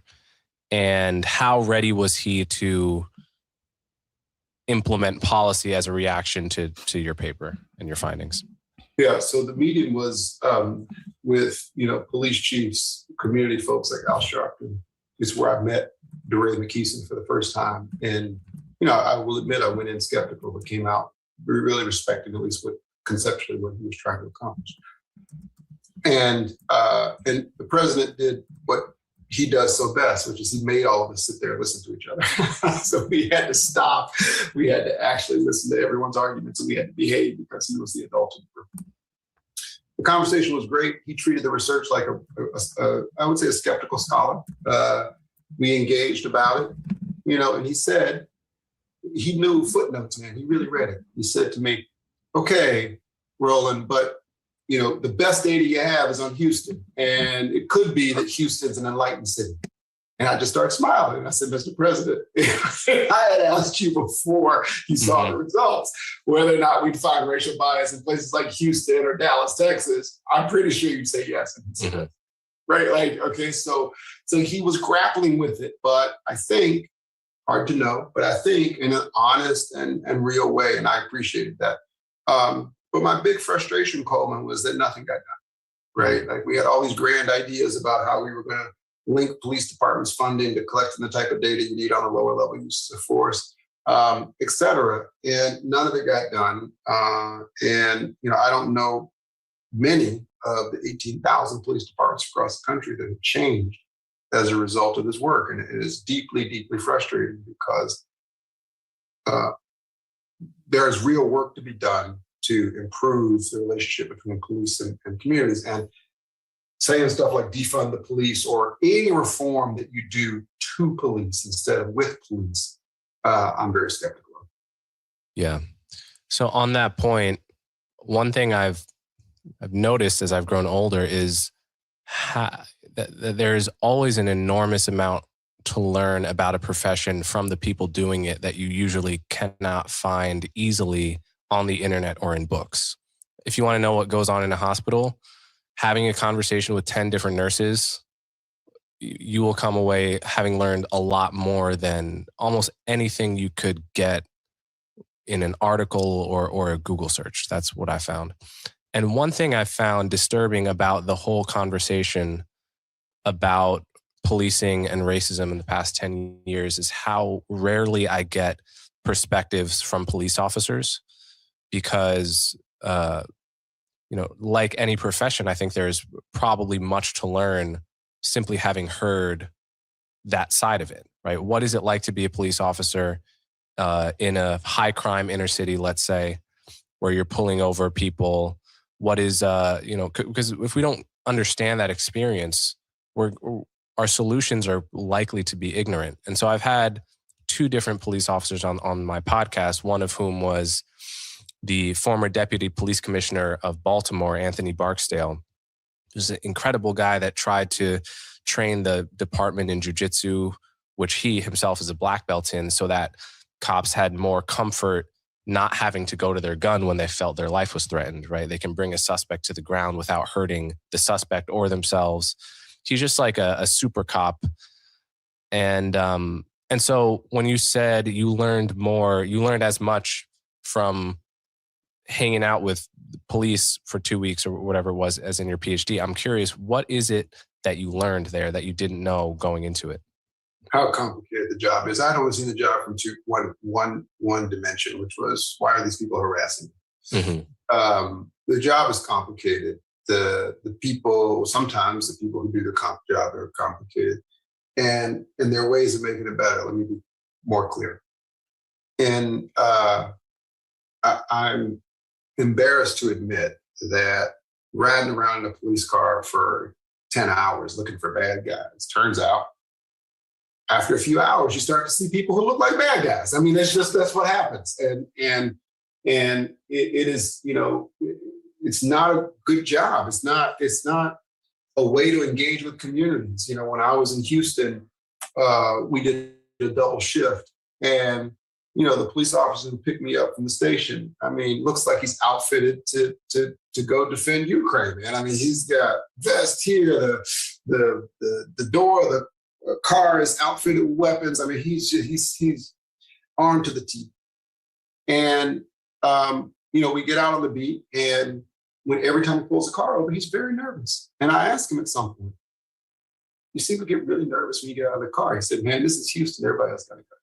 Right. And so part of the issue, one realizes very quickly, is because of the number of perceived guns in the street, police react accordingly, and that plays into how they strategically use force. In Houston, they had no sense of community because all they do is drive around and look for bad guys. On the other hand, in Camden, it was quite different. Police officers walked the beat.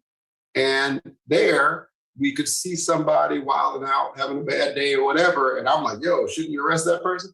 And they're like, oh, that's just Johnny. He just being Johnny, right? But the only way to know that is to have repeated interactions with that person where you understand right? You can't know that riding around in a car and just observing the behavior. A third point, because I could go on all day about this, a third point is just how difficult the job is, right? The end of my first day on the beat in Camden, we got a call, 911 call for service to a row house that someone was overdosing. We go in, police bust open this makeshift door, we get into the row house, and someone dies within 5 feet of me, okay? And, because they were shot or? Because they overdosed, and it wasn't peaceful. The body doesn't go peacefully in those situations. I'll just put it that way.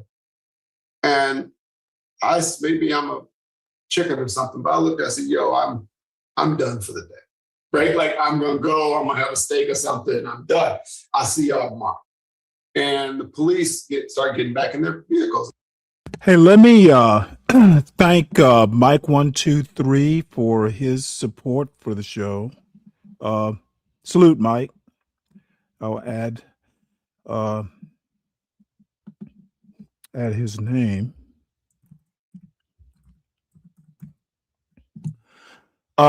So here are I'll go ahead and shout these folks out.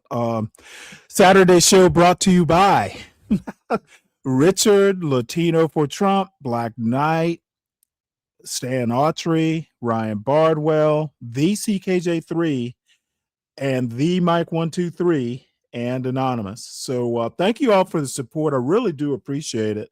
And by the way, we've actually hit 330 subscribers. So I think in the last 2 weeks, I've probably had 10 or maybe even 15 new subscribers. So we will get there one of these days, folks. Watch hours have never actually been a problem. I have like something like 30,000 watch hours. It's subscribers that we need to get to. So salute to you, Mike. I said, whoa, whoa, whoa, what are you doing? And they said, we don't get off for a few more hours. I said, you can't have 20 minutes off after you see somebody die. And they looked at me, the commissioner looked at me like I was crazy, Coleman. He says, I give 20 minutes off to everybody who saw somebody die. I wouldn't have anybody on the streets. This was like, really? And so the job, as I understand from police officers, changes you, man. How can it not? Right? It's a hard job. And so that doesn't excuse some of the behavior, et cetera, et cetera. I'm not some police officer apologist. I'm just saying, right, like, be informed. This is a tough job. And some of the things that the officers have to deal with and just go back to work are very difficult. And it has to change. Well, and so let me also say, and I think I mentioned this either not yesterday, but the day before, that I've told my son as part of the quote talk that what, you are going to one of these days get stopped, for speeding or some traffic violation. But what you do not want to do is have excessive contact with the police. Main reason being is something like what Roland Fryer is saying here. It's a tough job. Some of these guys are stressed out, and you never know when a cop is having a bad day. So, as little contact as possible as you can have with law enforcement, you want to do that. And that means don't be doing shit you shouldn't be doing. You're gonna get a traffic stop one of these days. It's just part of life. But don't be just reckless in coming into contact with law enforcement for just as a matter of course. And sometimes that's going to mean, hey, you know what, you might not go out this Saturday night, for whatever reason. So what's up, Mike? How's everyone doing? Pretty good. How are you? Cool. I'm doing pretty good, man. I just came in, and you were spot on your last statement. I was You were what? spot on your statement. I said you were spot on your last statement in reference to, law enforcement. They have a hard job as it is. So if you want respect, Yeah, you well, got to give it. my father's a retired policeman. Oh yeah, I know that. But I was saying, I wasn't referring to your father, but I appreciate his Mhm. service. Yeah, and I mean it is a tough job, and why be a problem if you don't have to be? Yeah, but everybody out here trying to look for a quick buck, and they think because they antagonize the police, they gonna get a quick buck. Really? That's what You a mean lot like of these you people. mean like you mean when you say make a quick buck, do you mean like they're trying to sue the police or something? That's what I'm saying. Really, dude, that's a dangerous fucking game. Well, yeah, it is, but that's how a lot of these people think. A lot of these people think like that. They think because the body cam start rolling the minute the cop get out of the car on a traffic stop or anything. The body cam start rolling, and then people don't think like that. They wait till the cop get to the window, and then they want to say Really? they go back and forth, argue on the street, just argue in court. I never thought it never would have occurred to me that that's what people do. Dude, they have guns. That's almost like playing chicken. Russian roulette. But Yeah, I was gonna say Stanley, Russian roulette. Your microphone's acting up. okay, I apologize. It sounds like Do you I need got to an go out? echo, and then you're having all kinds of mic problems. Let me go out and try. Okay.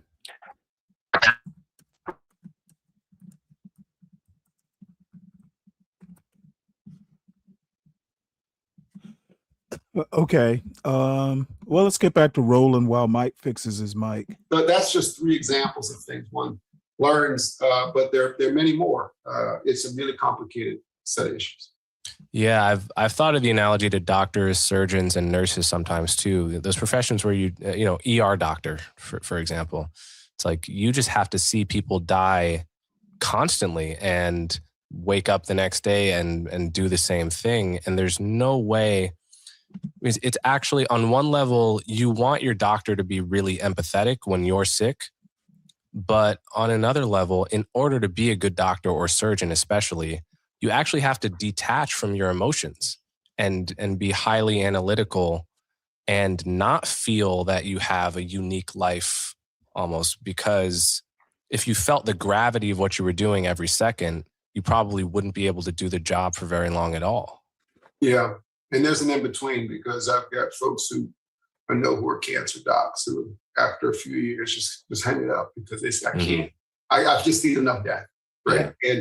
And the big difference is those people aren't going, when they go to the next patient, they're not worried the next patient's got a gun and going to shoot. And so I love the analogy. The police stuff is even more complicated because given the emotional state you're in, then you still have to go and try to figure out, bad guys versus good guys in the next 10 minutes. And I just can't imagine. Yeah. So I see a lot of your work as applying rigorous mathematics to problems of race. And that, from what I can tell, that's a common thread in your work. And another area where you've done this that I'm very interested in is charter schools. So can you, again, this is another contentious topic because the teachers union and many Democrats don't like charter schools, either feel that they take away funding that should go to public schools, or that they are, I guess that's the main argument I see used against them. And then people on the right tend to like charter schools. They're an alternative to public schools, which are perceived as being more controlled by Democrats than Republicans. And they can sometimes emphasize a more conservative style of education, a stricter style of education. So can you summarize the empirical research you've done about charter schools and what you've found? Yeah. So the average charter school is no better than the average public school. It's a hard fact to deal with, but it is what it is. Mm-hmm. But what's interesting is that there's a distribution. So there's some charter schools that are phenomenal and increase test scores in a phenomenal way. And there are others that should be shut down this afternoon, right? Mm-hmm. And you've heard, the ones that are on the right tail of that distribution, the good ones. We've all seen the after-school specials about them. Like Harlem Children's Zone's amazing. I love Jeff Kennedy. He is a not just a dear friend, he's like an uncle. Success Academy has had tremendous success on many dimensions. So that's all great. And then the question, though, is, do those test scores translate into other meaningful change, right? Because we're not just trying to educate kids to have good test scores. The only reason we care about that is it is an interim measure to the things we actually do care about, like reducing teen pregnancy, increasing economic mobility, and the like. So we have mixed evidence on that. Jeff Cannon, the Harlem Children's Zone, tremendous results in his I would call it medium-term impact. So on measures of, IQ and related things like Woodcock-Johnson, he has a big effect. So big effect on test scores outside the state test score. The boys that attend his school are literally 100% less likely to be incarcerated by the time they are in their 20s. The girls are 75% less likely to be pregnant in their teens, right? So let's just pause for a second.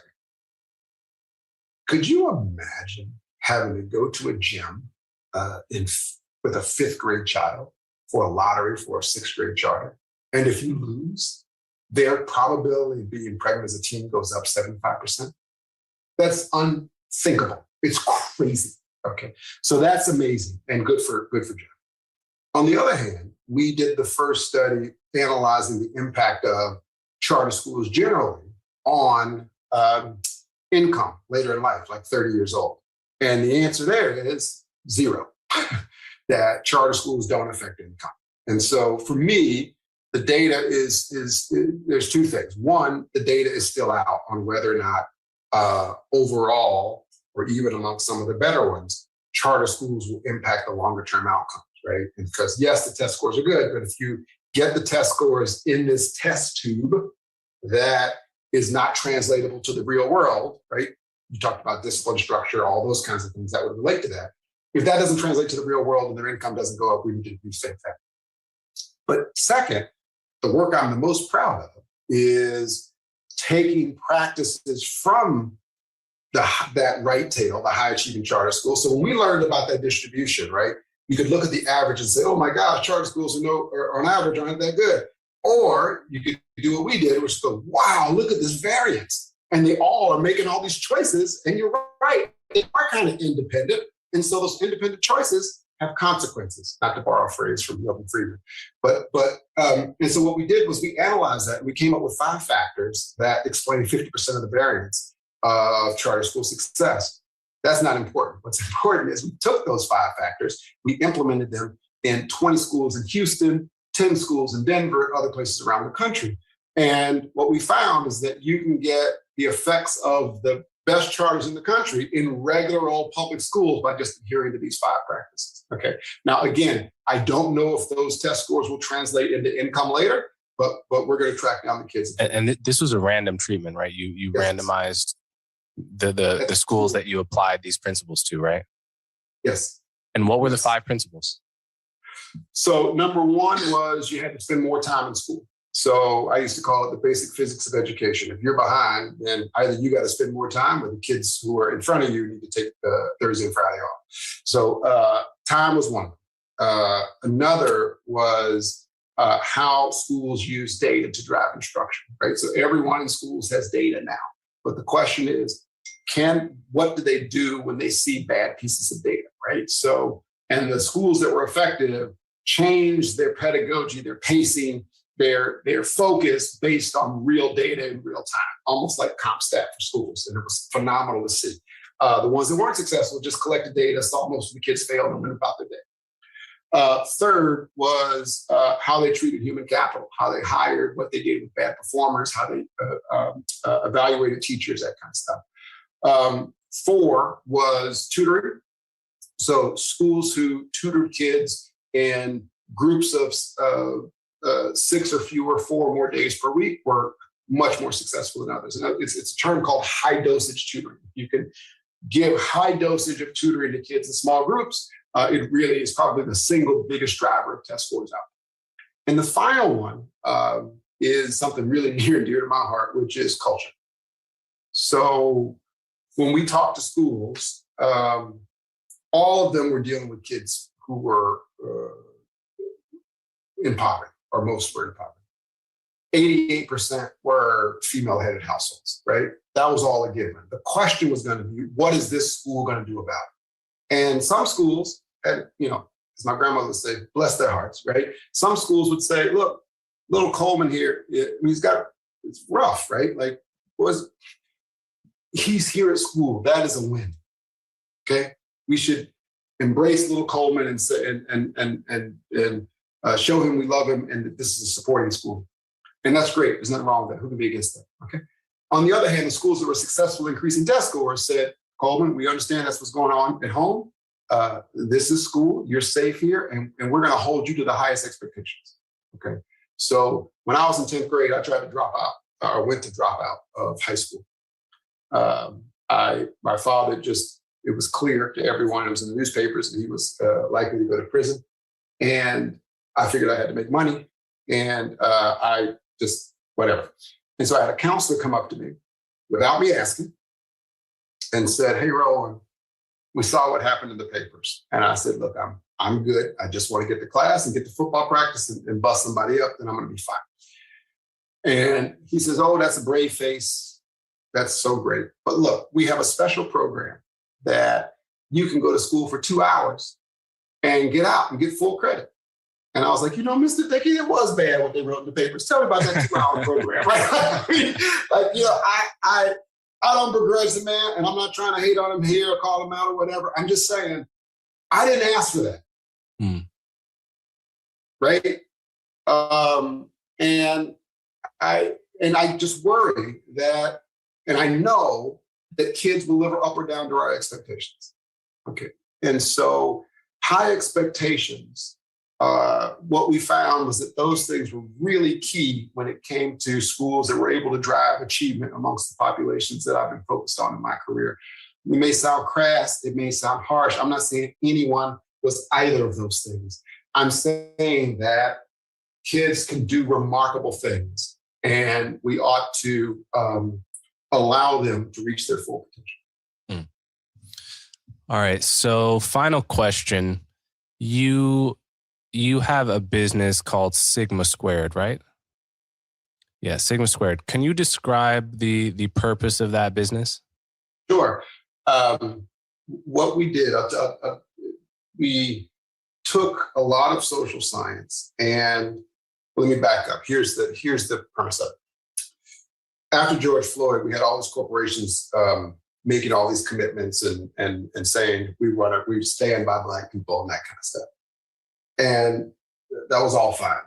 But then as one got to realize that many of these activities were more like box checking than digging in deep and figuring out how to actually maximize talent in their organization, I got frustrated.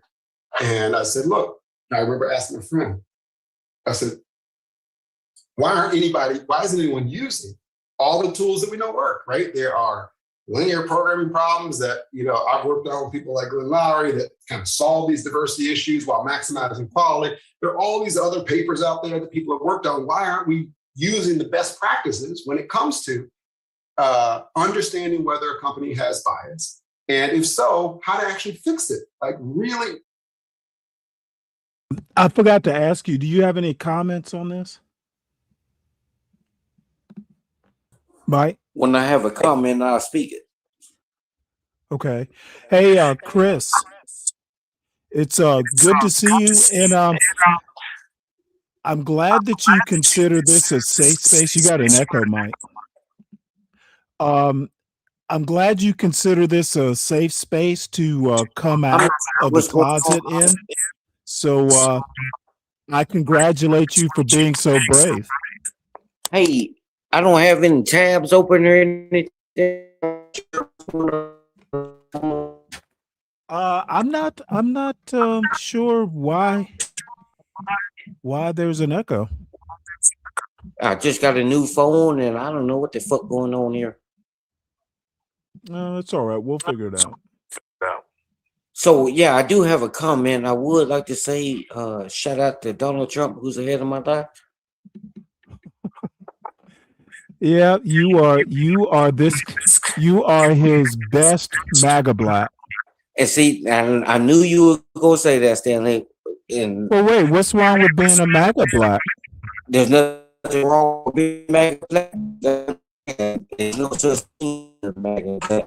Your microphone is really roboting out here. What do I need to do?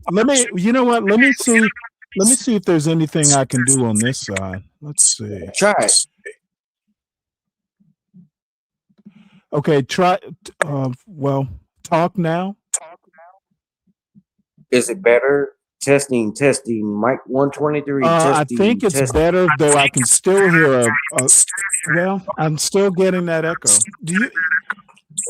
I apologize. You got to deal with it for right now until I can get into the settings and see what's going on. Okay. Let's see. Natasha's happy that you said your signature line. Natasha, you stand by and stand strong. Stand by, stand strong. What I was saying, there's a difference between being a Republican black and a MAGA black. MAGA is just a slogan. So you can't attach that to any one person. Actually, you can. Well, explain to me how you can do that. People do it all the time. Don't you read newspapers? MAGA is a movement. And you don't read newspapers? Oh, I read them every day. You A read lot of a times, newspaper every day. a lot. Well, where do you think I get these news articles from? Well, you get it from your phone. You don't pick up a nobody No, throws I a subscribe. Well, hold on one sec. I subscribe to like 5 newspapers. but nobody throws a paper in your yard every morning, Stanley. Well, they're online now. Okay, so I just said you don't read a paper Here, newspaper. let me show you something. This might actually interest you. What's up, MOT? What's up, man? You MOT. heard the MAGA. You heard the Son of- MAGA black bat signal, huh? Shout out to Donald Trump.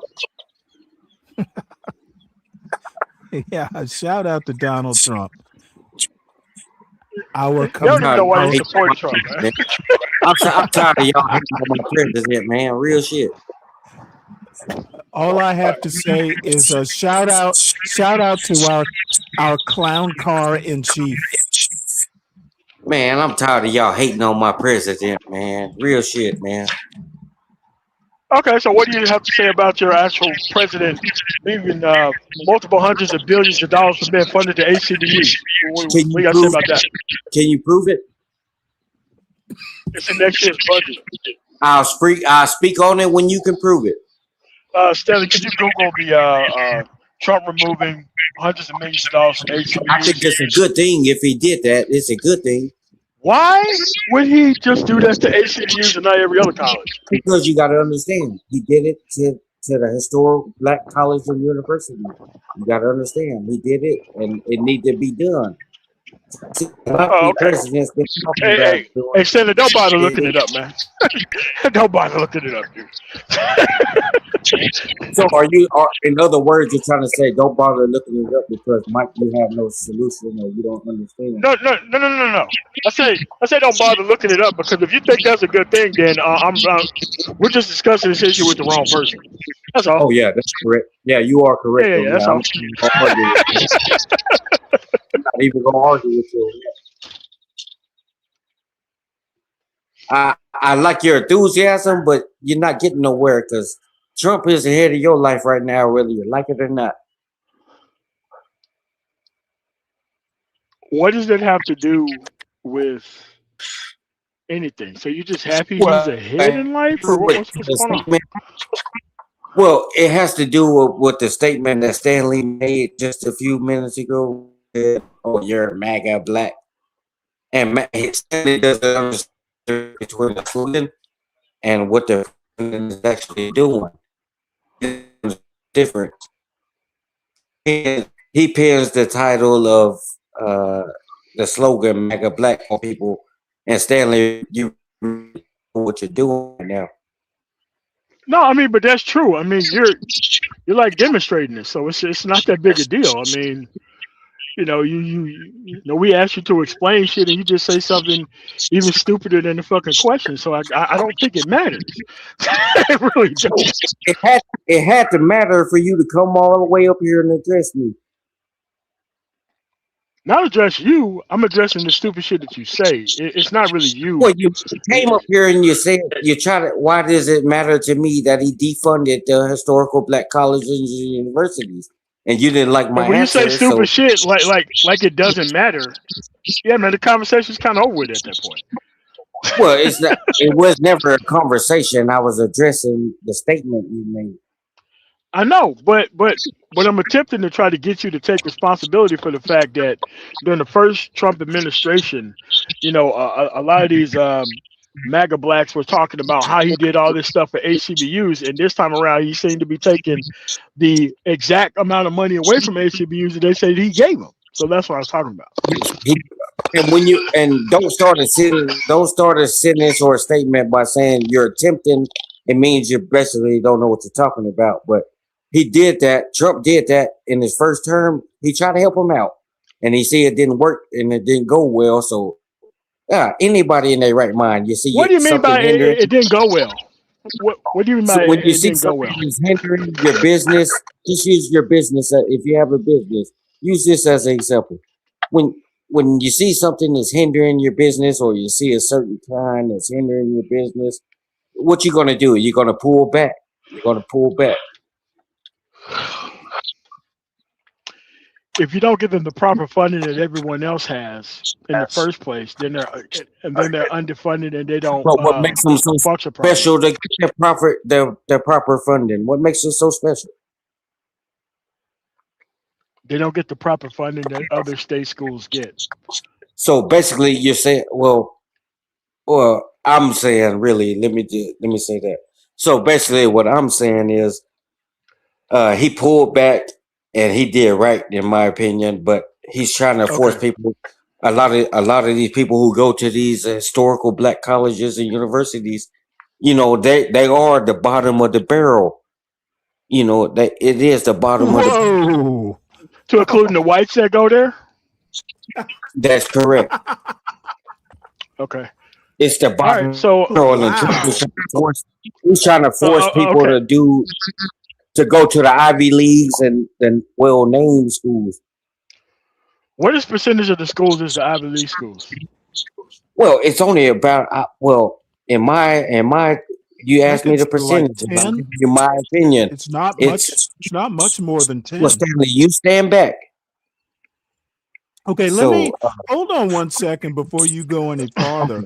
You know that the four-star admiral that just retired from CENTCOM is a Morehouse graduate?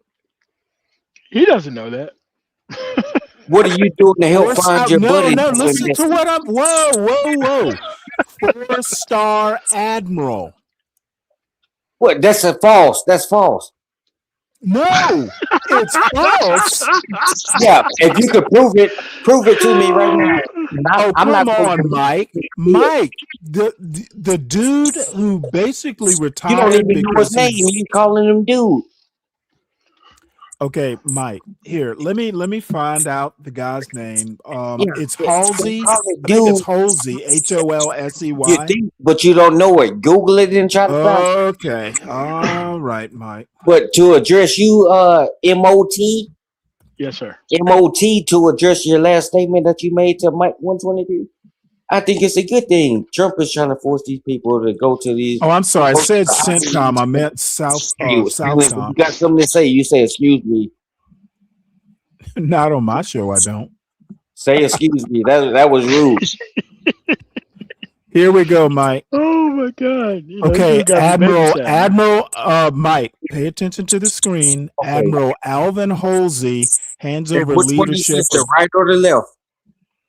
The guy in the Navy uniform. Well, I see two people in uniform. Okay, which one has the Navy uniform, Mike? I don't know. Which one has the Navy uniform, Mike? The one on the left. Good. That's Admiral Halsey, four-star admiral, graduate of Morehouse. Okay, and your point? My point. You called those HBCU graduates the bottom. You called them the bottom of the barrel. This dude's a four-star admiral. But he didn't go to an Ivy League. Okay, Mike, listen to what I said. You said you called HBCU students bottom of the barrel. That's correct. I'm saying this HBCU graduate was the top brass in Southcom. How long did he last? I bet you he didn't last long. Dude, he lasted long enough to have 4 stars. I can go right now and join the military. He lasted long. Dude, you're not about to join the military and get 4 stars, bro. He is a full. He's not a vice admiral. He's not a rear admiral. He is an admiral. Full admiral. Okay, he's an admiral, but you're still not making the point. He is not bottom of the barrel. Is my point. Well, yeah, but I think you're wrong. I think he is the bottom of the barrel. Okay, well, that's my opinion. So there's no help in this MAGA black. It's cool. It's cool. But Mike, what's the highest level of education that you completed? Well, I got my bachelor's degree in criminal justice.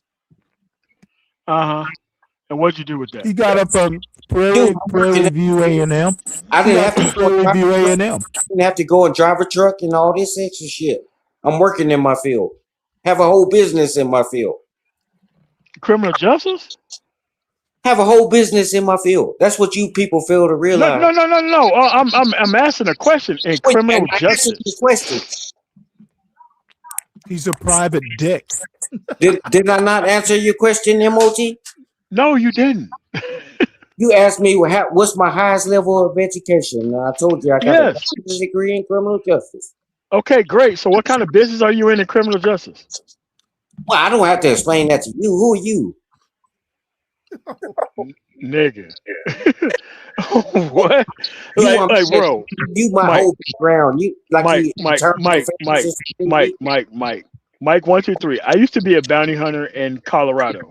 Dude, If I'm asking you, what kind of business that you're in, you're Dude, either I'm a private investigator or a bail bondsman or something. I'm just asking a question. It's How simple. long did you serve as a bounty hunter? 4 years. Okay, I got you beat. But I did 10 years, well, probably 10 years and a few months. I'm known in these streets down here where I'm at. But I graduated with my bachelor's and I went on to IT what I went to school for. But you're driving a truck now. Because it pays more money.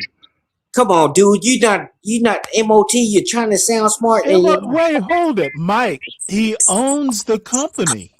that doesn't mean, but he's not practicing in the field that he went and paid all this money to these schools to get the degree. I was done with IT. Listen, He went through the training. military and paid he's for not that shit. practicing in the The field. GI Bill paid for that. Something is wrong.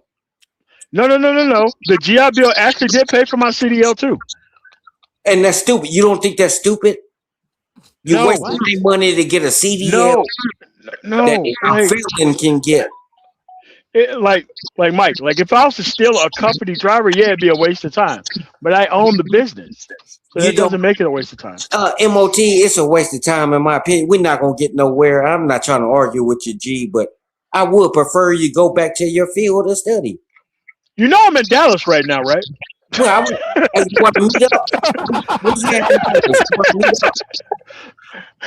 You want to meet up? Nah, you know my sister just moved to Dallas, so that's why I'm here.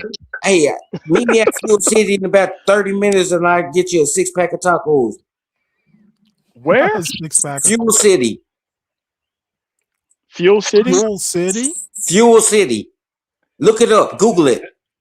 No, that sounds like the name of a truck stop. It is. It's right out. Well, I don't want to give you my exact location, but I'm not far from it.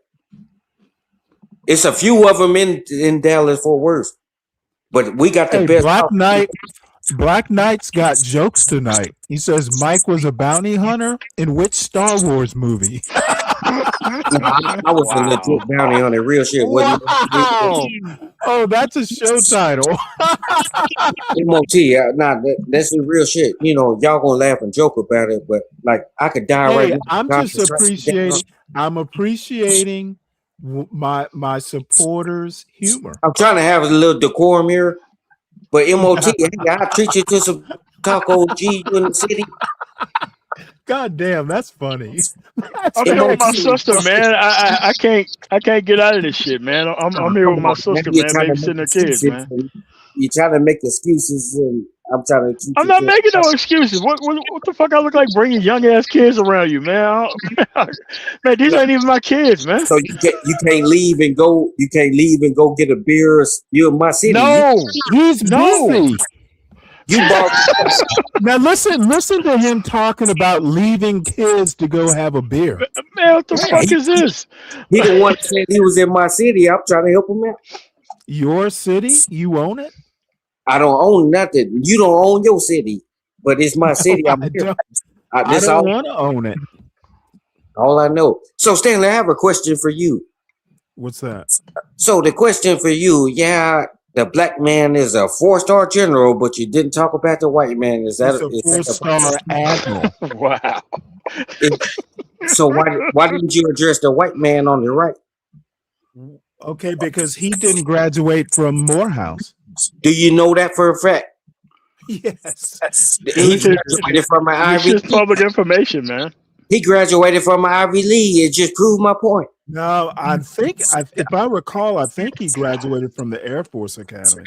And you didn't even, both of you two individuals did not graduate from an Ivy League school. You went to a historical. Hell no. They Okay, graduated from Ivy League I school. didn't And graduate just from an proved my point Ivy. even I didn't further. graduate from an Ivy, but my state university was number 50 in the country. But it proves my point even further because you're not practicing in your field. You're too dumb. You know, they teach y'all the dumb stuff when you go to these HBCUs. They teach you the bottom of the barrel. Only one or two major. Mike. I've already owned a business in IT, and I make far more money in actual transportation than I did in IT. So you worked in IT, what you saying? No, I worked in IT. Then I went private. I was managing people's databases. And then I didn't want to do that anymore. I wanted to travel and be more mobile to where I could see people and IT shit. was smarter And I like to than you, this. wasn't it? It was smarter than you. It was smarter than you. Okay.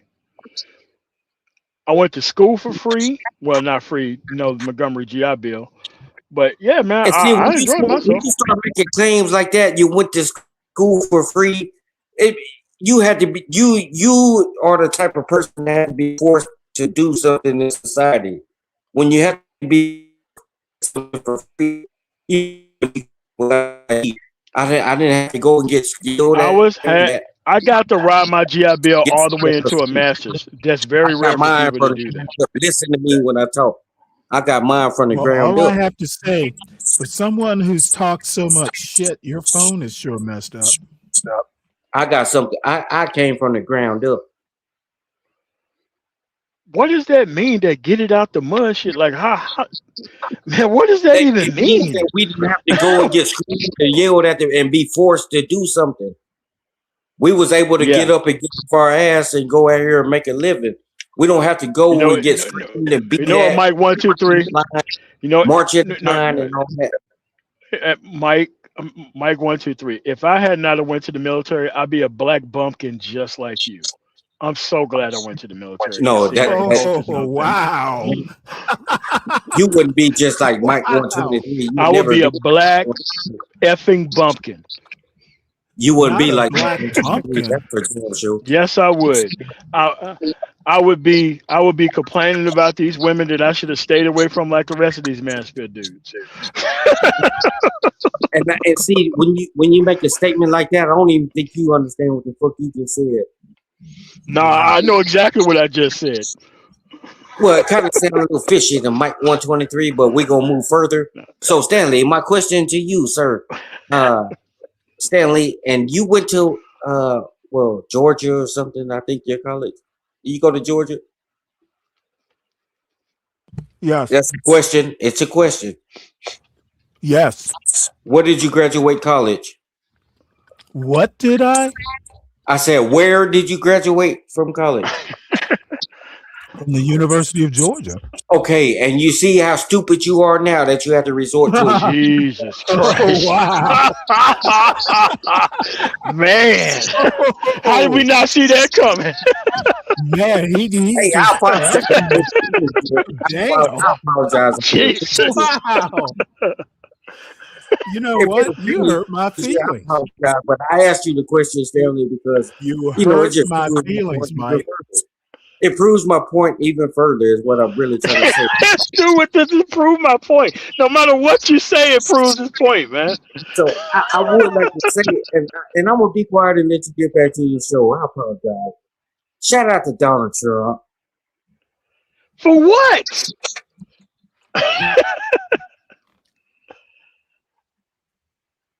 Mike, I personally think what you need to do, you really need to go out and join the army so you can fight for you can fight for the head of your life. Oh, yeah, man. So that way he yes, so he can go to Iran, man. So why is he shouting out Donald Trump rather than going getting shot out of the sky like those planes, man? That's right. He needs to go serve the head of his life. The head of your life wants you. Used to be Uncle Sam, but now it's Trump. No. Uncle Black Bumpkin wants you. to go serve in Trump's army. Man, Have I'm you so glad I went have, to the military, man.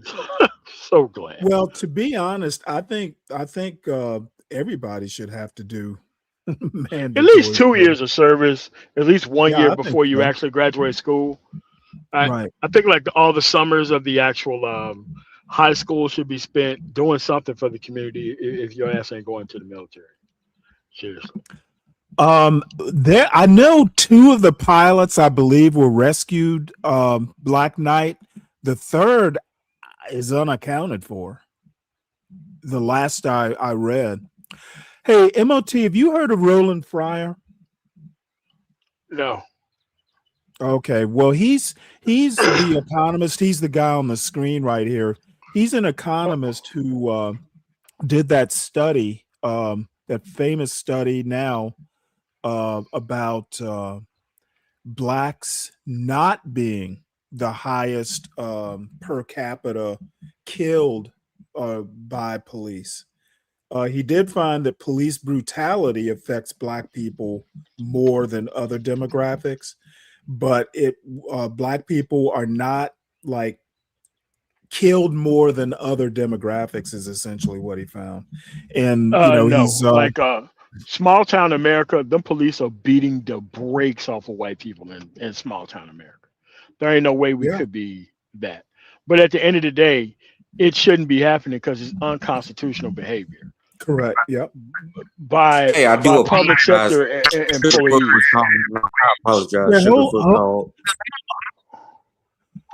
man, your phone is still, man. Do you have an? Man, what's going on, G?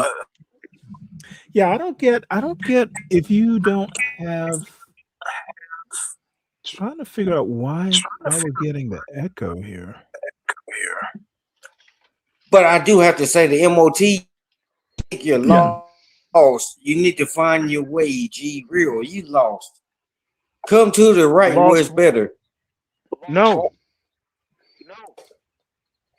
I love your liberal city and Yeah. how much they built the infrastructure and all that kind of stuff, man.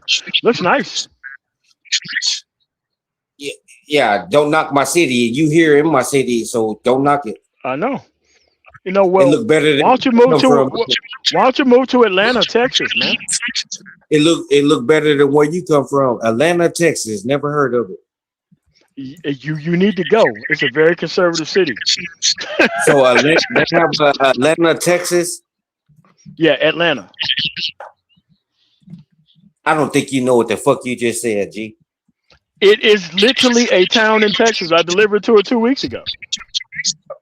Well, Texas so big. I ain't even been around it all. Yeah. It You takes like that about liberal 6 stuff, hours. don't you? It'll take about 6 hours to get from one end of Texas to the other. Actually, it takes 8 hours. Well, you get the point. Hey, You get the point. hey, man, so why do you like living around all this liberal stuff in Dallas, man? So what's that about? Did you vote for Jasmine Crockett?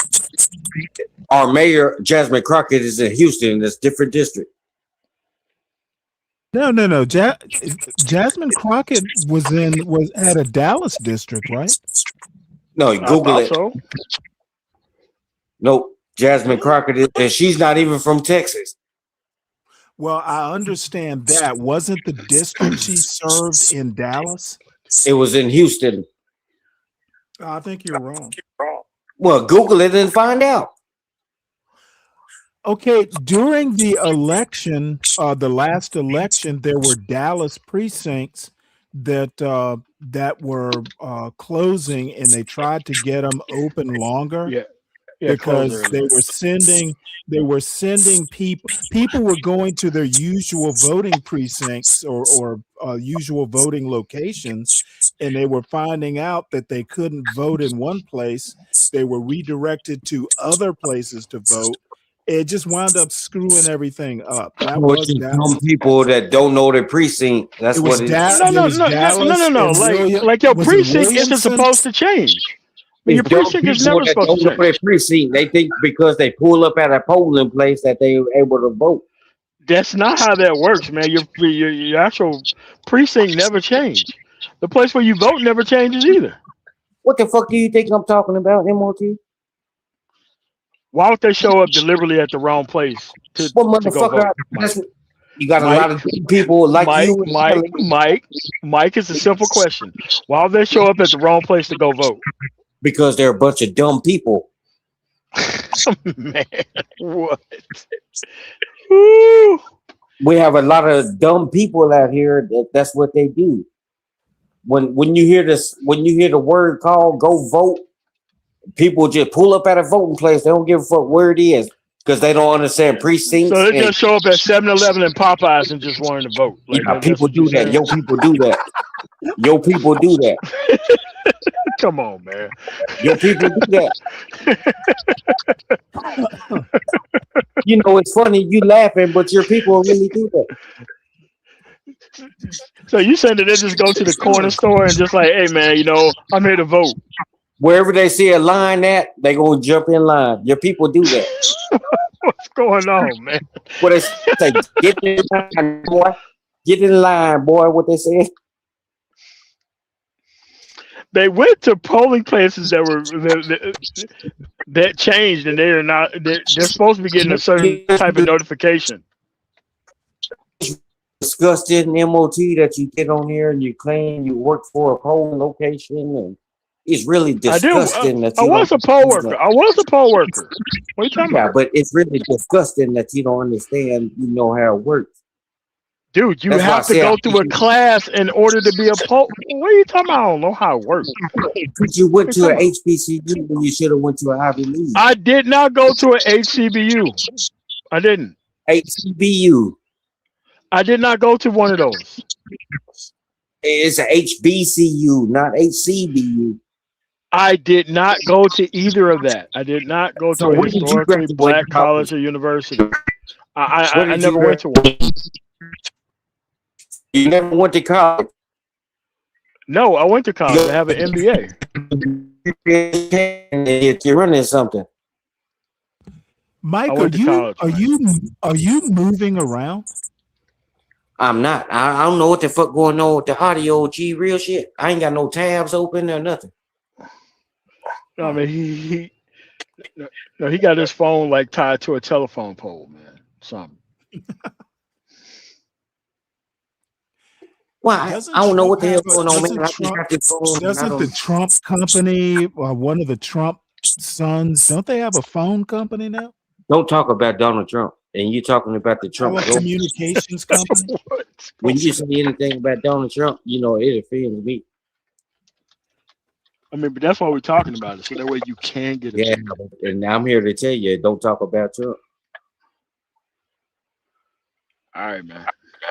Trump gives you money every day they wake up. Trump gives you your life, your breath.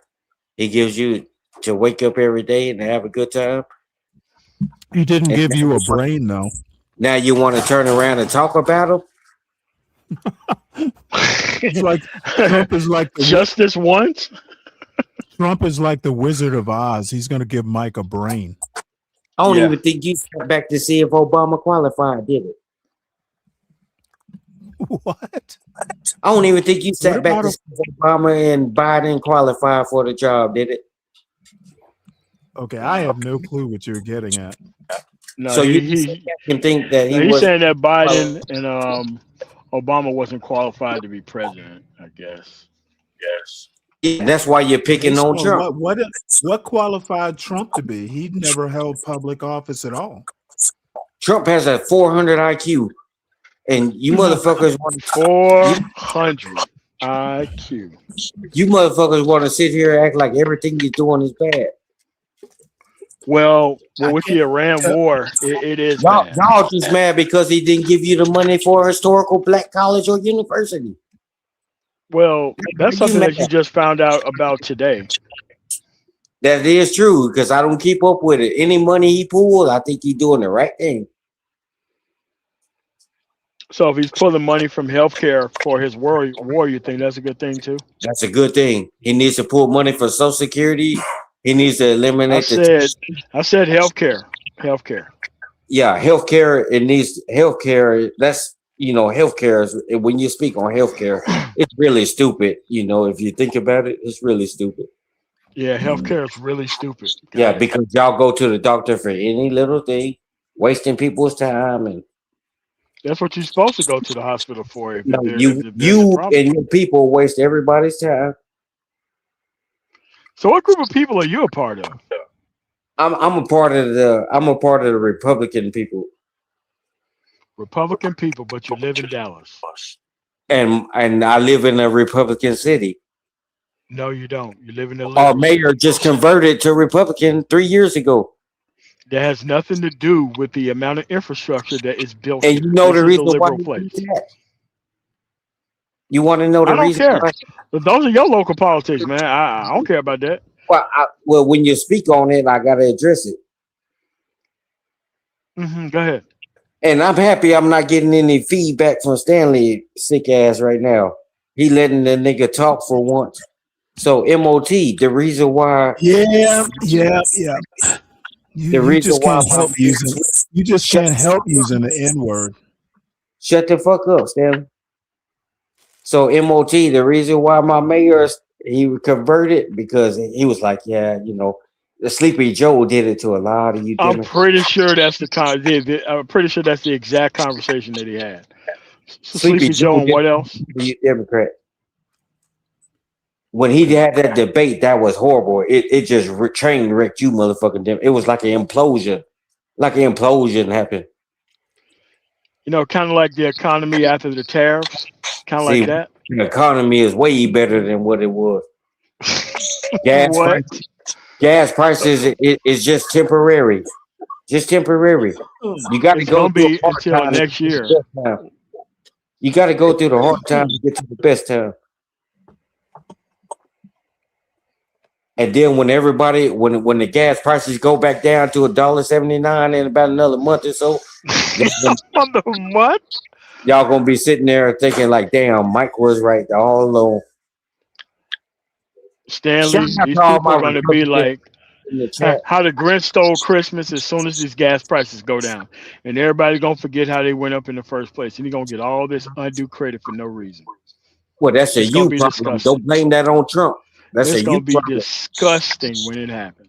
It's a you problem. Don't blame it on Trump. Don't blame your credit situation on Trump. Nobody told you to go rack up all this credit. Credit That's a you problem. situation. What are you talking about? So let's let Stanley. He's been mighty quiet for some reason.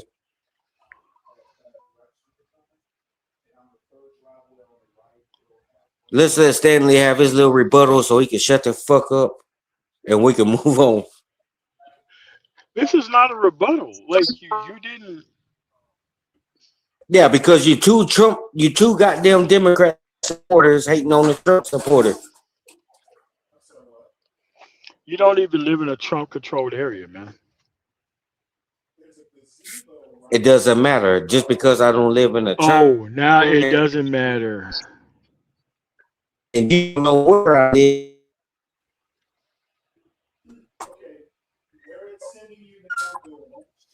Probably one of the biggest cities you ever been to in your life. No, Denver's way bigger than actual Dallas.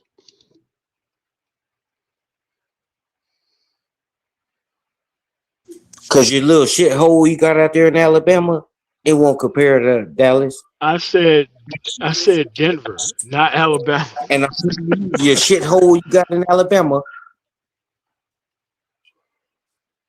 I'm not from Alabama, man. Well, that's where I think you're from. I wouldn't give a fuck what you tell me, but I think you're from Alabama. No. My state is worse than Alabama. The worst state in the union. Oh, you must be from Detroit, Michigan. No, the worst state in the union. Worst state. What's the worst state? I think Yeah, it's Detroit still is in the a South. worst state. No. Oh, you from Mississippi? Yes, I am. Ding, ding, ding. You got it right. You from fucking Flint, Mississippi? Is there a Flint, Mississippi? I don't know. I've never heard of it. Well, you from Jacksonville, Mississippi? Your water is horrible down there.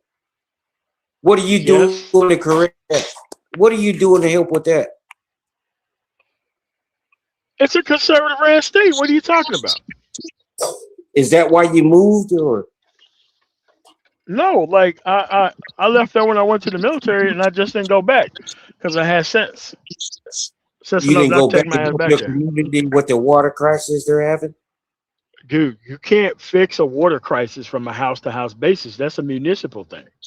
Well, if your house was clean and then you go next door and tell the people to clean up, maybe the water would be clean. The water is filtered from the Mississippi River. What are you talking about? But that's a you problem. Don't blame it on the rest of the 49 states, The water 50 states. filtration system it's a municipal problem. It's a government problem. No, that's a you because you're not forcing the government, your local government, to do anything about it. Dude, one liberal city is not going to stop a conservative ran state. See, now you're trying to use politics because you're not out there telling your local government to change the water crisis, and you Oh no still no have no! family I out there. left. I left. It's much But you still easier have it family is out to there. leave Mississippi than it is to wait for them to get their act together. But you still have family out there. You don't think you should have went back and you left? You left. No, You no, left your family. no. Those people are quite comfortable down there, man. So you call your people those people? Yeah, those people are Okay, so pretty it comfortable just down there. shows me you don't have respect for your own people. No. Those people want to be part of my people, and they're not part of my people. They're part of those people. You just mad Hey, because Steve, I have a question for you. How do you? What are your thoughts on Mississippi improving in the education ranking? They're not improving in the Apparently, education rank. They are actually manipulating statistics. Nobody brags on oh, the you best think so? fourth graders. No, I know so.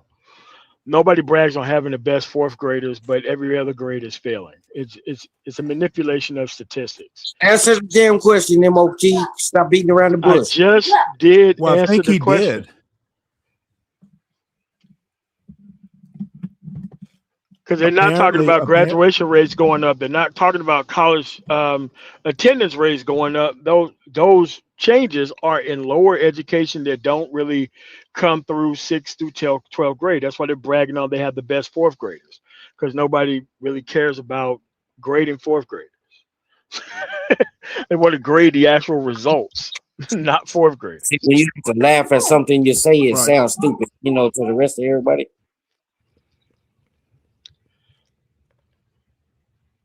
Yeah, but they can't name like okay, since Mike 123, since you think it's a good idea, what law did Tate Reeves pass to actually make the actual educational investment to make Oh, things better for those kids in the I state? don't know nothing about dirty Mississippi. I don't know nothing about. Okay, well that's my point. There wasn't anything. Dirty Mississippi. Wow. Yeah, I just, I don't know nothing about it because it's dirty. Why would I go to a dirty place?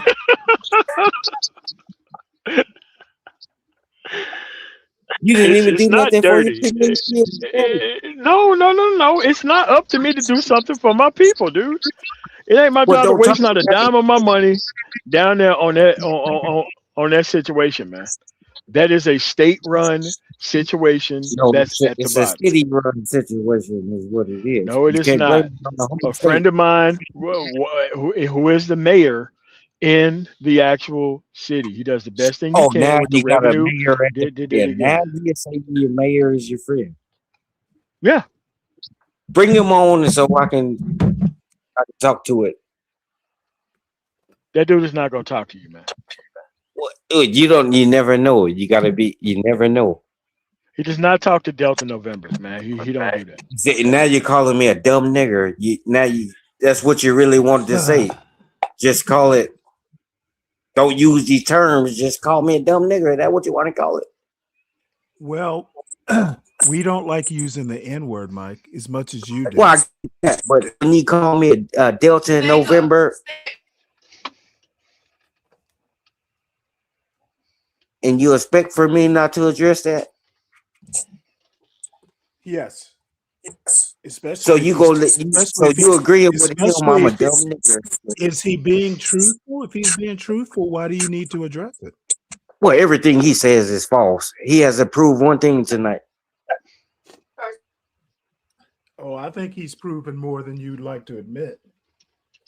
Well, he proved my point that the money should have been taken from the HBCUs. That's not my point. That's what Trump did. That's not my point.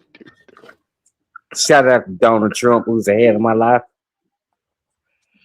Whoa, whoa, whoa, whoa, whoa! The head of your life, man. You treat him like he's your Lord and Savior or something, man.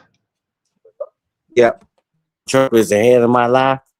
And I don't give a fuck what you got to say about it. How did he become the head of your life? Like, what's that process like?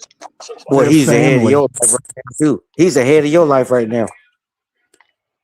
No, he's the commander in chief. He's the It's the difference between the head of your president life of the and the United States. spiritual. I didn't say he was a spiritual head of my life. I said he was the head of the life. And he's ahead of your life. He controls how Okay, your day. we're not in the military anymore. Yeah, He controls seriously, your man. day-to-day operations. He does not. As a matter of Well, fact, you just don't like it. we are the head of Trump's life. See, Stanley, now you're talking stupid. Okay, How I the don't fuck know are you? where How you are you I the don't know fucking where head of you Trump's cult life? members, you MAGA cult members actually think you work for Donald Trump. Well, whether you like it or not, I'm a ride with my nigga Donald Trump. Yeah, well, you know what? Trump is You're gonna not riding ride. with you. Like all this claiming of Donald Trump. Donald Trump don't claim y'all. He don't even acknowledge y'all. Biden didn't even know if you was living. Dude, Trump has not acknowledged his black Biden was so far supporters. fucking gone, he didn't even know if you You was dudes living. don't even have any cabinet positions or anything, man. And then you put Kamala up there, cackling Kamala.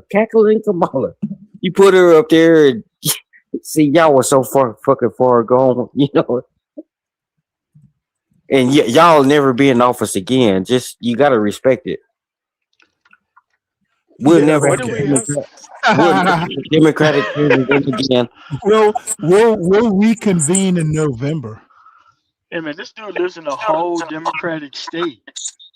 I'm We'll, sorry, we'll, we'll Democratic never have a city. Democratic president again, and you just gotta accept it. You know, I don't know what to tell you. You gotta accept it. Yeah, he's drunk. Nah, nigga, you drunk.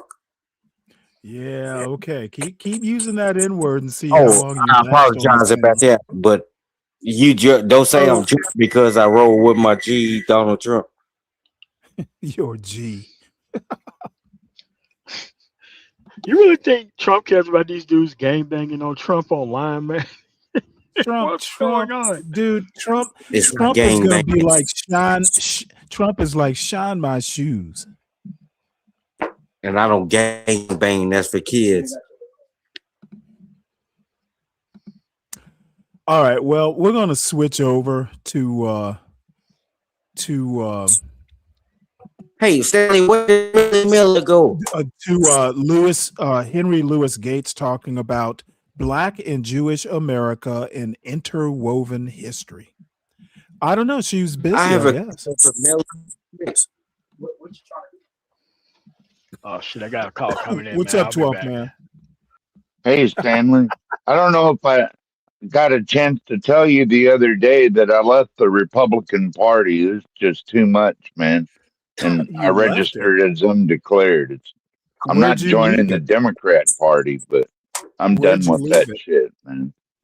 Well, what made you leave? Well, mostly it was all this Iran shit and firing all these top generals because they didn't want to go along with the ground troop invasion in Iran. Okay, I now mean, you're talking shouldn't you stupid. take heed of that? Shouldn't you take Now heed you're talking of what your stupid, man. generals are Okay, telling you, can not you just not, fire them? Mike, don't overtalk the man. Yeah, he's talking stupid, Stanley. Okay, but he can't talk because you're talking over him. Well, shouldn't you tell your other Okay, people come to do on, me? Mike. Give the man a chance to talk, please. Yeah, so yeah, it's mostly this Iranian stuff, and You should listen to your top generals, not fire them. It's totally stupid what they're doing. Yeah. I don't like it at all, From what Stanley. I heard, that dude who's the Army or former Army Chief of Staff, he's like When they like a super. 30 of them all together, they fired Stanley or something like I that. didn't know it was that many, but I know what the guy who's the top, who's the Army Chief of Staff.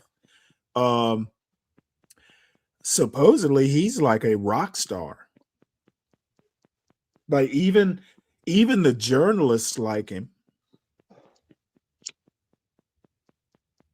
Yeah. Yeah, well, They're the totally. bottom line Go ahead, From- man. is You still that talking. Go ahead. Trump is going. Trump has effed up. Trump has left damage that will take a number of years to recover from. The Justice Department, they lost a lot of talent that's not coming back. And another thing that happened is, I guess I should have known a long time ago it was going to happen, was from the firing of all these federal workers. So my cousin, who is disabled, was trying to apply for a rural development grant, or not grant, but a direct loan. And the money is there, but they don't have the manpower anymore to process the application. So she's ass out. Tonight, man, I gotta give you that much credit. You sound coherent. So it's just kind of a litany of things that's happened to make me leave the Republican Party.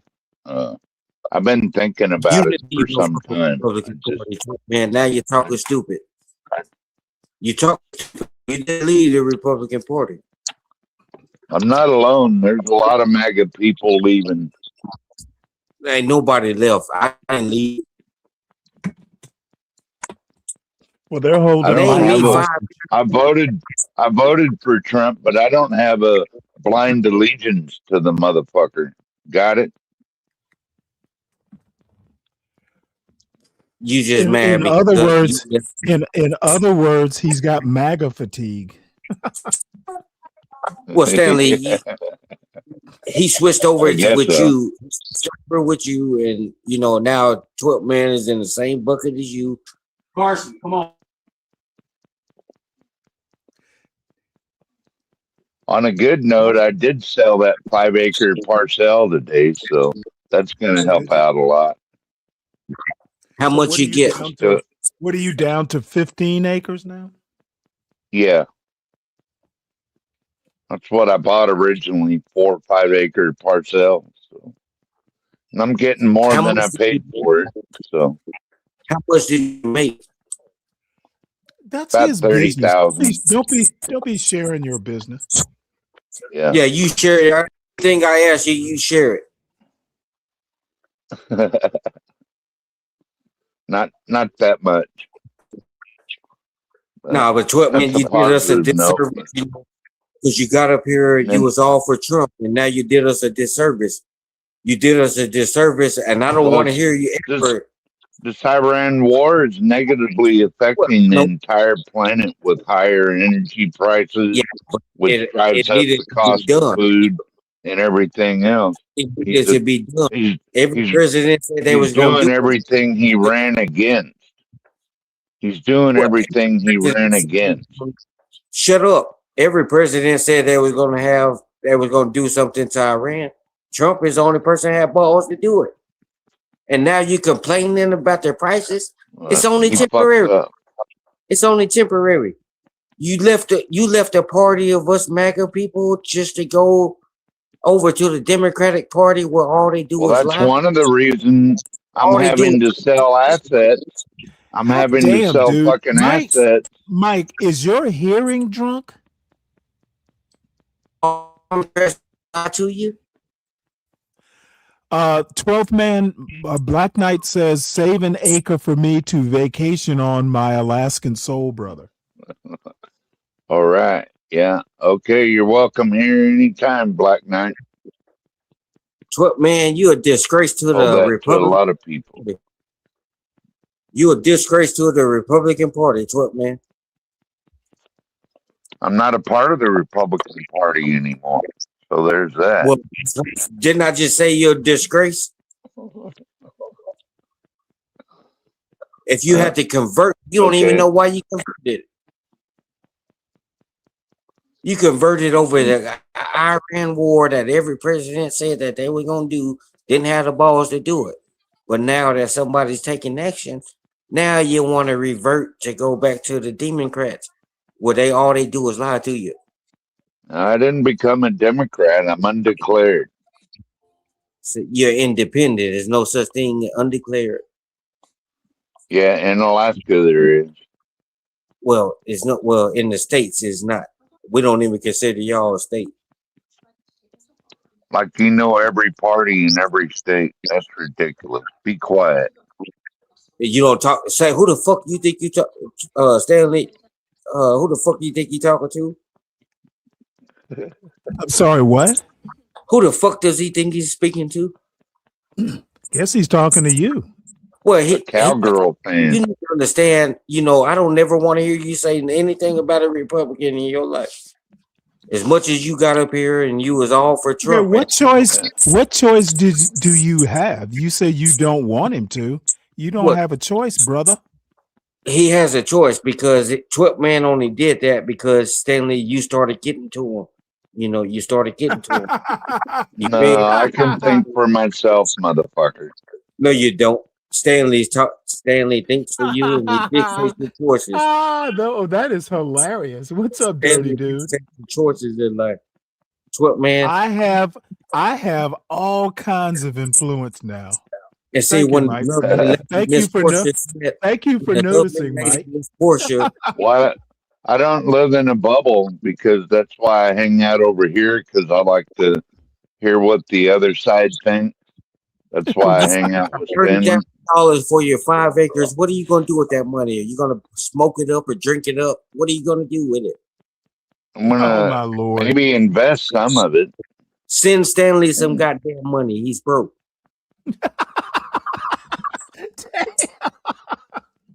Wow. Dude, you are wilding out tonight. No, when he gets up here and talks like this, you gotta understand. For someone who's talking so much shit, your phone is effed up. Oh, hold on. Let me. Internet. He's got that Trump internet.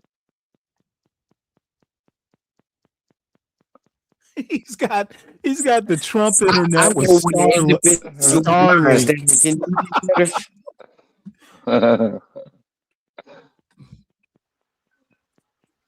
Man, see, can you switch satellites in your Starlink?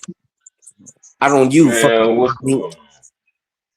There's Tough Guy. What's up, Tough Guy? Oh shit! Yeah. Oh shit! Another dumb motherfucking Democrat. He can't help but saying the N-word, Stanley. Where's Tough Guy. Where the fuck is my Republican people at? I ain't no damn Democrat. Deacon Dave. Shout out to Deacon Dave. Deacon Dave. I ain't no Democrat and I ain't no Republican. You're a fake ass pianoist singer. What are you talking about? Nigga, you came up here to play a drum for Stanley, nigga. Shut up. Can you stop using the N-word? Okay, Stanley, I apologize. I'm gonna send you some money for swearing. Yeah, I have to start using an N-word. Are you drunk already, Mike?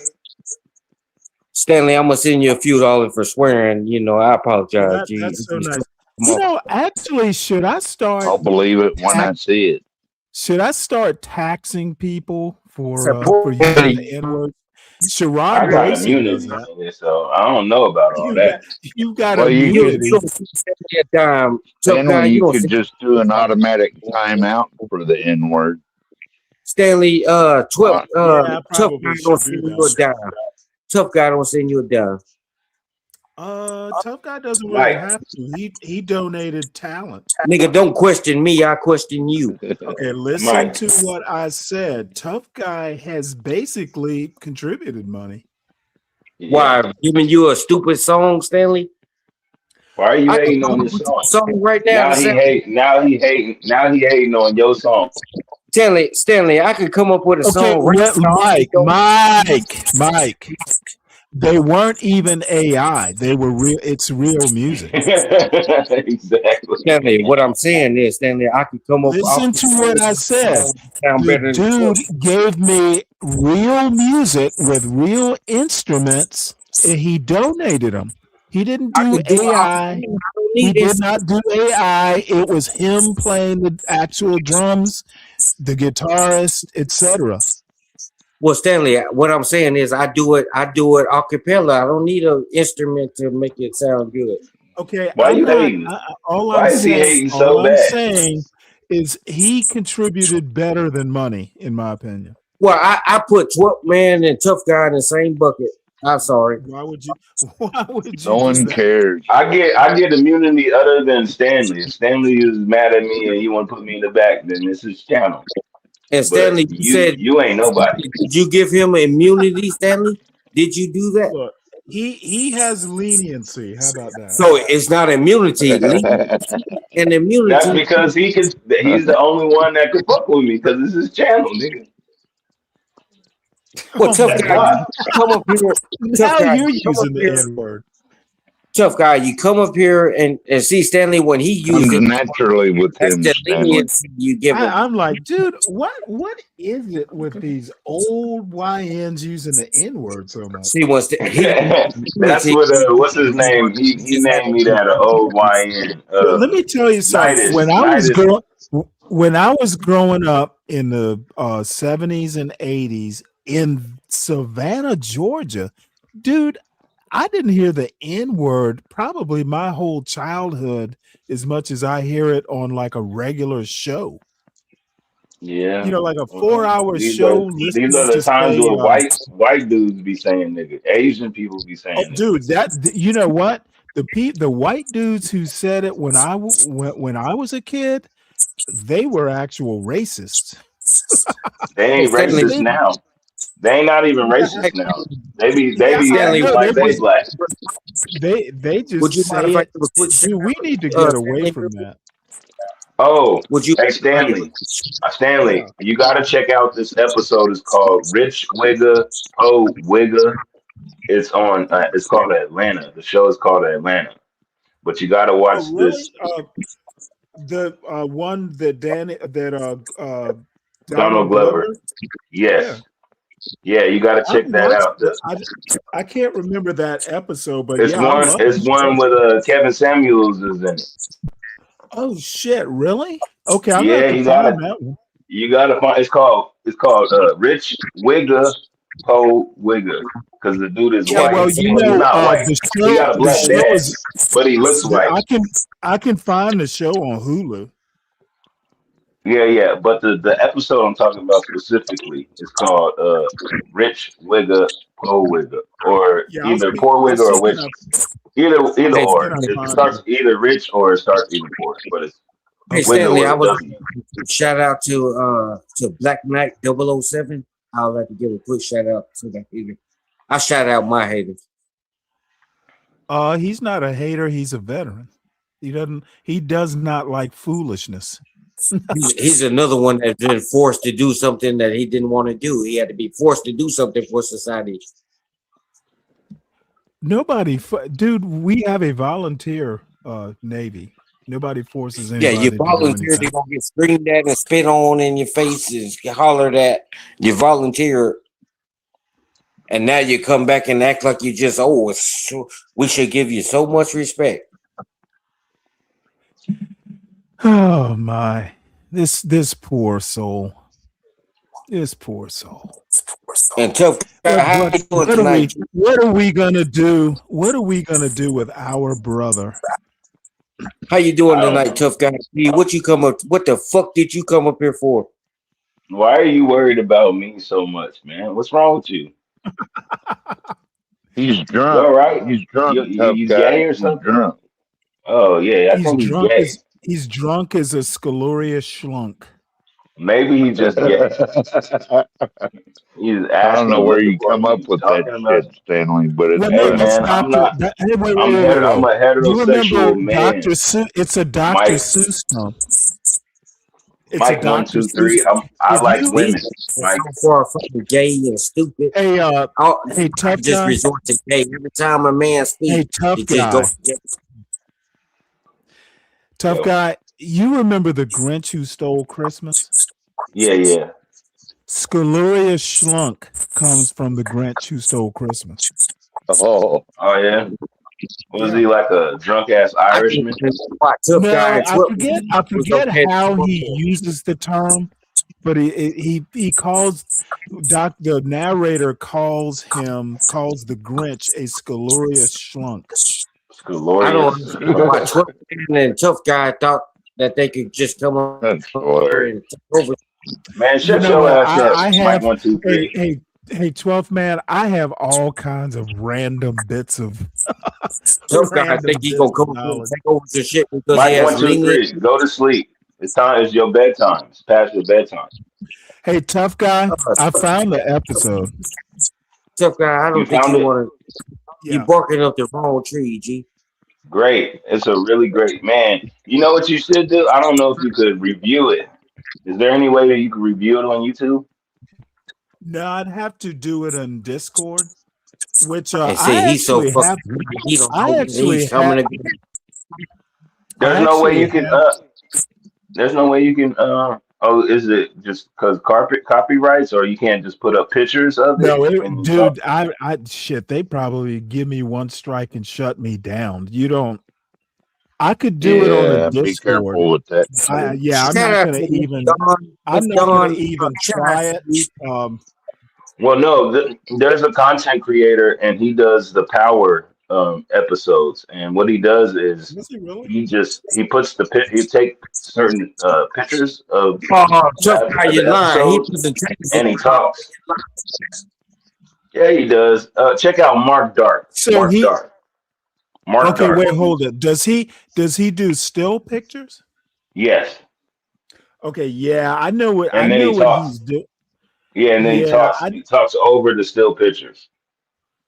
I know. Well, you still pictures you could probably do and play it in the That's what I was background. saying. Yeah, but you just Yeah, have to like narrate that's over it. He that's a basically lot does of the whole episode though. That's what I'm saying. Like he gets right. away with that. Like he'll put up still Well, pictures no. and He's he'll be like, changing when he does that. He's changing the content. That's a Miss lot of Shaw, work, though. it you, is, baby. because Isn't they're that pre-recorded for sure.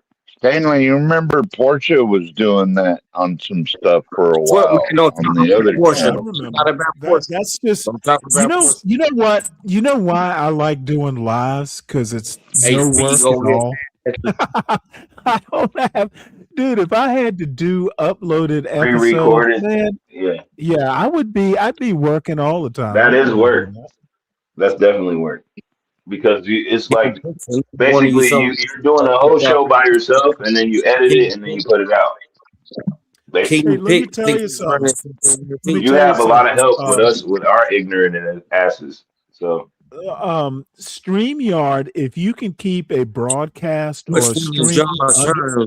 okay, Our I dope. don't know why he's just why is he randomly talking when I'm talking. trying to hear what you're saying? I have no, and He's his still in mic his is all terms. fucked. Will you Put him John's on turn? mute, Damn, dude, Stanley. Mike, your fucking microphone is fucked up. He's Okay, just being annoying though. when you just hop in like that, it's really bad. You need You to ain't got to try be and fix. annoying, dude. Well, no, he just needs to fix his issues.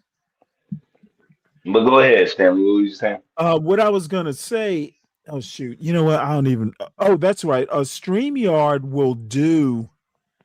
If you can keep your stream under 6 hours, StreamYard will use AI to clip your show out, and then you can Oh go and wow. select the clips that you want.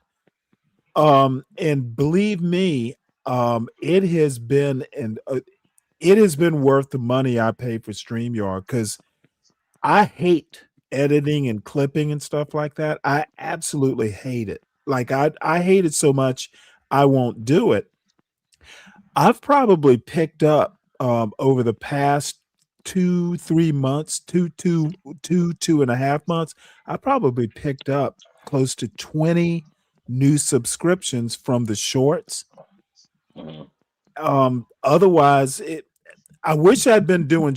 If I had been doing shorts the whole time, I'd probably be monetized by now. But I'm too damn lazy. I hate editing. Yeah. So shout What was out to your topic StreamYard. about? What was your topic about tonight, Stanley? It's really well, but we were looking at Roland Martin. Really, half of it has been about Artemis, the space, the Oh moonshot. yeah, that bullshit. You We think did a it's little real? bit of that because I pretty much ignored it the whole week because I don't think it's that big a deal. Do And you then think the it's real? other part we did was Trump bashing. Do you think it's real? Oh yeah, absolutely. It's real. So how They're the gonna hell do build a. they have enough gas to drive 10 days to the moon? Okay, And it goes then no, also, no, wait a no, minute, I no. wasn't done. Wait, Okay, wait. Oh, listen to it's a what I'm caveat saying. question. Wait. And then we barely have cell phones that work, but they can take pictures Listen and to communicate. okay, you do realize that in space in a vacuum, once what is it? A body in motion tends to stay in motion. That's how it works in zero gravity. There's Yeah, no gravity in space. they just have moderate thrust to keep on course. Yeah, all they got to do is, they'll use fuel to change course. Okay, and when you get out of Earth's gravity, you can literally do things like elliptical orbits to increase speed. That's how they get satellites up to speed to catch up with asteroids and stuff. You just basically do these elliptical orbits and you can slingshot. It's like a slingshot thing where you use a planet's gravity to increase your velocity. Okay, in an orbit, you're literally falling 24 hours a day. Like you're constantly falling. It's just you're going so fast, you basically escape falling to wherever the center of gravity is. Orbits are fascinating. You're constantly falling, except you They're gonna never. build a base on the moon. That way Yeah, they I'll can believe go that to when other they do. planets. I'll believe that when they do it. Man, I They believe were, they don't have no live stream feed. I don't believe them. I don't know. Yes, This is a fish. they've yeah, been they've doing been live streaming. dude, I showed the videos today. They have been doing live streams. That's where all the Starlink satellites are at. Of course, they have internet. Well, first off, let me show you my newest girlfriend here. It's my Oh, time. Apparently Oh, she is today's her pretty. birthday. Oh oh, yeah, she she's is. black. Yes, she's black. Can you see the screen? No, but you like white Yeah, girls, Stan. she's a cutie. Okay, I like pretty women. I don't get wrapped up on race. I wish her tits were What bigger is though. what is pretty about No, her? her kids, she's got grown kids. Both are all I think all her Oh she's shit. 63. Oh, okay, that's Oh what's pretty wow. about her. She's old She looking. looks Yeah, Okay. great she does for a not look 63-year 60. old. Oh my goodness. She's older than me. What's she talking about? Nothing. Well, she's I don't think I haven't seen her today, but she's in the chat all the time. All right. So she's she's not here so I can talk shit. Yeah, she's gonna be my new girlfriend. I Good thought luck, Mo was your, Stanley. I thought Mo was your I'm talking girlfriend. I'm talking all kinds of shit. Hopefully it doesn't come back to haunt me. I thought Mo was your girl. Now you a Oh, two-timing she is. motherfucker. I have lots of girlfriends. Oh, okay. Stanley's I'm a a I'm a player. I'm a regular Lothario. You're a ladies' man. I am an international man of mystery and an international lover. Oh yeah. Stanley's a pimp. You know what I am? Stanley's a pimp. I'm a No. gentleman. I'm I'm a not gentleman of a leisure. pimp. I'm not a pimp. They're all for me. I'm not. I'm a GOI. You know what a GOI is? A gentleman of leisure. No. Or GOL, excuse me. No, I do not. What is it? A GOL is a gentleman of leisure. Look, all I have to say is that, I'm some just old nerd, but all I can say is I appreciate beauty. Beauty is beauty, whether you're, black, white, it doesn't matter. Well, you see my Good looking, dyslexia. I meant good L looking instead is of good I. looking. Anyway, what are y'all about to do? I'm about to take a I was shower. gonna actually I was gonna do this kind of panel with Henry Louis Gates, Skip Gates, talking about Black and Jewish America and interwoven history. Do you know what? I ordered some Guinness Stout, and I'm on my second one, and I'm feeling it. Oh So shit, you gonna be like Mike it, 123 in here in a minute. nah, I'm not gonna be drinking that much. Yeah. Well, no. What I meant is my son is here. He's actually out. He went to visit with some friends. So, I don't want to be Nice. like, I don't want to be like, Lit. He'd be like, Dad, what are well, you I in mean, there doing? what am I doing? That's what you're gonna be like, Dad, what are you in there doing? You talking crazy and No, shit. look, Drunk. you know what? Now that he's almost 20, I probably need to set a little bit of an example. I don't want to be stumbling drunk. All you gotta do is just be like, man, I'm on the internet talking shit. He'd be like, really? I want to listen. No, he knows I'm on the internet talking shit, but you know what? I don't even know that he drinks, to be honest. Oh, you got a square ass son. Um, Well, you raised him up good, sent him to college and everything. well, He I don't even don't smoke know. I weed, mean, huh? Huh? look, he doesn't get in trouble. I do not ask questions. Okay. See, I'm one of these people. He's 19, he'll be 20 in June. As long as he's not getting in trouble and he seems to be making good grades, I'm not You gonna don't even give a fucking shit. well, no. I give a shit if he's fucking up. The thing is he's not fucking up. So you don't give a shit. No, I don't want to interfere. He has his latitude to be the young man, the Letting him young be his adult, own man, right, Stanley? as long as he's not fucking up.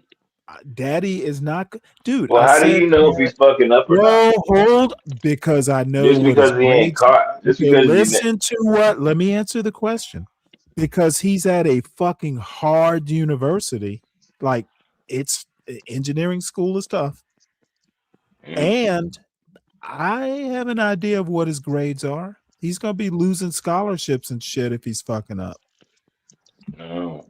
Yeah, through that. So you're doing pretty good then. He will graduate. He doesn't have a 4.0, but he has over a 3.0. I'll put it that way. What's he gonna do? Go to MIT or what, Stanley? I talked to him today about taking the LSAT. Are you speaking on your son again? He's My doing. little cousin, she got a 4.6 right now. She killing. He's gonna be doing 4.6. something. What, a 4.6? Yeah, my cousin. Yeah, she's doing good. Man, he's lying. Wait, is she in high school? Yeah. He's lying. She's taking AP courses and stuff. Yeah, she's like in junior Olympics and all type of shit. Yeah, he's lying, Stanley. Damn tough guy, time flies, man. He's trying to hype First time I talked to you, your daughter was in grade school and shit. Well, no, it's not his daughter; it's his cousin. His cousin, you fucking dummy. Oh, okay. My Okay, and daughter Mike, was where's in middle Mike? school. We still have a Man, no, bad she's in high echo. school. She's in high school. So I don't know. My daughter been in high school Right for. on. Well, congrats. Yeah, but I'm talking about my little cousin. My little cousin is in Junior Olympics and she's got a 4.6. She's like killing it in school right now and sports. He's lying, Stanley. What is she doing? Is she track? Yeah, track and that thing where you got the pole and you got to jump Pole with the vault. whoopie Pole wop vault. and she does all that shit. Pogo stick. So she's doing track and field. Yeah, there you go. Yeah. She's fast. Yeah, her brother plays football. He's a liar. He's a liar. The truth not in him. You're a drunk. Shut up, You're a Mike. drunk. Fuck you, 12 man. Hey, Where's my you're a wino. You're a wino, Mike. Mike 123. You drink too Where are much. all my Republican buddies? He been drinking that malt liquor. He been drinking something. Where are my Republican buddies? Ain't none on here. How long you gonna be live, Stanley? As long as he want to, nigga. You shut your mouth. You shut your damn lips, let me buddy. put it to you. Let me put it to you this way: as long as the beer lasts. Oh shit! Well, you about to be up for a minute then. No, You just ordered you know it. what? I got a 6-pack of Guinness Stout. So 6-packs don't last that They long. sell those in 6-packs now. Back in the Wait, day, you you could drink a only whole get them in the 6-pack? 4-pack, 16-ounce No, they cans. don't sell. They used to sell like 4 pints, but no, they'll come in regular. Yeah. What is it? 12 ounces. You can get them in Oh, you 12. drink Guinness? Is that what you drinking? Guinness? Yeah. You can get them in 6 or 12 packs. That shit is thick. You like that dark Damn. ass nasty shit? Let me tell you. Hey, tough Hey, guy. you Let don't me know. tell You you a don't know. story. Yes, Okay. tough. God damn it, dude. That fucking feedback. It's hard to It's have a horrible. panel. Mike, you got to fix it. He needs a Okay, Bluetooth headset. you said Excuse me. you said I have to deal with it. It's fine if it's just me and you, but we got other people up here. You gotta fix it. What kind of weed you I was smoking on 12th man? well. Super skunk. Hold on. Tough guy. When I was in college, Mm-hmm. the first time I ever got drunk, I was like 20 or 21. First time I ever got drunk. And I did not like beer, like regular, like Bud Light. Yeah, beer is not. Yeah, Yeah, I don't like it's that something shit you gotta. either. It grows on you. The first beer I could actually drink was Heineken Dark. So I just stuck with dark beer, Heineken Dark, St. Pauli Girl Dark, and then I discovered You like IPAs too, don't you? they didn't really IPAs weren't really big when I was in college. Oh, okay. Guinness Stout was the first. Well, Guinness Stout and Bass Ale, but especially Guinness Stout, it was the first beer I could like drink and party with because it actually has a taste. To me, I like the taste of it. Like Bud Light or Coors Light, the taste is okay, but I'm 60, not 20. Back then, I couldn't drink that shit. My grandpa used to drink Miller High Life. That was what he drank. Well, unfortunately, I had to drink expensive beer because the cheap beer it would literally make me throw up. I just didn't like the taste.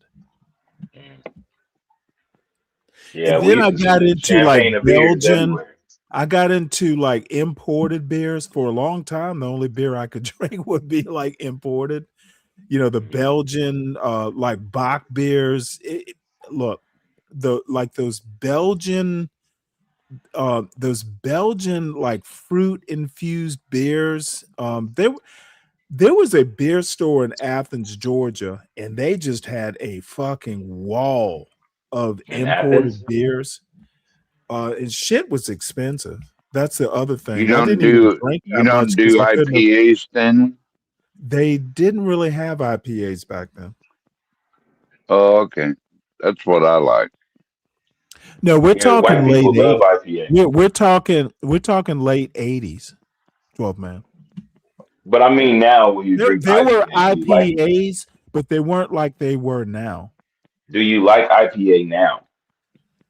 Um, I guess. I mean, I can pretty much drink any beer now. Yeah. All right. Well, I'm about to But hop in if the I shower, so if I'll I see could y'all if in a I little bit. could have if I could have the perfect beer every day, it would literally be Bass Ale. Bass Ale is like the India Pale Ale, and then to break it up, I would drink Guinness Stout. If I could do nothing, if I had the perfect beer every day, it would pretty much always be Bass Ale. Bass Ale. All right. Well, I'll holler at you, Mr. Bass Ale. Make sure you drink some All right. motherfucking Hennessy. Hennessy. Drink some I Take Hennessy. can care, drink tough guy. Hennessy. I haven't had liquor in a couple years. Oh, wow. Well, we know that 12 man drink liquor. No, I like beer and wine. That's it. I don't do the hard shit no more. I can't take it. Oh, really? Oh, okay. That's good to know. Too old for that shit. All right. Well, you know what? Let's go ahead and do some more entertaining stuff. I was going to do this Artemis 2 launch news conference from today, but if I do a show tomorrow, I guess Okay. maybe I'll do it tomorrow. Well, I'm gonna, I'm 3 Guinness stouts in. I'm just gonna lighten it up. I don't feel like doing anything too serious. So, let's start with this. So this is going back to the culture wars.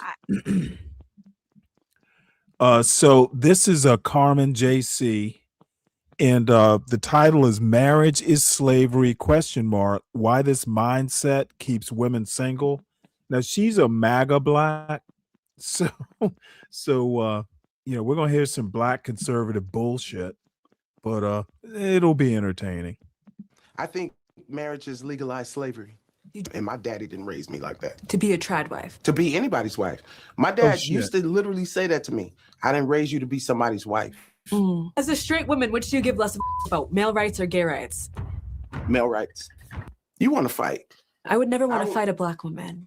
Okay. Not encouraging your children to grow up and have the courage to get married and have kids. I think it's just really reckless to be suggesting that people should have children when you All right, now. guys, welcome back to the channel. I am Carmen JC, and we're back with another great video. So today, guys, we are She's going to cute. talk about black women again, because black women never know how to Yeah, behave she's on the okay. internet She's or got in weird. real She's life. got They weird just hair. they just missed that lesson, like this Yeah. behavioral lesson where we know how to interact with people, behave, I'm treat more people. of an They eye don't know how to person. do it. I And look this at is the not eyes. necessarily about how they behave. This is specifically about Leslie Jones. Leslie Jones says that marriage is slavery. I am not kidding. This is coming from a black woman who is successful, by the way, and I would say below average in her looks. This is what she's saying. And a lot of these black women believe this because they can't get a husband. That is what you're seeing. They can't get a husband, so they have to be super masculine, super dominant, super in charge, because that's all. Well, let me say this to King Pix. King Pix says, of course, Leslie Jones thinks marriage is slavery. No one wants her. Well, actually, that doesn't make sense, King Pix. Everyone wants a slave. It does not matter. People don't care if slaves are pretty or not. You might want to rethink that joke. It's not working. Mike, Can you hear yeah, me? still got that echo. I can hear you, but that echo is still there. Well, I don't know what the fuck going on, G. Okay, do you have a Take your TV brick on ass or a cat. computer? I'm sorry, Stanley. Do you have a TV or a computer on? Oh, I'm outside in my garage. Maybe maybe something's echoing off the walls of the garage. Okay, but get over it. No. I'm not going to get over it. I've been dealing with it for a couple hours now, or whatever the time has been. When there's more than me and you talking, I can't hear other people. What do I need to do? Listen, I have no clue what you need to do, Mike. I don't have your phone. Buy a set of Bluetooth headphones might help. I just got this phone. I don't know what the fuck to do. Okay, do you have earbuds in? No, I'm using. I don't have. Is it on speakerphone? Let me. Because if it's on speaker, it probably shouldn't be. Yeah. Well, mine works fine like that, but You know, I've never tried speakerphone on StreamYard, but I could understand where you might be getting more than one audio input on speaker. But anyway, it doesn't matter. Let's get back to this. Check. Can you hear me? Okay, Mike, the problem is not hearing you. The problem is the echo. yeah, and then you echo Stanley off his phone. Yeah, somehow. when I don't hear him echoing, I hear my voice echoing. Yeah. He sounds fine. It's when I respond, I get the echo. And it's not on my end. Obviously, it's not on your end, 12 man.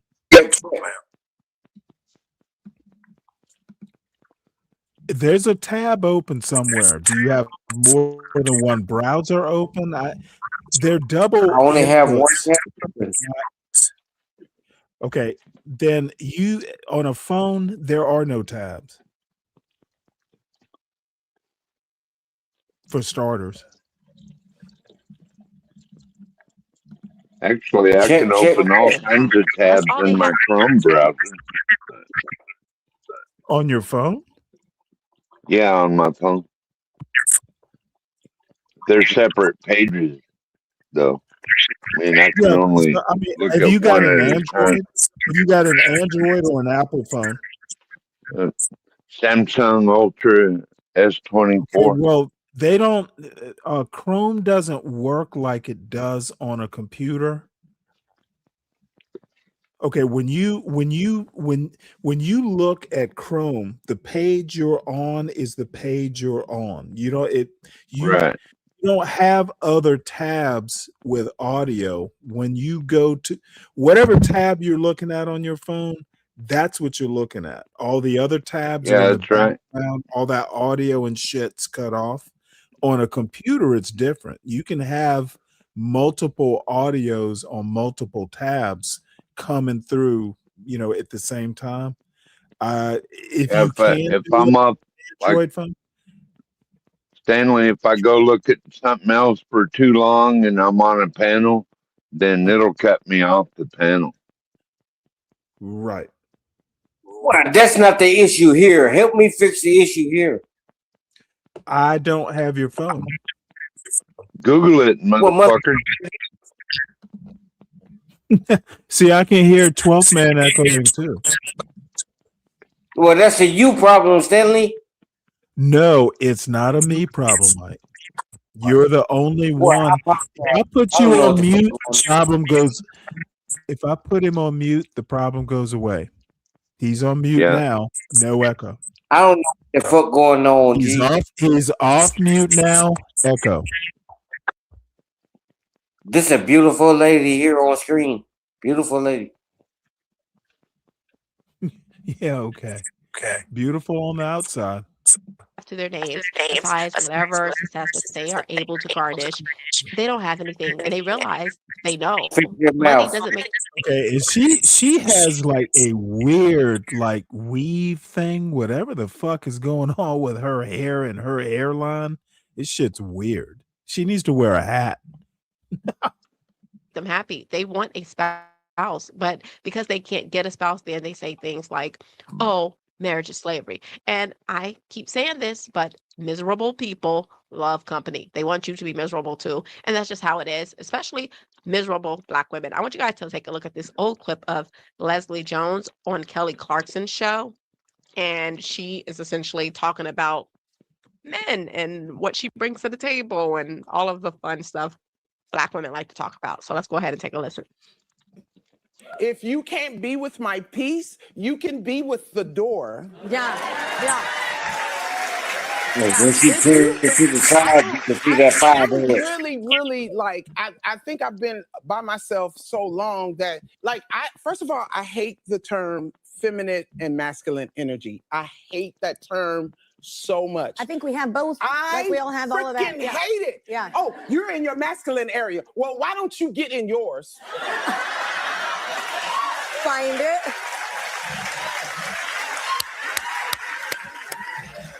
And I think we have both. I'm sick of it. I'm sick of men telling me, oh, well, you know, you hardcore.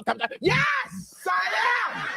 I am. Can you handle it? Oh, well, Yeah. what you bringing to the Oh, table? my I goodness. am the table. Okay. Here's the table. Okay, so this is the energy you get from Black women. Especially Man, her volume is weird. they act like Is Yeah, I it was me or wondering if you is could her turn it up. No, I think it is her. it's is yeah, I think so too. Wait, hold it. What did I do? Okay, hold on. Something just happened here. And I don't know exactly what. want to fight a Black woman. There we go. I feel that in my spirit.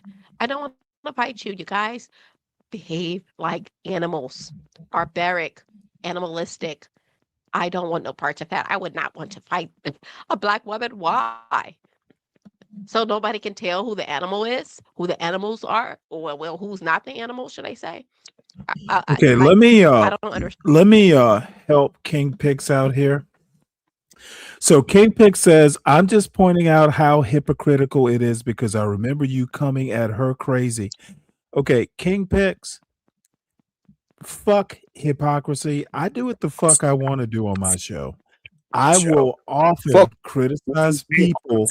If I could, okay, Mike, fix your audio issues before you start talking shit. King Pix, what may seem hypocritical to you or Queen Sunkissed, y'all just don't understand, probably. Okay. And sometimes I take carte blanche as a show host.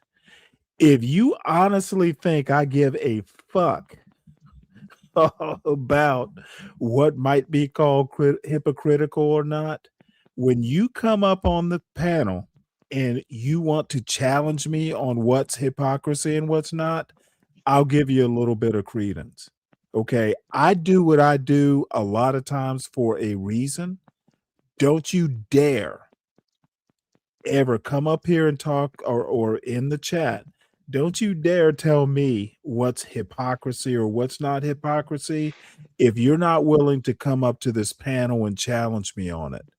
In the chat, you're a pussy calling me a hypocrite. Anytime you want to bring yourself up here and challenge me, I welcome it.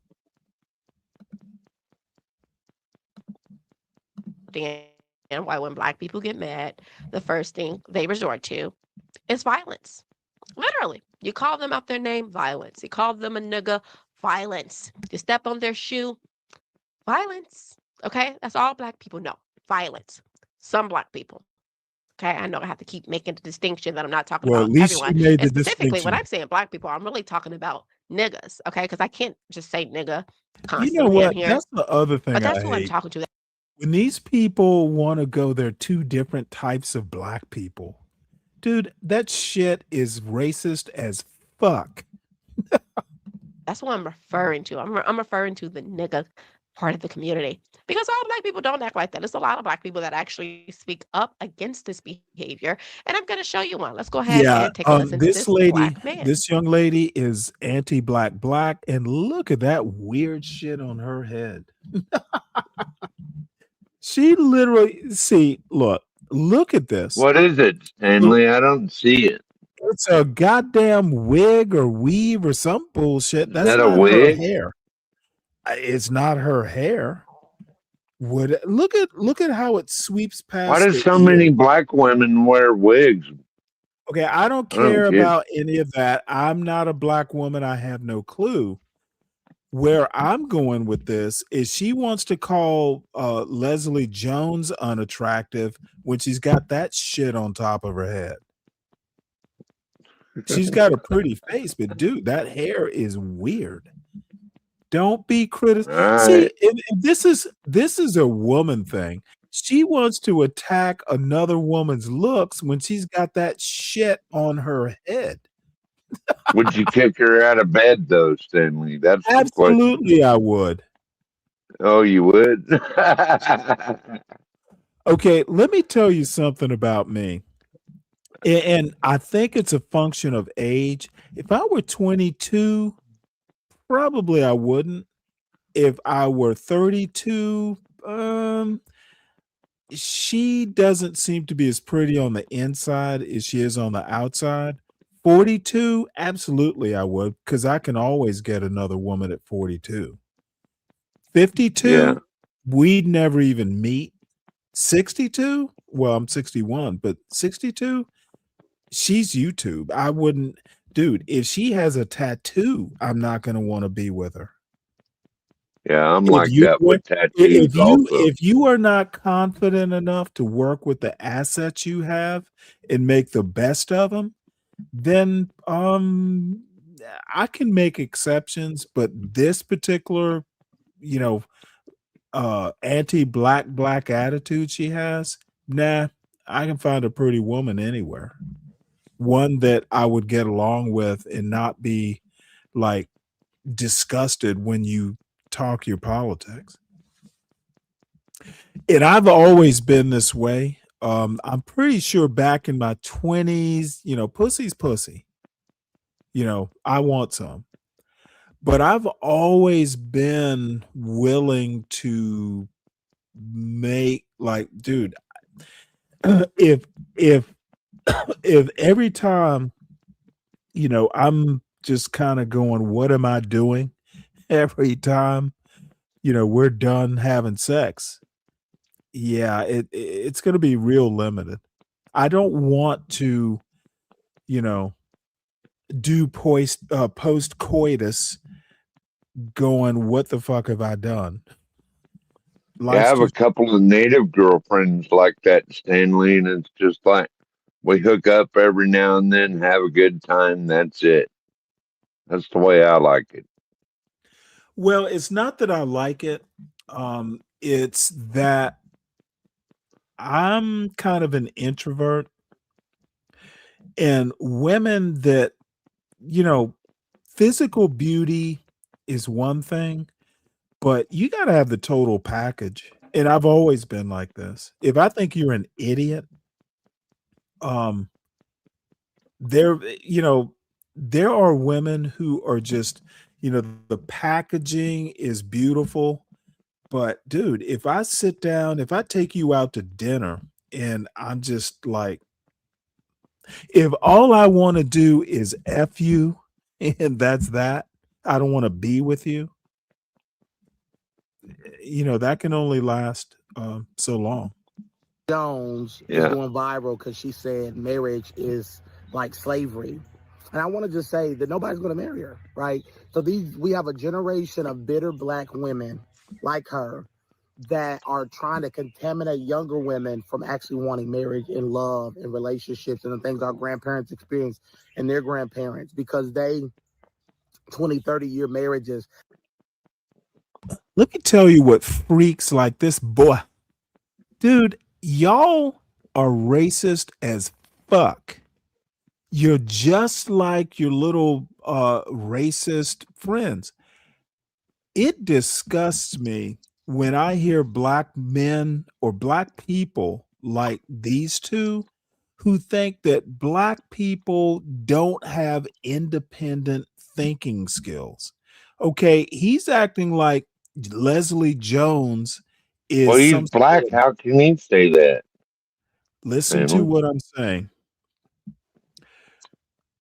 This dude is acting like people like Leslie Jones are thought leaders. Okay, nobody is following, no people aren't paying Leslie Jones that much attention that she's influencing a whole bunch of young black women to not want to be married. She's not that influential. This is, people keep going, where's our black leader? We don't need a black leader. We got 45 million black people who can hopefully think for themselves at some point. We do not need leaders any more than any other community needs leaders.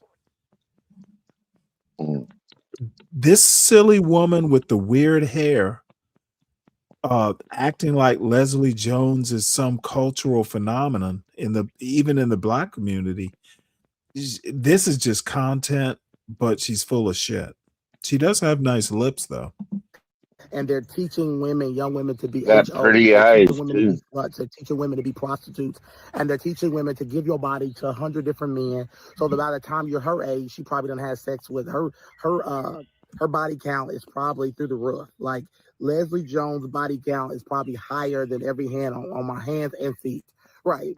And so she's teaching a generation of women to exploit themselves, to basically be OnlyFans, to be strippers, to not have a desire to want to be married. There is nothing wrong with wanting to be married. There's nothing wrong with finding a man that you want to spend the rest of your life with and deciding that you want to marry them. There's nothing wrong with that. There's nothing wrong with that. There's nothing wrong with saying, I want to find my high school sweetheart and I want to stay married to them forever, or having desire to love.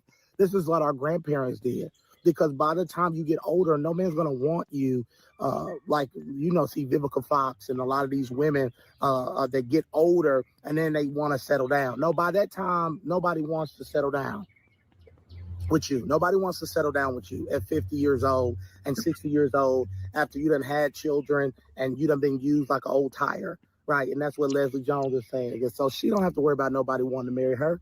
The way her aggressiveness, she's masculine, she's toxic, she's just everything that men run from. I totally agree. I tend to believe black men and listen to black men when they speak on these issues, certain issues, because Is it's he really a women. man? Okay, nobody is going to marry Leslie Jones. Okay, I and don't know. if I hope someone not. does, it's going to be a cuck. Okay, it's not going to be a real man. Okay, masculine energy does not mix with masculine energy. You have to have a masculine and a feminine. It works exactly like that. So somebody is going to be more masculine and somebody is going to be more feminine. Opposites attract. And this is kind of an issue that I have when it comes to dating. I'm unmarried and I want to be married. And it's like when you wait so long, you think you're going to play throughout your 20s and then get into your 30s or 40s. I think she's 60, if I'm not mistaken. Leslie Jones is 60. I think when you get into these ages and you think that these men are going to desire you, they're not. They don't stop making 20-year-olds, okay? They don't stop making 25-year-olds or 30-year-olds. They're not going to stop making them. So yeah, you're gonna have a lot of competition, and these girls are less used up. They have less trauma. They have less stuff going on, and yeah, they're probably more likely to listen rather than being so combative all the time. So I think for women, you should actually super aspire to get married. I tell my little sister, she's in college, and I say, listen, when white women get married, they go to college and they get their degree, and they won't even use their degree, right? They won't even use it. They'll just have it just in case if anything happens. She's a lawyer, right? And she'll take care of her children. She'll take care of her family. That is what it should be like. And that's why you see white people having more success in this country, because they know what it is to come together, be a family, stick together. Listen to this silly bitch. Let me replay this. married, they go to college and they get their degree, and they won't even use their degree, right? They won't even use it. They'll just have it just in case if anything happens. She's a lawyer, right? And she'll take care of her children. She'll take care of her family. That is what it should be like. And that's why you see white people having more success in this country, because they know what it is to come together, be a family. Listen to the fucking MAGA black in the anti-black bile has taken over her body. It's made her teeth whiter. It's made her lips glossier, but it's taken over her scalp. This silly bitch is losing hair. She literally doesn't understand that white people in America are doing better because it was founded as a white country, and anyone who was not like WASP was subjugated. White people, dude, fucking Donald Trump Jr. is not doing well because he is smarter and has better family values. It's because his daddy was rich. Same thing with Donald Trump Sr. Donald Trump Sr. would not be president if he was not born rich. Donald Trump Jr. would be he'd be in some fucking trailer park somewhere if his daddy hadn't bought his way into University of Pennsylvania. Dude, this silly girl, she has bought into that white supremacy and that MAGA black, anti-black bullshit. She's bought it hook, line, and sinker, and her hairline is suffering for it. She's probably tried to get her hair straightened so she could look like a white girl. That's why she's having to wear. That's why she's having to wear this weird whatever the fuck this is on her head. Together and work through it. Okay. And that is something that Black men and women fail at. That is something, especially Black women. Black women are the worst of the worst demographic in this country. They don't listen to anybody. You can't tell them anything. It's a lot. Okay. So during the CPAC conference, they had a group of women. I can't even remember who these women are. And they were talking about people getting married and having children. And I want you guys to listen to this clip because obviously The View somehow found a way to make it problematic. Let's go ahead and take a listen. Not encouraging your children to grow up and have the courage to get married and have kids, more kids than they can afford before they think they're ready. It is high time to start. It is these choices, like deleting our dating apps and putting birth control pills and saying I do at the altar, that ultimately trickle down into the political policies that we will see save our country. See, I agree with that. I think people should have children, and obviously they should get married and have children. And obviously, like, if you guys can come together, I get the whole, like, it's expensive, but I think cutting back on the children shouldn't be what you cut back on. Like, you should cut back on going Wait, outside. hold on one second. Let maybe me eating out all the time. rewind this dumb woman's fucking. I had something I wanted to bring up with you when you get a chance. Hold on one sec. So this silly woman is going to listen to a CPAC conference with a bunch of fucking trailer park trad wives and act like it has any connection to the quote Black community. Dude, she has lost touch. I don't even know what she's lost touch with, but all these women have all these women on this panel she's looking at have flowing natural tresses. This bitch looks like she's got an animal on her head, but she wants to find some sort of commonality, some sort of cultural commonality. These these little wannabe trad wife white sorority girls would look at this silly bitch with the fake hair and the fake eyelashes. They would literally be calling her ratchet. Damn. Literally, they would be. Children to grow up and have. What you got, 12 man? Well, I was wondering about this whole birthright thing. I think it would be a good thing if it's ruled unconstitutional by Trump, because we already They have a have birth no. crisis. Hold on. They have no No, choice. let me finish, please. Okay, well, get to it because you don't have an argument. What This do you is mean not. I don't have you hadn't Hold even on let one me sec. finish. Hold on one sec. It's a foregone conclusion. Okay, there's no debating what the 14th Amendment says. Trump was You didn't wrong. let me finish, Stanley. I don't really care. I don't know why you're I was even. going to say, I did say that it should be ruled unconstitutional because we have a Okay, birth crisis why are in you this country. even why are you even making the argument? What's unconstitutional about the 14th Amendment of the Constitution? No, I'm not saying that. I'm saying What Trump's you said executive order is you hold unconstitutional. on. Let me finish. Why is this even an argument? Why do you even need to think about it is my point. Well, because if we didn't have a birth crisis in this country, then maybe the 14th Amendment could be changed around, Okay, not to what just, birth cry? but Well, hold we on. need babies here. We need Okay, people to run this country, listen to and what you said. Americans aren't having Okay, babies. no. What birth crisis are we having?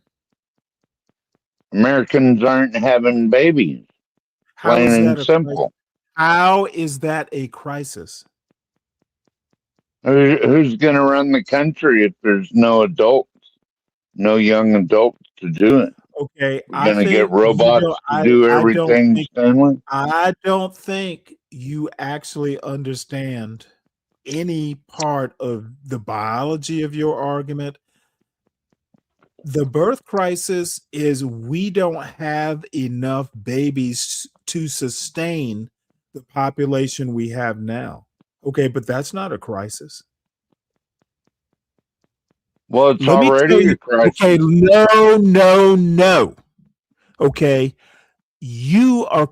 the crisis is that white people will not be a majority like they are now in 40 years. I That's don't the care about that. Okay. Listen to what I'm saying, 12th man. You have no choice. There is no birth crisis. The Yeah, crisis there is. is Look it up. okay, dude, motherfucker. You need to shut the fuck up and listen to what I'm saying. There is no birth crisis. The crisis is a culture war crisis. People are afraid that white people will no longer have the amount of power that they do now, that minorities will get together and basically change the culture, and white people will not have the power to override. That's the crisis. There's always going to be enough babies, but there may not be a white supremacist culture where a Donald Trump, like white people will not be a majority if we don't have enough babies to keep white people in the majority. That's the crisis. There is no birth crisis.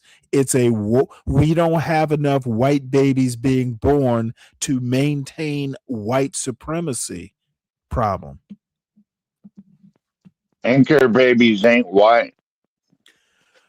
Listen to what I'm saying, 12th man, because apparently you can't fucking figure out the cultural crisis. It's not a biological, we don't have enough babies crisis. It's a cultural crisis. White people will not be able to maintain white supremacy at this rate if there's not enough white babies. That's the crisis. Not the number of That's babies. why we have people like Marco Rubio. Okay, bitch, I'm going to get my point across. Marco Rubio's a white supremacist. Much like a lot of these European looking Cubans in Florida. The crisis is white supremacy cannot be maintained if, well, under two conditions that I can think of off the top of my head, that white supremacy cannot be maintained.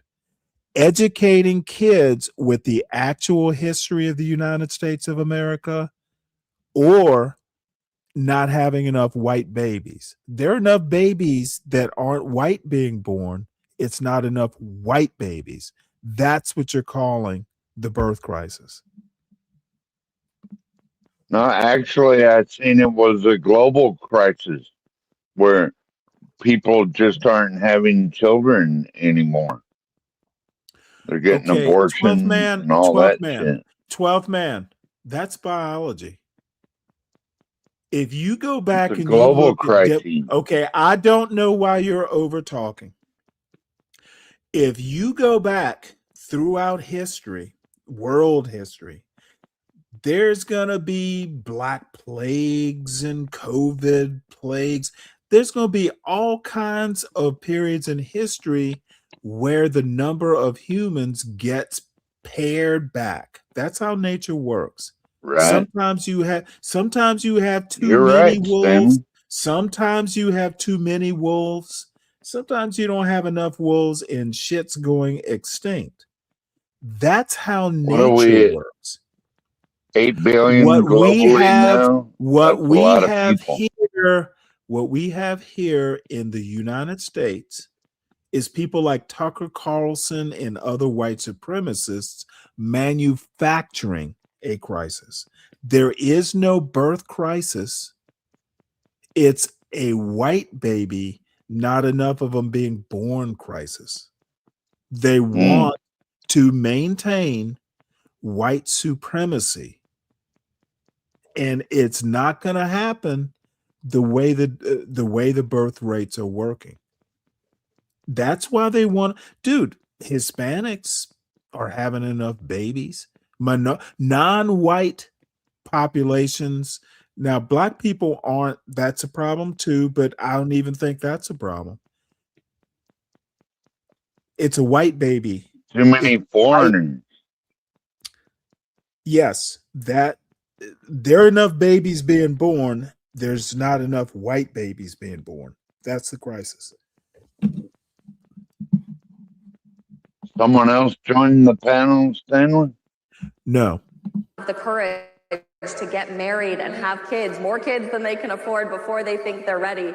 It is high time to start. It is these choices, like deleting our dating apps and quitting birth control pills and saying I do at the altar, that ultimately trickle down into the political policies that we will see save our country. See, I agree with that. I think people should have children, and obviously they should get married and have children. And obviously, like, if you guys can come together, I get the whole, like, it's expensive, but I think cutting back on your children shouldn't be what you cut back on. Like, you should cut back on going outside, maybe eating out all the time, cut back on things that, are less important, and children are very important. So I think that, yeah, you should have children. Okay. And I'm not telling people to go have a billion children, but we obviously need people for the world to keep going. We need people to have children because they want you to have, the system wants you to have children, not have children. That's why they feed you birth control. That's why they're making abortion available on every corner, because they want you to have children. They give you the plan B. Yeah, they don't want you to have children. They don't want you to have children, and you should do the exact opposite of what they don't want. But That's not what Whoopi Goldberg is going to have to say. So let's go ahead and take a listen to good old Whoopi Goldberg. Years ago, they used to come after women of color.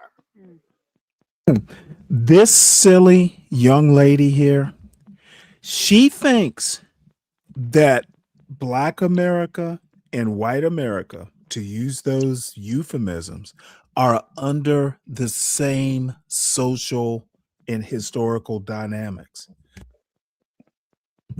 She just does not get it because she basically doesn't have, excuse me, she does not have a good education. She has no idea how to critically think. She thinks that those women on CPAC talking or being pro-natalist are somehow the same cultural equivalent of a Whoopi Goldberg. This woman, honestly, JC or whatever the fuck her name is, she is stupid as fuck.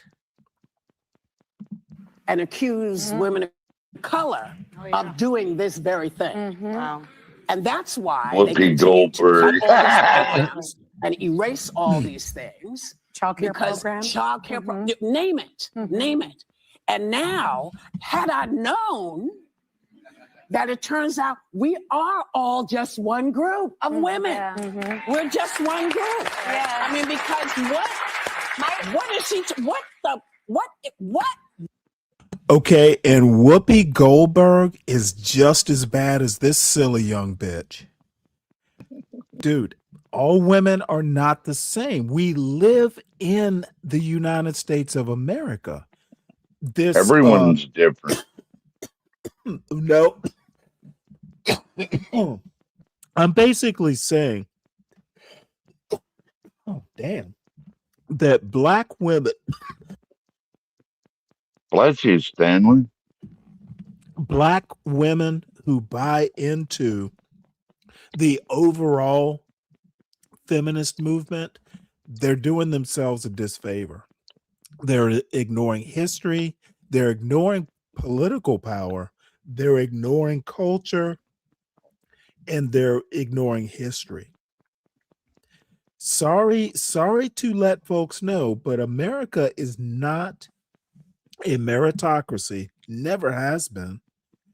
America is not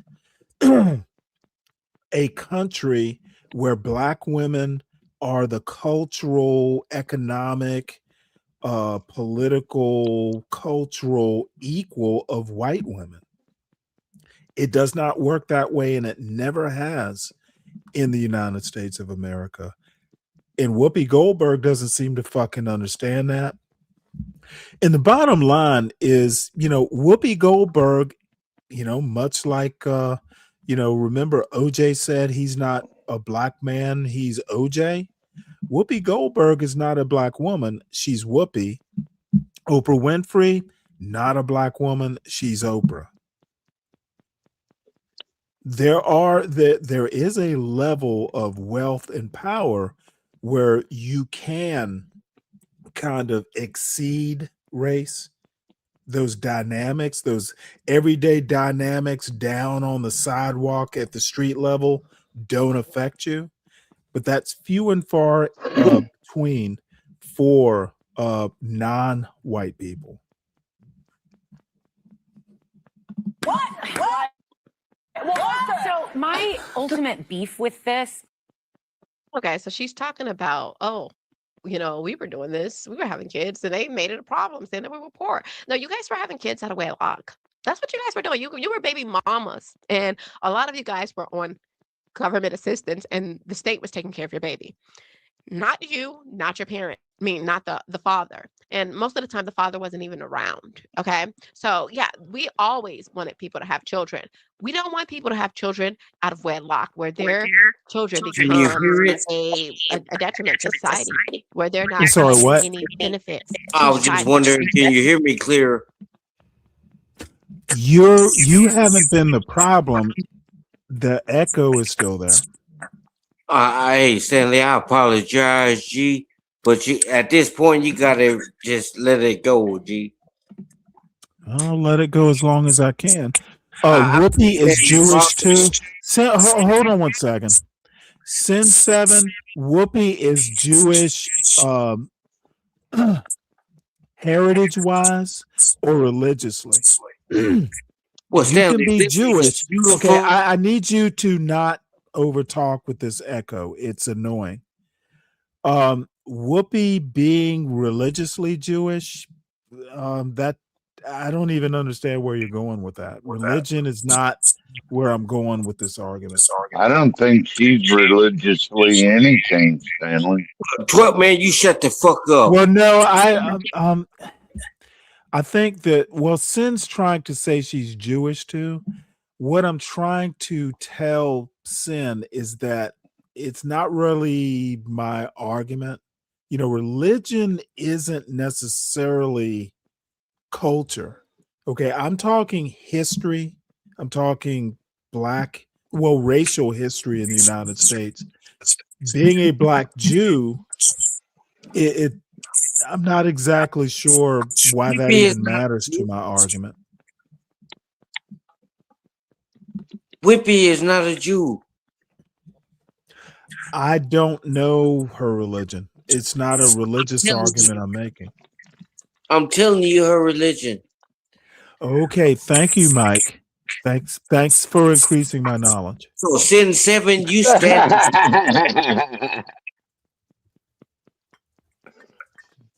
Anything else I should know, Mike?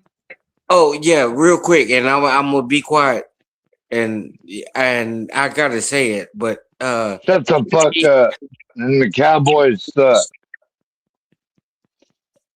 Okay, 12, man. Anything else logical you have to say?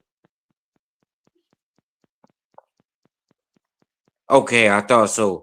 So Stanley, what I was getting at, the bigger picture, I'm sorry for the echo on your end. I'm sorry.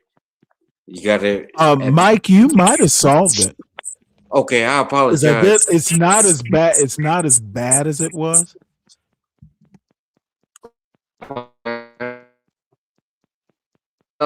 Working out again with the Trump internet.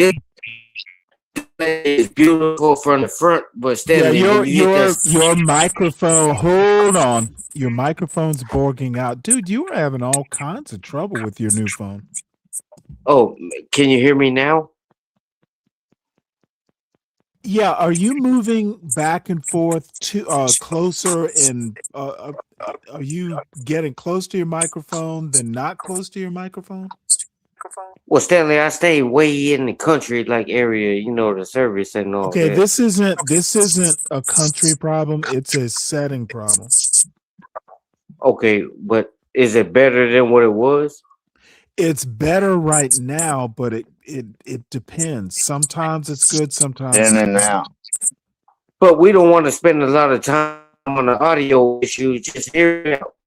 No, we do want to spend a lot of time on the audio issue because it is a problem. You're welcome to hear me out. Okay, Mike, it's not a minor irritation. It's a major irritation. But sometimes it's good. Okay, sometimes it's acceptable. Sometimes it's really bad. It goes in and out.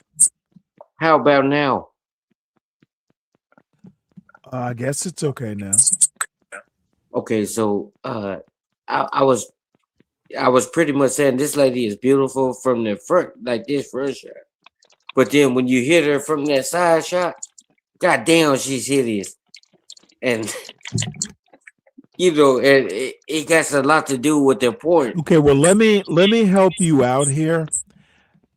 While it is interesting, the reason I'm even bringing this up is she went after Leslie Jones's looks, and she has no right to do that because she's not 100% like good looking.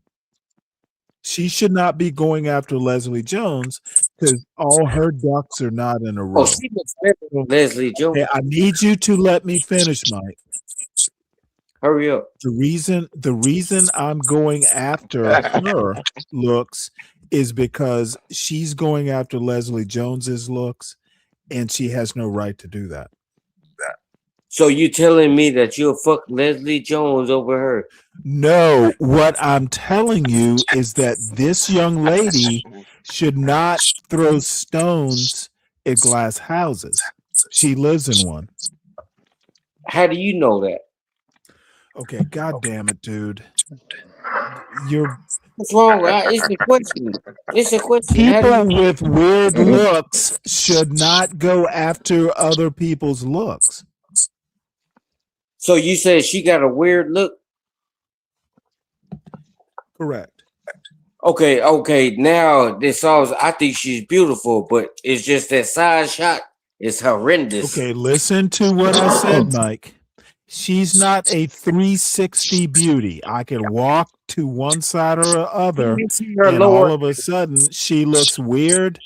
If she looks weird, no matter, if I walk around the side of her head and she looks weird, she has no right to go after. She has no right to call another woman ugly when she's ugly. Well, I don't think she's ugly. You put a bag over either one. Well, not me, Mike. If you put a bag over either one of them head, and the pee is all the same pee. Mike, this lady could not get close to an open flame because she might be Michael Jackson. Well, I can't see her lower half. She's beautiful from the front. You Okay, can't. Mike, I don't give a fuck about any of that. I've said what I said. Can we move on now? She's beautiful. But when you hit that side piece, Good that's for you, Mike. I'm bored with the topic. Can we move on now? Yeah, she's beautiful. Thank God we can move on. Because you're not getting it, and I'm tired of beating the dead horse sitting on top of this silly woman's head. I think that's Maybe the right side is a good saying, look. oh, white people need kids now, so it's okay to have kids. No, we just want you guys to get married. We want you to stop having multiple baby daddies. That's what it is. I don't understand. And like I said, I get it's expensive to have a kid. I get it. But you can do it if you cut back on certain things. Okay. And if you find a father, 2 incomes are better than 1. With 2 incomes, you guys can afford a kid. Okay. I'm telling you, maybe you won't vacation as much. Maybe you won't have as much fun, but you can afford the kid. And I know it is expensive. I don't have children. I know I'm saying that. I don't have children. It's expensive. She wouldn't give you the time of day, Stanley. That's okay. Why would I care? I wouldn't want her to give me the time of day. When you put her and Leslie Jones in the same sentence, you lost your fucking mind. I would take Leslie Jones over her because Leslie Jones has real hair. So will you take Candace Owens over her? Yes. So you'll sleep with the long chin. Candace Owens. I'm not thinking about sleeping. I'm thinking about hair. That's what I'm talking about. I'm talking about sleeping with him, having intercourse with it. Okay, listen to what I'm saying. At least Leslie Jones has her own hair. Man, who would you sleep with?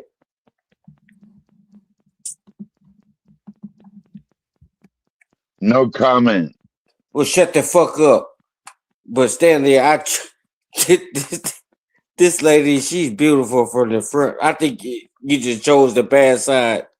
If you turn her head to the right, okay, I like my women to have multiple good sides, not just one good side. Well, long as she look, I can accept. As long I need my women to be pretty 360 degrees. When I see the back of her head, it should look as beautiful as the front of her head. Stanley likes a big ass too. I can tell. He likes you know what? I'm talking about the back of her bald head.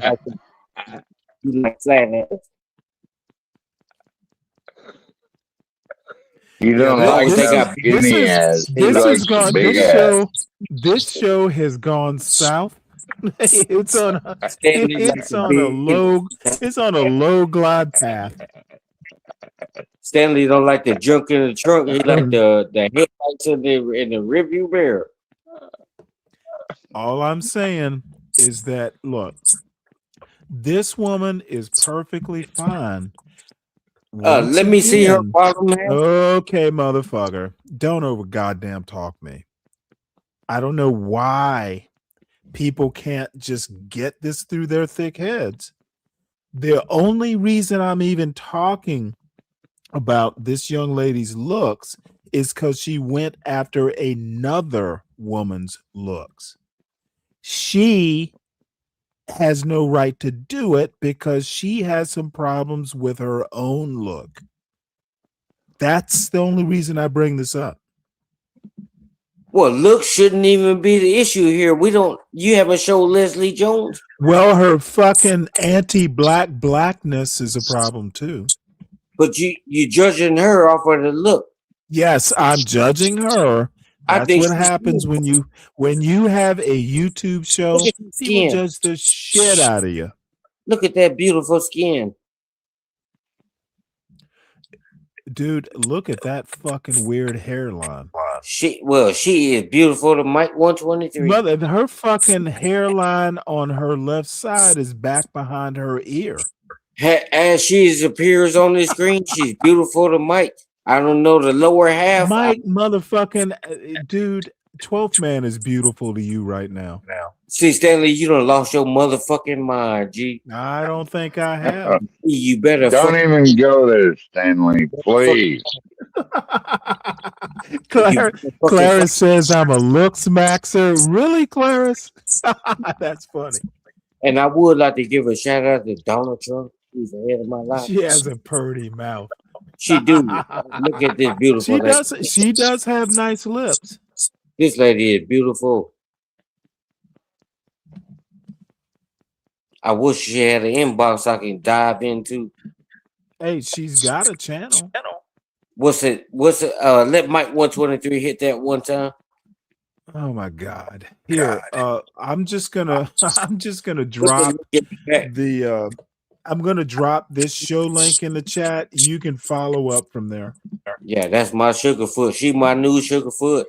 There you go. Just drop the link. Go find your sugar. Go suck the toes of your Sugarfoot. I'll put some hot sauce on it. I always think like a family of four going on a vacation like that. Go put hot sauce on her fake hair, everything, though. basically. That's real. That's real. Everything you need for each person. So I get how that could get expensive. What do you know about a if you make the right decision, you can put yourself in a position. Wait, hold it. Did you just ask me? What you just ask me? What do I know about a lace front? Lace front and a sew-in. Okay, look at her hair right here. What the fuck? Yeah, she's a real lady. That's all natural. Is it? That's natural. Zoom in on it. No thanks. That's her hair. Just because she has a little piece missing. I don't think that shit doesn't look natural. See, her right side is her beautiful side. When she turn, but when she turns to that. Okay, you don't see her right side. What you see is her left side. As I'm looking at it, I'm thinking on her Mike, she's got a flap. She's got a fucking crease. I disagree. Her hairline is. That shit has a crease. You're not gonna talk about that beautiful lady. Shit has a crease. Nope, you're not gonna talk about the beautiful ladies. Like someone took an iron and tried to make her hairline flat. This is fucking gorgeous. And look at this weirdo. Oh, look at you hyper focusing on a woman's hairline is gay. Well, bitch, you pointing it out is gay too. Again, the only criticism,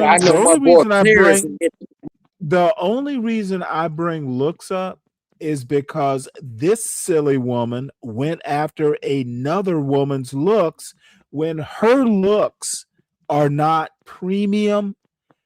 That hairline is a fucking That's 4. true.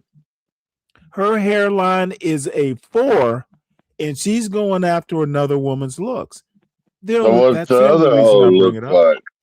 Will you allow us to see what the other lady looks like, Stan?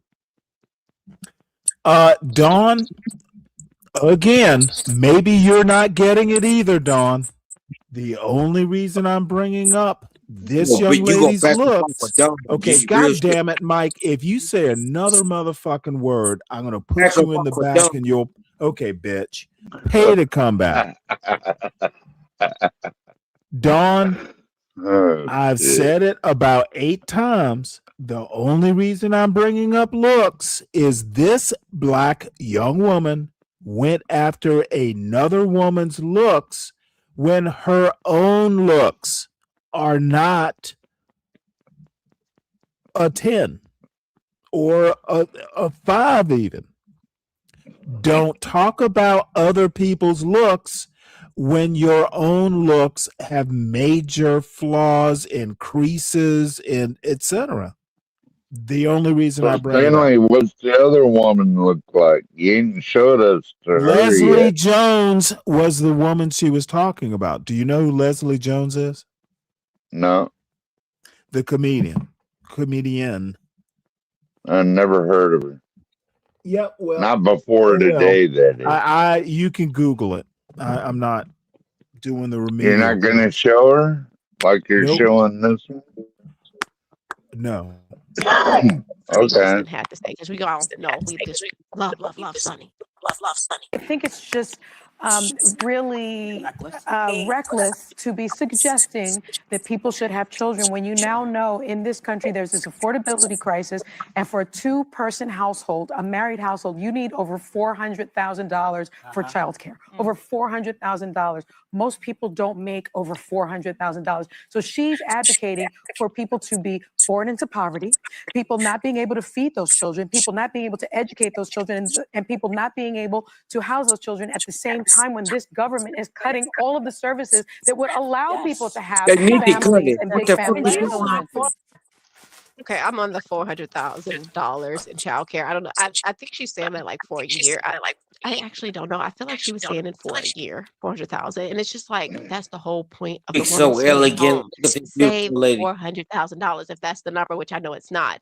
You save money, okay? And yeah, childcare programs are being cut because have you seen Minnesota? Have you seen all the fraud within the childcare programs? They're acting like, like they're cutting these programs because they just like, oh, we could just cut the programs. Like, yeah, if you're gonna have kids, yeah, you should be able to take care of your children. That's why you work a job. That's why you have to live a good life, a responsible, disciplined life Tell them, where young you will lady. be able Tell to them. have these things. It's really What's not that wrong with hard. that, You're not. Stanley? Tell them. Tell them, young beautiful lady. You tell them. She's speaking facts. And 12, man, you shut the fuck up when you hear Mike 123 talking. You don't need to. You don't need to have a fucking Keep rebuttal. my name out of your mouth unless you want my dick in your mouth, You're a motherfucker. fucking traitor, 12, man. You're a fucking Democrat now. I'm a undeclared. Yeah, Thank you, you a Lord. fucking Democrat. Undeclared means Democrat. Get over it, you fucking traitor. Actually, most independents and undeclared vote toward the conservative side. Go So in there. you don't know what the fuck you're talking about. Go in their motherfucking house and cut you up some goddamn wood and shut the fuck up, Democrat.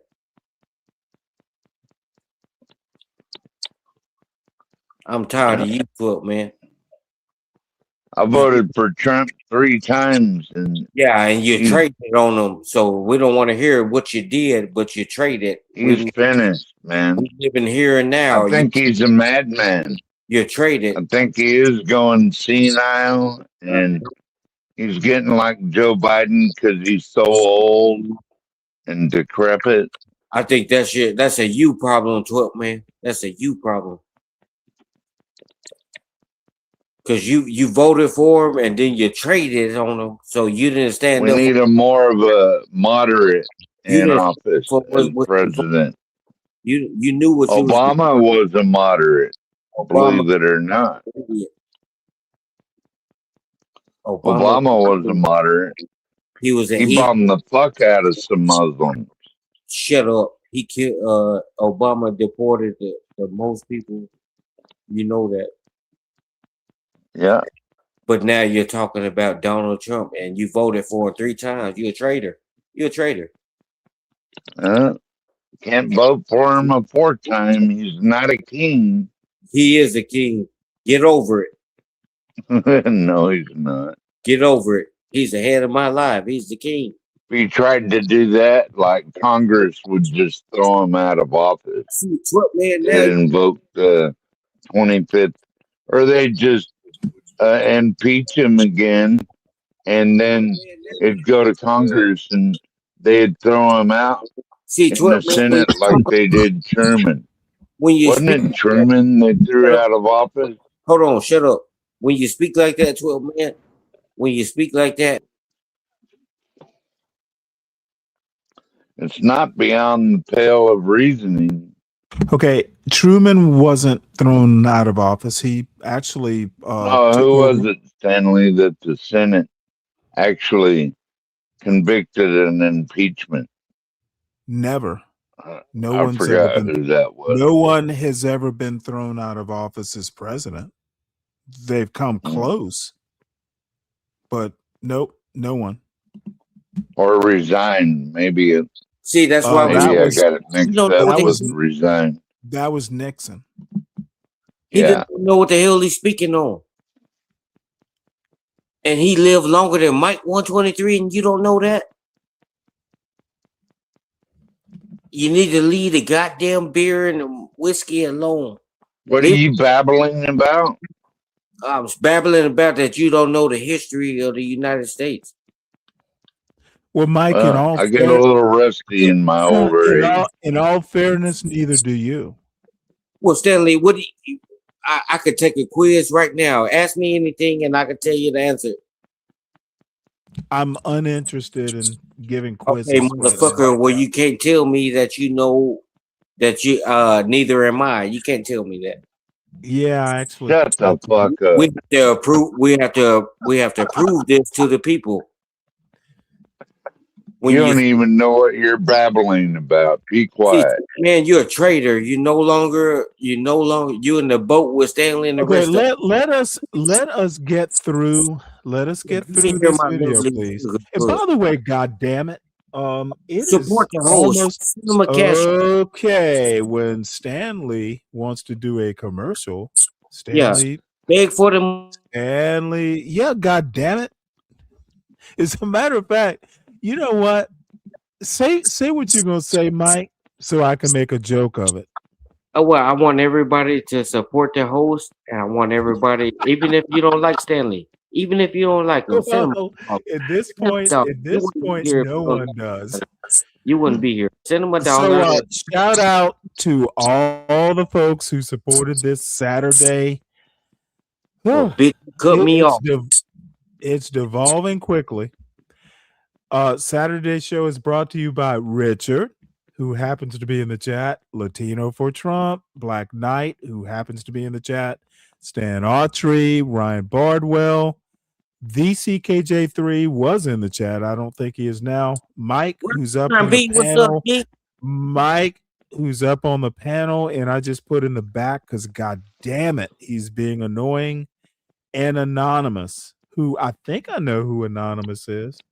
But I think Anonymous is a her. Am I right? Or is it a he?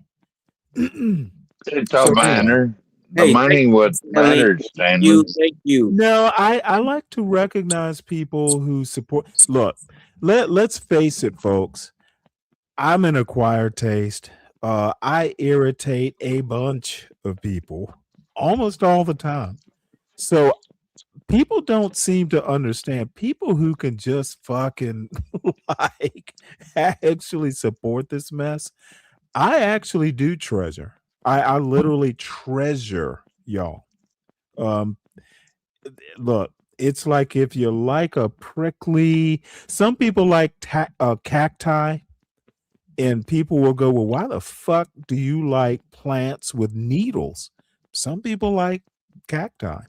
So I'm the Yeah, it's kind cacti. of sad, Stanley.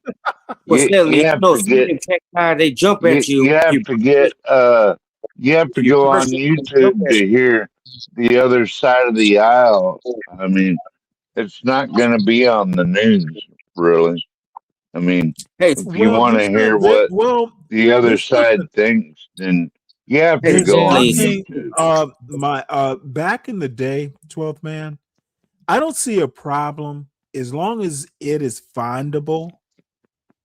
Um, I think it's fine. You know, way back in the day, newspapers, like what Trump's trying to do with the media now, newspapers were like that back in the 18th century.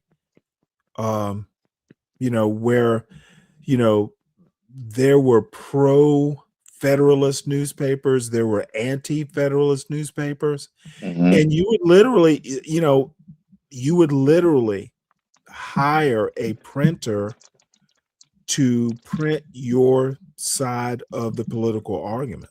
America's always Right. been with this with the press. This is why I'm saying, politics and history, at least in the American context, they go together. Okay, it's shocking what Trump is doing, but it's not the first time in history that presidents have done that. Political parties it used to be worse. At least you can go find an opposing point of view or what your opponent is thinking. Imagine back in the 1700s where you get on a horse and it would take you 2 weeks to go from like Charleston to Washington. Yeah, that's real horsepower. So, I mean, what I'm saying is that news used to take a month or more, or 6 Or months, even depending on where longer. you were. Like, If yeah, you remember getting when the Pony Express delivered right, the but mail? You might be weeks on out. the point I'm trying to make is at least you can get on YouTube. It takes you 10 seconds to figure out what the left is saying or But the that's right not a is saying. point, Stanley. That's not a point. Sure, it is. You're just a Republican hater. Okay, I don't know where you're going with this. Well, 12th I'm man's saying you're a point. Republican hater. Okay, see, this is this motherfucker. 12th man was saying that he has to go to YouTube to figure out what the other side is saying. I'm saying that it's not the first time in history that Yeah, you have to Stanley, go because I don't want to hear what Rachel Madcow is saying or what Whoopi Yeah, well, Goldberg you wouldn't be is saying. I listening want to to her hear what anyway. people on the Okay, streets or whatever, like you are saying. I don't want to all I'm listen to all that saying other is it shit. used to be harder to do that. We in 2026 can get news pretty much instantly. As quick as you can Yeah, call up YouTube on your phone or laptop. Back in the day, it would take weeks or even months to get news. That's yeah, all I'm saying. I yeah. would like to give a shout out to my boy Richard. Salute, Richard. Hope all is well with you, G. What's up, JB? Hey man, how you doing? Damn. Now we got Oh, so JB good. and Mike 123. What the fuck? What the God fuck? damn it. Man, you shut your treating ass up. What you say, man? How you doing, Stan? I'm good. This Hey, is Yeah. classic. mind if I ask you a Ready? question, G? What you say? Do you mind if I ask you a question? You can ask me, man. I want to know, JB Smooth. You come out of the fucking closet and let these people know who the fuck you are? Man, if that's all right with Stanley. As long as you don't porn bomb us. Oh no, I ain't gonna corn bomb. Well, Stanley, you know I'm a voice actor, right? Oh, I have no doubt you are. Oh yeah, man, I'm a real voice actor, man. Hey, you hear me, Stanley? You stupid shit, man. Yes, I can Stanley, hear you. in reference to the sweet lady on the screen, Stanley, this is a beautiful lady. So is JB Smooth this lady on the screen? Well, I'm trying to. I'm not no fucking lady, man. I have a dick. This lady is beautiful. This lady might have one too. We ain't trying to hear the queer shit, Stanley. Come Don't on. put me in that, Stanley. Come on, Stanley. We ain't talking about dicks, JD, you fucking retard. Grow up, Stanley. No, he said that and I was responding to a question, you dickhead. Okay. Well, let me do this. Grow up, Stanley. Folks, support the show. The Sovereign Beer Fund needs a quick contribution. It is 10:55 here. I'm thinking I have less than an hour, so I need some quick IPO money here. Otherwise, I'm just gonna sit here and finish off the rest of the beer. Now, I do have a pizza I need to make. So no, you got to keep this going. I'm gonna see. I got Stanley, do you what? didn't ask me how my day was going, man. Well, I thought you were going to reveal. Whoa! I thought you were going to reveal who you were, JB. Oh yeah, I do voice actors, Did you know, for all that shows already? Did He's a you queer. forget that already? You hear me? Queer. I do like voice acting for How was cartoons your and all day, that, man. JB, and who are you? He asking. My real name is JB, man. Okay. Smooth is just something I just put behind it, but JB is my real name. We know who you are now. So, Yeah. Mike, what were you saying? Well, I'm just saying, Stanley. He. This is a queer.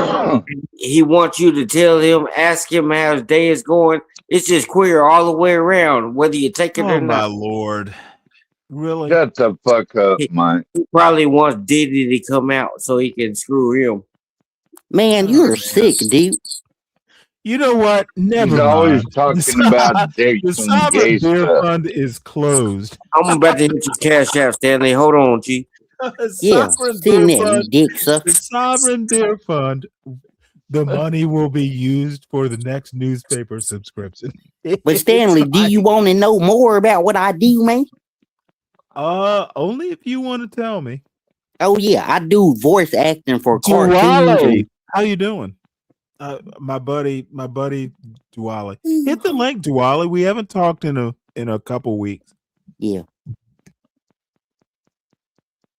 Yeah, but I do voice acting for cartoons. Coming out of. I'm sorry, you said you were coming out of what, JB?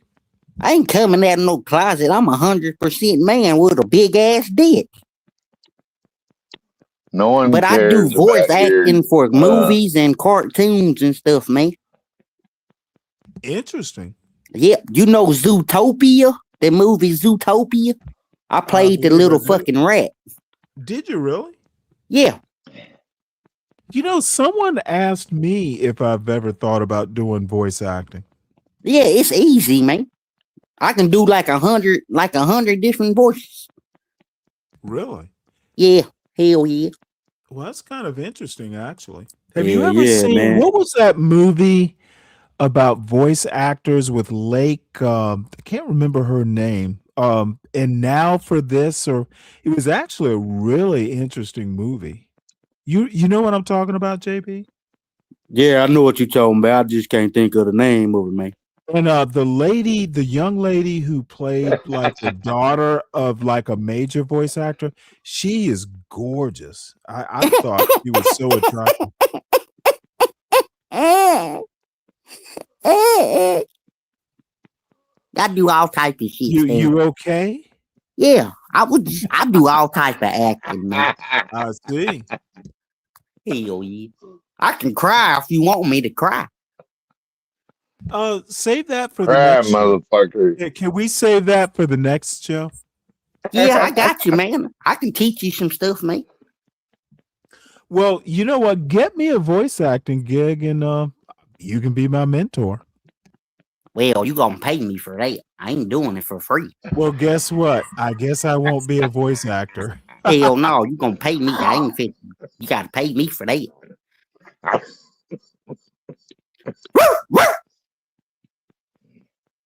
That's my dog, Stan. Yep. Mike, how'd you get dropped off there? Get dropped off where?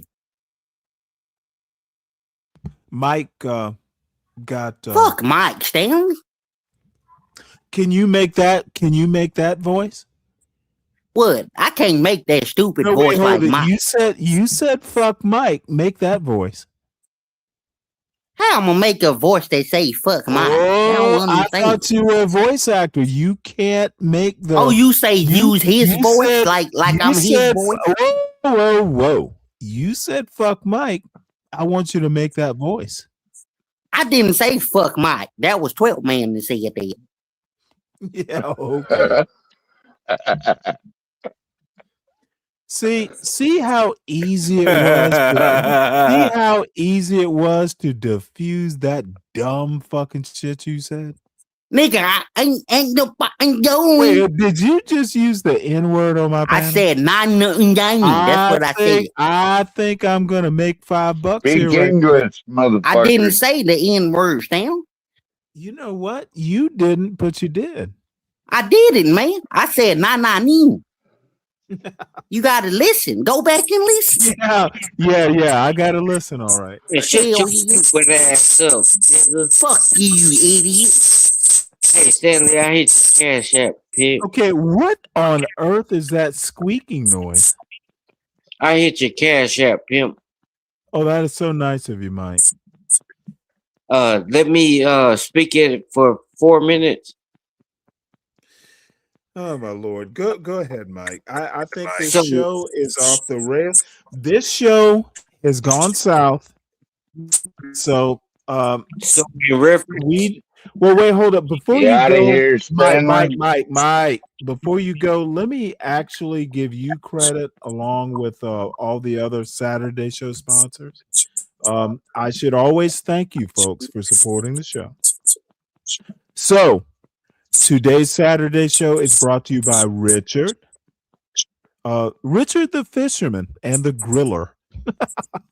Latino for Trump, who, Latino, his somehow or another, we've just kind of figured out, hey, you know what? We're cool with each other.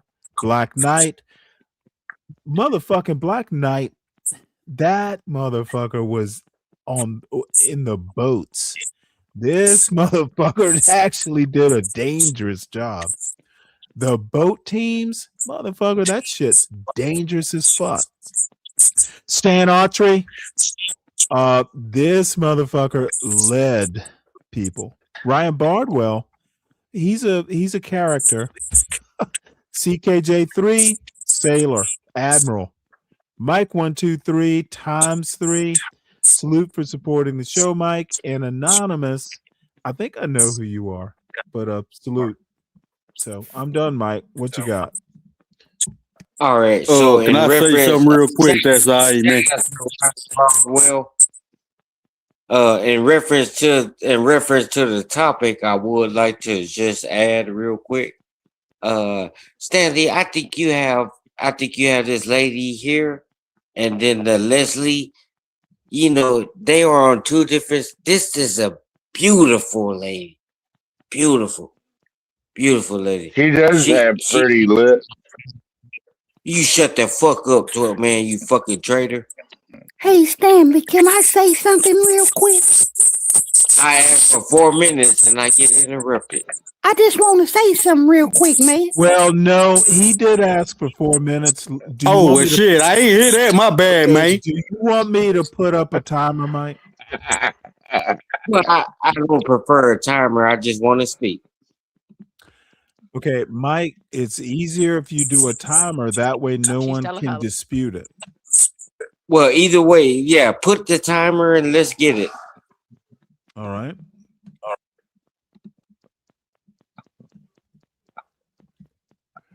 Hurry up now. Okay, bitch, don't tell me to You hurry can't up. demand nothing, you Okay, goddamn idiot. are you really telling me to hurry up? Goddamn bumblebee looking motherfucker. Quite frankly, All right, Mike. Hey. Here Hey, is your Stanley. timer. Hold on. Let me I just want to restart say it. something real quick, man. Okay, Is you it can already stop, fucking with JB. Let Mike talk for 4 minutes. Starting now. Well, it's actually 3:55, but it's okay. Yeah, let But me start the timer, Mike. Here we go. Starting now. thank you. Shout out to Ryan Baldwell, and I would like to give a shout out to Donald Trump, who's the head of my life. And man, you a fucking disgrace. Miss Portia and HB will be very unhappy with this type of talk from you. Miss Portia, shout out to Miss Portia, God rest her. But in HB, that's my dog. And shit. Shit. See, these motherfuckers, man. And see, Stanley, in reference to your topic, when you play a video like this and you try to make a comparison, but you don't show the next person who you're trying to make the comparison to, something is wrong. That means the other chick, she don't look as good as, it will never look as good as this. But when you turn this chick to the left, when you play that side view, how I'm looking at it on my screen, when she turned left, she's hideous. When she turns straight, beautiful lady. Skin is immaculate. When you turn it to the right, beautiful young lady. Beautiful young lady. And Wow. shout out to Richard P. I would like to give a shout out to Richard P. And I get a lot of flack on here because a lot of people, they don't like because I stand up for Donald Trump. They don't like that. They don't like I stand up for Donald Trump, who's ahead of my life. You know, I get a lot of flack pushback from that. But I'm not looking on here looking for clout. I have my channel and I'm doing pretty good, quite well, if I must say. But shout out to Mike 123. Shout out to Mike 123. But and I'm gonna use these last few seconds or so here and just to and Don, you don't have to accept this type of talk from Stanley and Miss Don. Salute to you, all the beautiful You know women. what? Don, are you Hold on, still there, man? interrupting my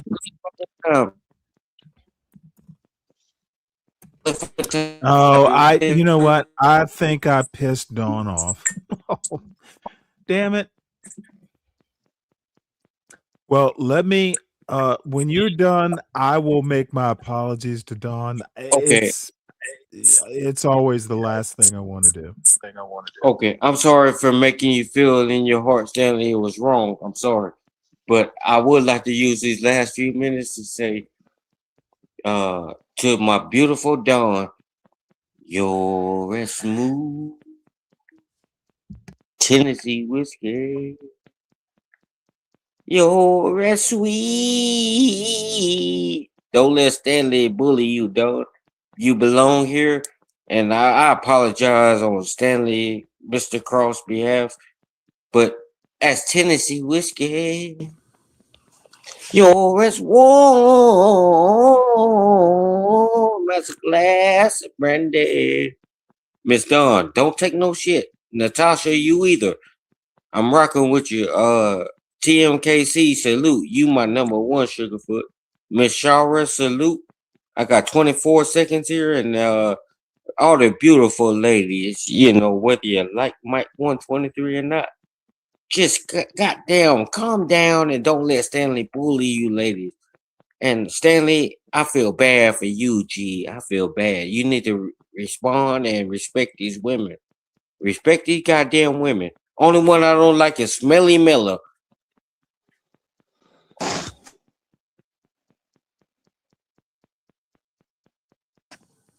Thank you for I allowing me. know you're trying to get out of here, Stanley. I'm gonna get off here Oh no, myself. no! I'm gonna stay till the bitter end.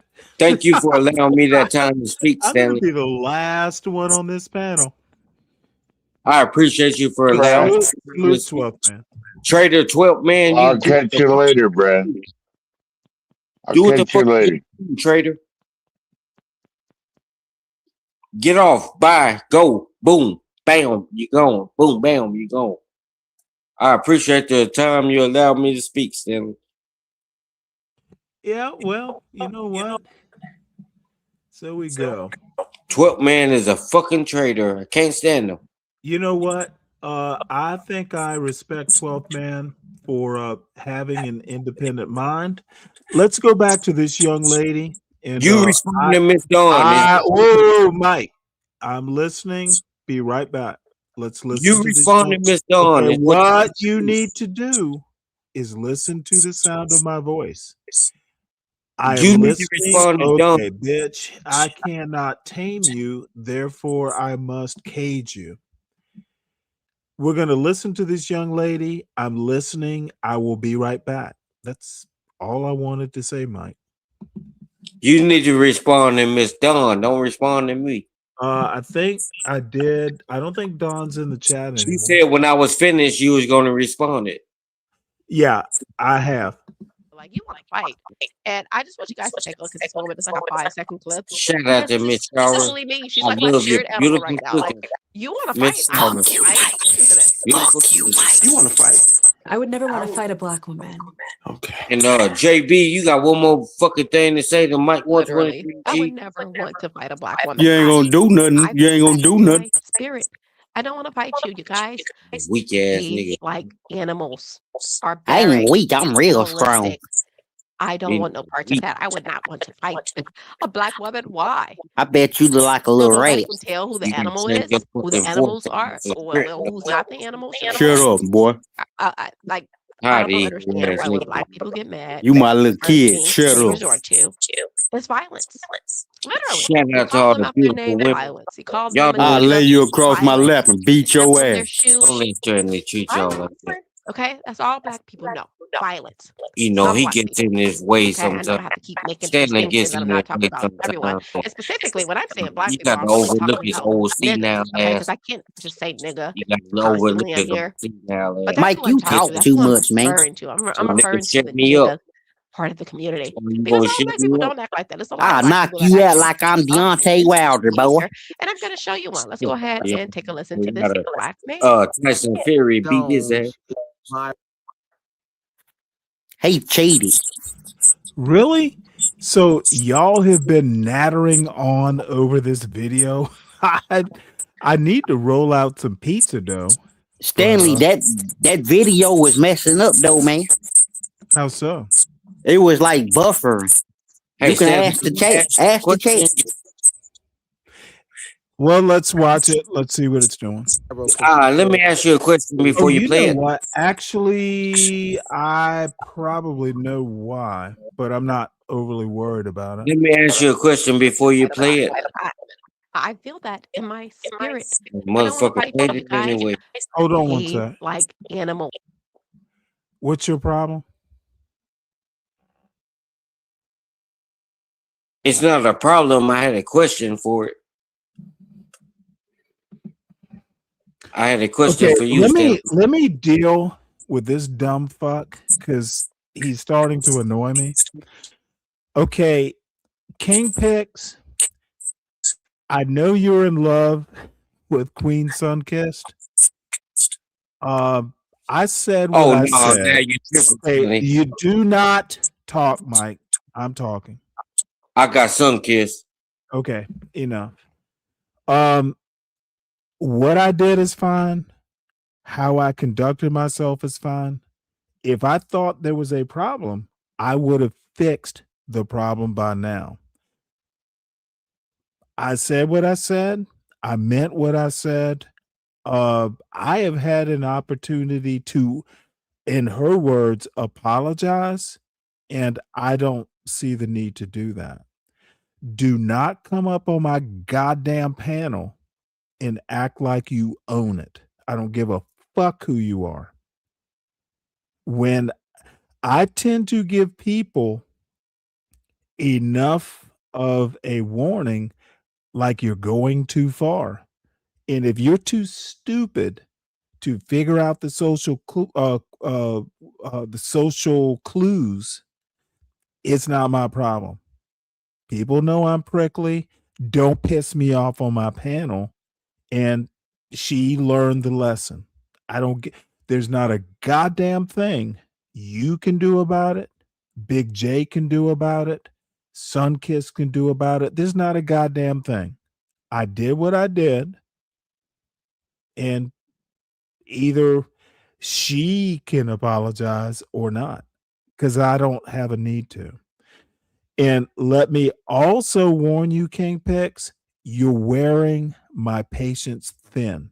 Keep on with this Queen Sunkiss bullshit, and there will be consequences. I've had enough of you, son. So, what were you saying, Mike? Well, shout out to Sunkiss. You should have called on Big Mike 123. I got your back. Fuck you, Stanley. You're not gonna talk to that lady like that. Fuck you. Fuck you. Do what you gotta do. Fuck you. You know what? I'm sorry. I'm sorry I treated her like I treat you. Your mic is fucking up again. That's because he getting dick, Stanley. Mike, your phone is being problematic again. Hey, can you hear me? Motherfucker, there's still the echo and all that stuff. I Can keep you telling you. Stop talking about Okay. Mike, it's good for a while, then it's bad for a while. I can't fix your new phone for you. It is your responsibility. I don't care that much about your new phone. Take responsibility for your new technology and fix the problem. Would you be so kind as to stop talking about Sunkiss? I'm going to do what the fuck I want to do on my panel. Well, you're not going to talk about her. I got to. So the answer is no, I won't be so kind. Well, I defend my lady. And you go. Well, you know what? Go defend it on her channel. She has a channel, Mike. I'm defending it here. We talking about it here. No. You're going to defend it here while I let you defend it here. Well, Don't make me pull the plug, son. And King, we were having such a good time. Do you really want to fuck up a good time, son? Well, I want to speak on King Pix. Let her speak for herself.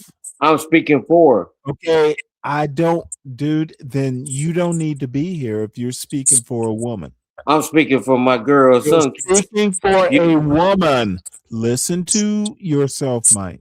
I'm speaking for my woman. Speaking for a woman, and I think she can speak for herself. No, Mike is speaking for. I do not have this kind of patience. Well, Mike speaking for Mike. Change the topic. Let's go ahead and watch this video. Okay. The Queen Sunkissed topic from your lips, motherfucker. You're not understanding how annoyed I am. You saying you're sorry? Okay, this dumb fuck does not understand, and I'm trying to. Queen Pix. I'm Queen Pix. King Pix. Dude, y'all motherfuckers don't have the fucking common sense you were raised with. When I keep telling you to stop, do not keep going on. Queen Sunkiss did it. Mike's doing it. King Pix is doing it. Dude, you're here because I guess I like having you around, but dude, don't wear out your welcome. Barbaric, animalistic. I don't want no parts of that. I would not. What the fuck you think you running your thing? Why?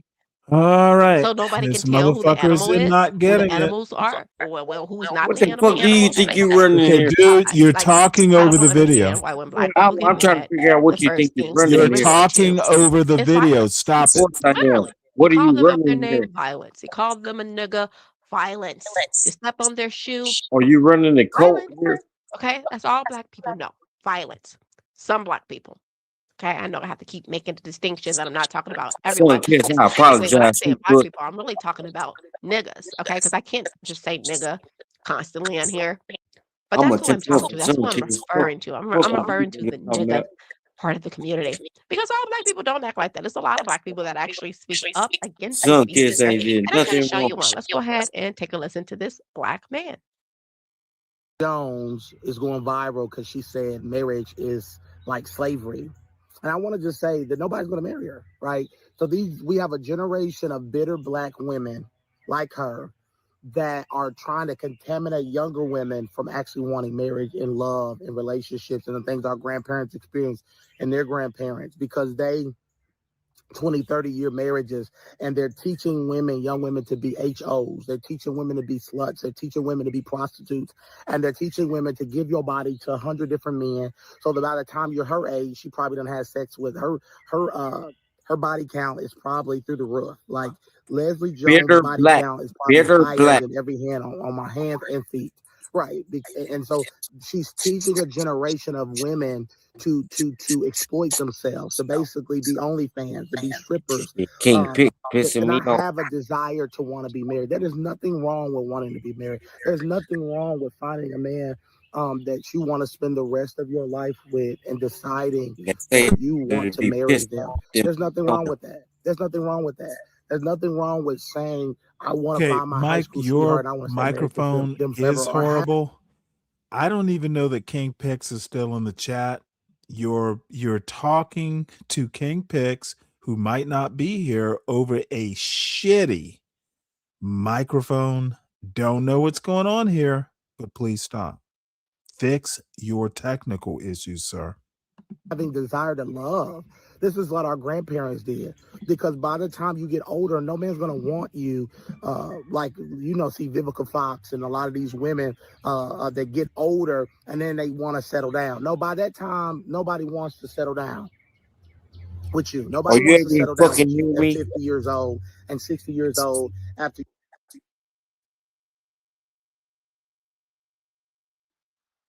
You able to fucking hear me?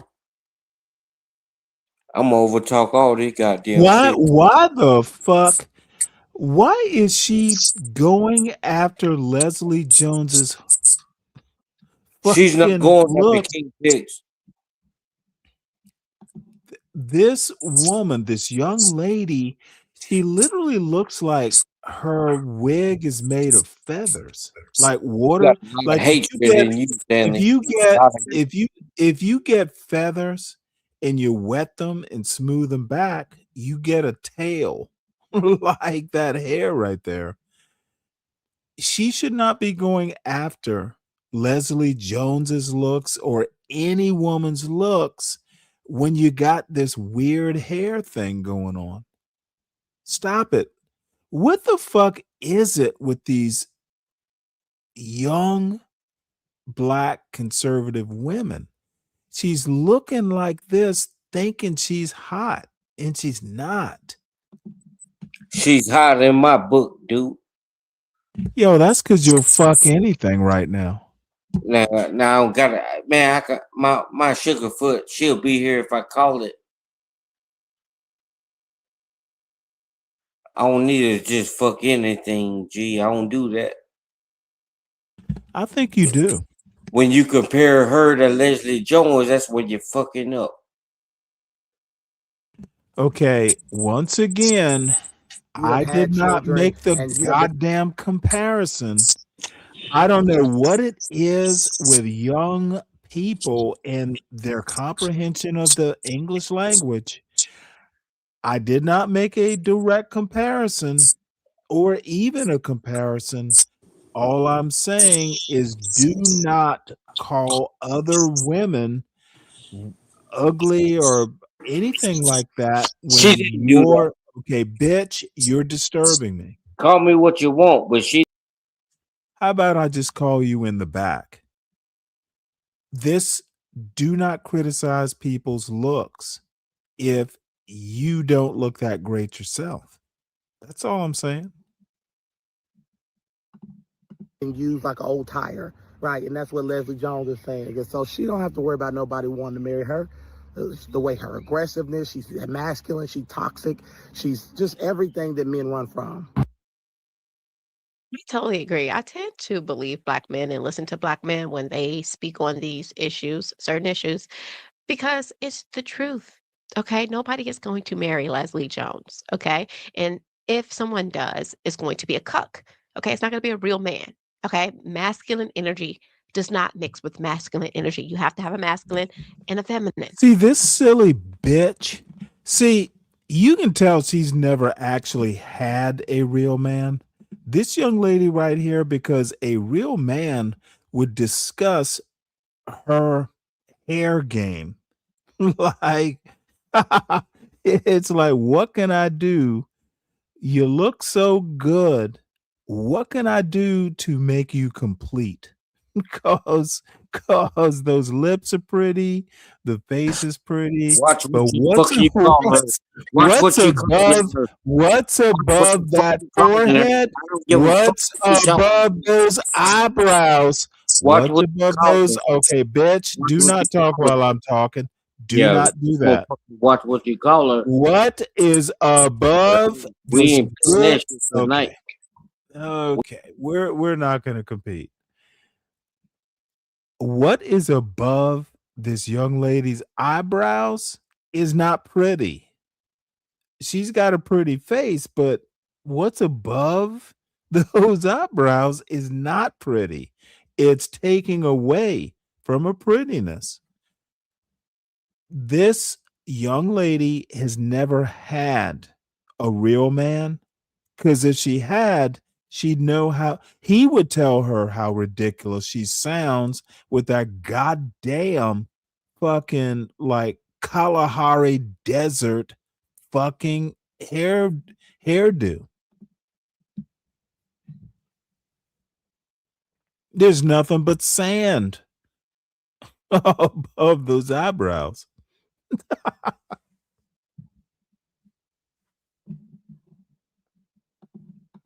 It works exactly like that. So somebody is going to be more masculine and somebody is going to be more feminine. Opposites attract. And this is kind of an issue that I have when it comes to dating. I'm unmarried and I want to be You're not married. gonna And keep it's talking like when about you these wait women so like that. long, you think you're going That's to what you're play not throughout gonna your do. 20s I and can't then get let you into your sit up here 30s talking or about these 40s. women like that. I think she's 60, if I'm not mistaken. Leslie Jones is 60. I think when you get into these Now listen to this silly young woman going after the looks of a 60-year-old. Why is that even necessary? Why is this dumb young lady worrying Man, she's about not the look? dumb, Okay, man. you're over talking me, Mike. She's not That's dumb, not bro. point. I will put you in the back if you Do what keep you this. gotta do, nigga. She ain't. Okay, let me do what I gotta do then. I've done what I gotta do. Why is this young lady going after a 60-year-old woman's looks? This is what I don't understand. This is the logical inconsistency of anti-black blacks. She sounds stupid. She better look good because her brain is not pretty. Silly young lady. Silly. Beautiful, intelligent young lady. Mm-hmm. that these ages and you think that these men are going to desire you, they're not. They don't stop making 20-year-olds, okay? They don't stop making 25-year-olds or Keep speaking 30-year-olds. facts. They're not going to stop making them. So yeah, you're gonna have a lot of competition and these girls are less used up, they have less trauma, they have less stuff going on. And yeah, they're probably more You likely ain't to did nothing wrong. listen You got a hater. rather than, being so combative all the time. So I think for women, you should actually super aspire to get married. I tell my little sister, she's in college, and I say, Blacks listen, don't get for married. white women, get married, they go to college and they get their degree, The and they blacks won't won't even get use their married. degree, They're right? scared. They won't even use it. They'll just have it just in case if anything happens. She's a lawyer, right? And she'll take care of her children. She'll take care of her family. That is what it should be like, and that's why you see white Blacks people don't have take more care of their family. success They in this run country off from because it. they know what it is to come together, be a family, stick together, and work through it. Stanley, just That is like something that Stanley, he ran black off from their men family. and women feel that. That is something Oh, I'm still black here. women. Black women Yeah, are you the ran off worst from their of the family. worst demographic in this country. They don't listen to anybody. You I, can't tell them anything. I'm You ran sorry. off It's from I your just ran family. slow. off from Okay. what? So You ran off from your family. She's speaking Okay, fact. okay. What family are you talking about that I'm Wait, running off from? you ran off from your family. You have no interaction with your kid, and this is not personal, but you have no interaction with your kid. He doesn't like what you're doing. At Well, some point, all I have to say is I literally just saw him like 3 hours ago. some Uh, point, somebody has to call this shit. said I said bye. Don't be late. So maybe he'll be late. Spring break was over a week ago, G. Okay, this is a weekend. Have you ever heard of kids coming home What? on the No weekend? child does that. What day, bitch? I'm talking. What day is it? I wouldn't give a fuck what day it is, but no child Bitch, comes I home. will put you in the back and give No you child a comes home lesson. when he got somebody. Okay. Son, well, it's still Saturday. Yesterday was Friday. After classes were over yesterday, my son came home. He even ate dinner here. He fucking made himself a pizza. Then he slept. Then he woke up and did homework for most of the morning. He went out with friends this afternoon, well, evening. It was 5 or 6 o'clock. He said bye. He's not back yet, but he's leaving tomorrow to go back to school. See, on weekends, sometimes kids come home on weekends. He didn't come to see me. He fucking came to see his friends, and that's perfectly okay. He did not do the fucking dishes, like he left dishes in the sink and did not put them in the dishwasher. I'm pissed about that, but I just did it for him because I don't like dishes in the goddamn sink when I'm about to cook. I'm going to go shortly and roll out some pizza dough, homemade, by the way, and then make a pizza. But in the meantime, I don't brook idiots who tell me what's going on in my life. I have no reason to lie. I have no reason to embellish. When I say something's happening, it is actually happening. And who knows? Maybe I'm lying, but for what?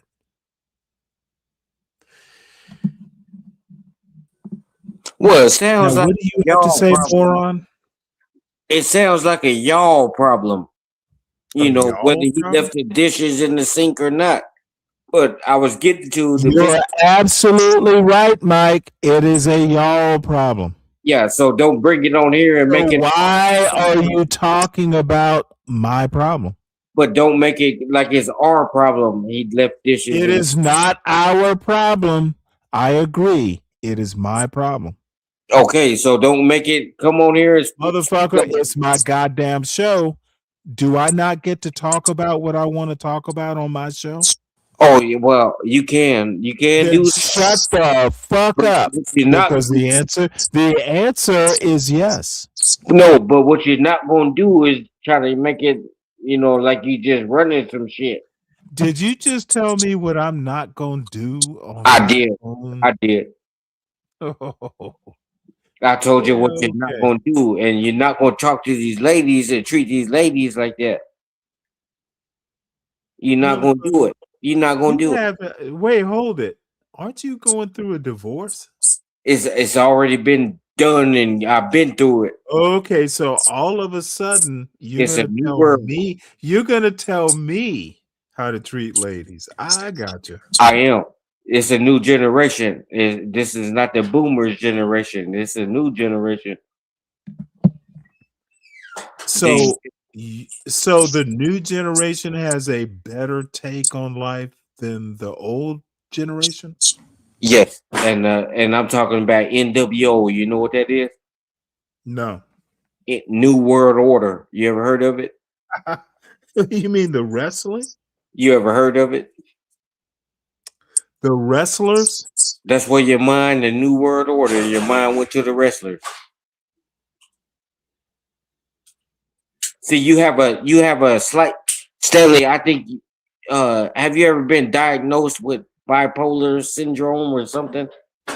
Nope. You never been diagnosed? You wanna know why I've never been diagnosed?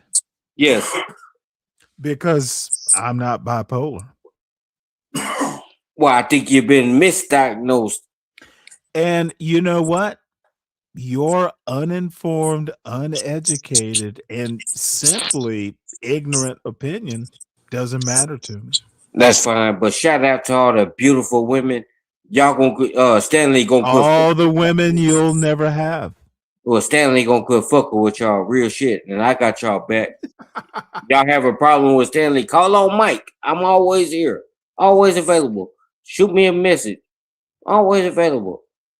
Stanley ain't about shit. All he do is pick on women, and Stanley, you gonna quit fucking with Mike 123 G?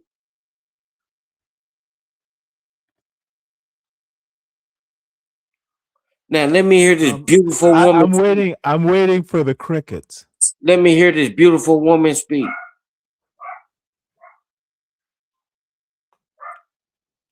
What woman? Miss Shara, you don't have to be afraid. You could come back. I got your back. I'm here. I'm here. Daddy Mike is here. Daddy Mike, all the ladies. Why am I not? Shara? Shara is in the chat? Yeah, Miss Shara, that's my sugarfoot. Why do I not see her in the chat? Or are you just dreaming? I see her. I don't know if you see her. I see her. Nope, I don't see her. And TMKC, salute. I think you see her in your mind's eye. You're dreaming of them. TMKC, salute to you, man. TMKC isn't there either. You're just making it up. TMKC is an OG sugarfoot. Yeah, okay. Let's go ahead and play this weird hairline woman. Oh, during the CPAC conference, they had a group of women. I can't even remember who these women are, and they were talking about people getting married and having children. And I want you guys to listen to this clip because obviously The View somehow found a way to make it problematic. Let's go ahead and take a listen. Not encouraging your children to grow up and have the courage to get married and have kids, more kids than they can afford before they think they're ready. It is high time to start. Before. How did we? Yeah, SMT, Marjorie Taylor Greene. Children. We don't want people to have children out of wedlock where their children becomes a detriment to. You see right here, can you see my mouse pointer? Look, point it in the goddamn spot. That's that ridge right under there where her thinning hair. That's a beautiful lady. Beautiful. Okay, what I need you to do is not talk when I'm talking. Well, you're not going to demean this lady. Yeah, I'm going to have to put you in the back while I critique. The ridge right here where the fake hair, I don't know what. I think I see a little bit of like a knot, like lace front shit right here. But you look at right there where the hair is thinning. I don't know whether she burned it off, how that happened, but it's embarrassing. She should not be criticizing any woman's looks when this hair thing. Now, maybe she's in the process of trying to fix it. It's like a protective hairstyle. But she needs a lot of protection. She should not be talking about looks of other women. She's not up to par. adding any benefit to society. I think that's the point, not the point. Why Of, are you so focused white on them people need kids motherfucking now, hair? so it's okay to have kids. No, we just want you guys Just to get because I married. can. We want you to Well, stop having multiple you're baby talking daddies. stupid. That's what it is. I That's don't natural understand. Am hair. I? And like I said, Yeah, I get that's it's Am I? expensive natural to hair. have a kid. I get it, but That's a natural, you beautiful can do black it if lady. you cut back on certain things. Okay, Natural. and Even her find a lip, father. even Jesus her is better than one. shiny With two lips are incomes, you fake. guys can afford That's kids. lipstick she Okay, has I'm on. telling you. Maybe you won't vacation as That's much. lip Maybe you won't gloss, have as much dummy. fun, but Same you can shit, afford the nigga. kid. Is you go on your lips and Yeah, And yeah, yeah, yeah. I Same know shit, it is right? expensive. if I you don't go have on your children. lips and Go Lip stick. on the internet, gloss, and I don't have lip children. It's gloss, expensive and to have lipstick children are the because I always same. think like if a family I'll of just four leave go on a it there, vacation, like sons. you gotta pay for If 4 you go plane on your tickets, lips and for stick, it's the everything, same shit. basically, for everything, for bikinis, for everything you need for each person. So I get But how she's that a makes beautiful sense. lady, and you can't compare her But to if you make the Leslie right Jones. decisions, You you can can't put do it. yourself in a position where it wouldn't be. I And that am is the not truth. Let's comparing listen to what the Sunny two. You has done to lost your say, because we all motherfucking know mind. we just love You Sunny. lost your I'm mother. not comparing I the think it's two. just So really why did you mention Leslie reckless Jones to to be begin with? suggesting that people should have children when you now know in this country there's this affordability crisis, and for a Why did you two-person mention household, Leslie a Jones? married household, you need over $400,000 for childcare. Over $400,000. Most people don't make over $400,000. So she's advocating for people to be born into poverty, people not being able to feed those children, people not being able to educate those children, and people not being able to house those children at the same time when this government is cutting Good all of the question, services Richard. that would allow people Stanley, to what have the fuck you families do and with your big son families with Let's about not children. go.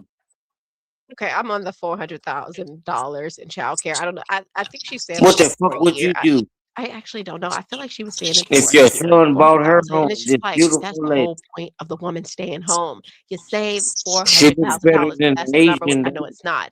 You save money, okay? And yeah, childcare programs are being cut because She have looks you better seen than an Asian. Minnesota? Have you seen all the fraud within the childcare programs? They're acting like, like they're Fuck cutting these Stanley. programs because they just like, oh, we can just cut the programs. Like, yeah, if you're gonna have kids, yeah, you should be able to take care of your children. That's why you work a job. That's why you have to live a good life, a responsible, disciplined life where you can be able to have these things. It's really not that hard. It's you're not disciplined enough. And I get it. Everybody is not going to be rich. Everybody is not going to be a millionaire, but everybody should have children. I think that's fair. And I think these people that are trying to discourage you to not have children are a part of a larger agenda. This is why these people get propped up. This is why the view is still a thing, because they're saying the things that the system want them to say. Okay, they want you to tell you that you shouldn't have children, you can't afford to have children. Okay, then we should probably not be sending money overseas then. You know how much money we send to different countries for all of these democratic projects? Hey, maybe we don't do that. Okay, maybe we She's pull the spot on. money Spot from on. abortion and we start funding families instead of funding killing families. Spot on, Just a young thought, lady. just an idea. But I just want this to boil down to you guys seeing the dysfunction that is coming from It's Black 11:42 with a fuck specifically from Stanley at, Black and he women talking in about the this lady community. hair. They're very What you miserable. not gonna They do? want other people to be miserable because they're alone. They're miserable. They thought that they were going to get everything that they wanted when they got money because the system lied to them, and they are lying to you too. I want to know what you guys think. I am Carmen JC. If you're new here, make sure you hit the like or the subscribe button. Or if you want to support the channel, hit the super thanks or the Buy Me Coffee link below. You can also like the video, comment, share it with someone you love, or just hype the video. It really does help. I love you guys so much, and I will see you guys next time. Because Stanley talking about her hair. I'm breaking chains, freeing minds. It's the time to rise. Conscious Put that thoughts shit in off my and veins. get Yeah, we cut. see through the lies. They telling stories, trying to mold what we thinking inside. Put that But I'm shit off cutting and through get illusion, cut. showing truth worldwide. So drunk ass in there and control this shit. You gonna get a motherfucker straight. Okay, Mike. Your shit. Mike, why are you raging? I'm gonna send her $100 because you spoke about her hair. You want did you get her show link? Send it, put it in the back. Fuck you. Find her yourself and send her $100, bitch. Put it in the goddamn back. I'm gonna send her 100 goddamn. Yeah, bucks. good luck with that. Maybe she'll have. Maybe she'll wear her Make real me, hair. bitch. Make me. Her bitch. real hair her real hair is better. Her real hair is in a toilet and flushed. That's my beautiful sugar foot. Yeah, okay. Son Kiss, bring your ass up here on this panel. Dude, you are... Why are you talking to people who aren't here? I'm speaking on it when they hear the replay it, they know Mike stood up for him. Nobody else gonna do it. Hey, tell you what. These are your people. These are your people, sir. Shout out to John Galt, who's ahead of my life. Yeah. He's not on this panel. You see this panel right here, there, boy? John Galt, keep doing what you're doing, Pete. Oh wait, hold it. Shit. Hold on, my bad. Here, these are your people, boy. Want to go over there now? Who is these people, boy? It's Nasus. It's this is they don't like me. Now you're talking stupid. This is T's people. It's on the channel. Miss T. I rock with T. Is Miss T live? Okay, well she's I don't. It might be. This might be her. Well, listen to what I'm saying and stop over talking, son. And that's better than Nasus. Okay. You can't seem to shut the fuck up. Yeah, it's T's panel. At least her show. I don't know if she's on Bob's. So she might be over on Nasus's. Nasus does a show on Bob's channel. I think T is simulcasting. So it's on both channels. But what I'll do is drop T's channel, and you can take your silly ass over there. I know channel. Good. I know. Well, that's so nice. So everyone, I am at 8:14. Okay, I don't know why you're talking while I'm talking. Let me know when you're done. Allow me 2 minutes to speak when you end it. No, I don't care about that. I'm trying to get off. Allow me 1 minute when you end it. Okay, say what you got to say, sir. Okay, so shout out to Miss T. Shout out to Miss T, my lovely lady. You're beautiful as always. And I would like to give Nasus, the lady that was Stanley was just playing the video, she looked better than you, just so you know that. RLM, you ain't about that. I think you're a butch and I think you're a man. And shout out to all the other beautiful women out here. You know, y'all keep standing up. You know, if y'all have a problem, call on Mike 123. I'm gonna speak on it and I address this shit. Just call on Mike 123. And Stanley, I appreciate you for having me here, G. You didn't have to do that, but I appreciate the support, as always. Thank you so much, Mike. Let me finish. So I appreciate you for having me. I thought you were done. God damn it. I'm about to wrap it up. There's more. There's more. I appreciate you for having me on the channel. I will be back. And y'all, Mike 123, y'all come subscribe to the channel. I'll drop the link whenever I feel like it. And shout out to Mike 123 and shout out to Donald Trump, who's the head of my life. Stanley, salute. Hope you do well. Hope you find you a lady at the bus stop. And I'm done. All right, folks. Well, I am dropping the child listen link. Y'all go over there and say, hey, I might be over there, I might not. Got a pizza to make, and I am hungry. You can find Mike 123 over there. Dirty salute. Good for you, Mike. We'll see you. And all right. Hallelujah. Thank you, Jesus. Donald Trump is a head. Donald Trump is just your head. You like giving Donald Trump head. So. See, Stanley, when you start talking like that, nigga, you done lost your motherfucking mind, nigga. You done lost your motherfucking mind. Donald Trump Donald Trump is my head. When you start talking stupid like that, nigga, I don't know what the fuck your problem Go is, my ahead, say nigga. it again. Donald Trump is my head. Say, my nigga, you gonna stop fucking with Mike like that? Real shit. Donald Trump is Mike my head. don't laugh at stupid shit Donald like Trump that. is I want my to get on your head. ass. I'll fight you. Donald Trump is the best head of my life. See, you gonna stop playing with Mike like that. I'll fight you, G. I don't give a fuck how old you is. Donald Trump is the best head of my life. I don't give a fuck how old you are, G. Oh, I'm having not fun man. now. Do you really? Do you I'm really more want to than go 12. now? Donald Yeah, Trump is the best head. Donald 30 Trump minutes. gives the best head. I give the best head to Donald Trump. I'm gonna keep it 30 minutes. I'm a head for Donald Trump. See, when you start talking like that, nigga, you done lost your fucking No, mind. motherfucker, I heard what you said. Donald Trump is the best head of my life. Shout out to Donald Trump, who's the head When of my I give life. head, I like giving Donald Trump the best head of my life. All these niggas mind resort to gay shit all the time. Yeah, all the time. all of a sudden you got to use the N-word. Do you call the best head of I've your been life using it. the I've been N-word? using it. Donald Trump using is it. my nigga. Donald Trump I've been is using it. Donald Trump is heard the it. nigga in my life, and he's the head of my life.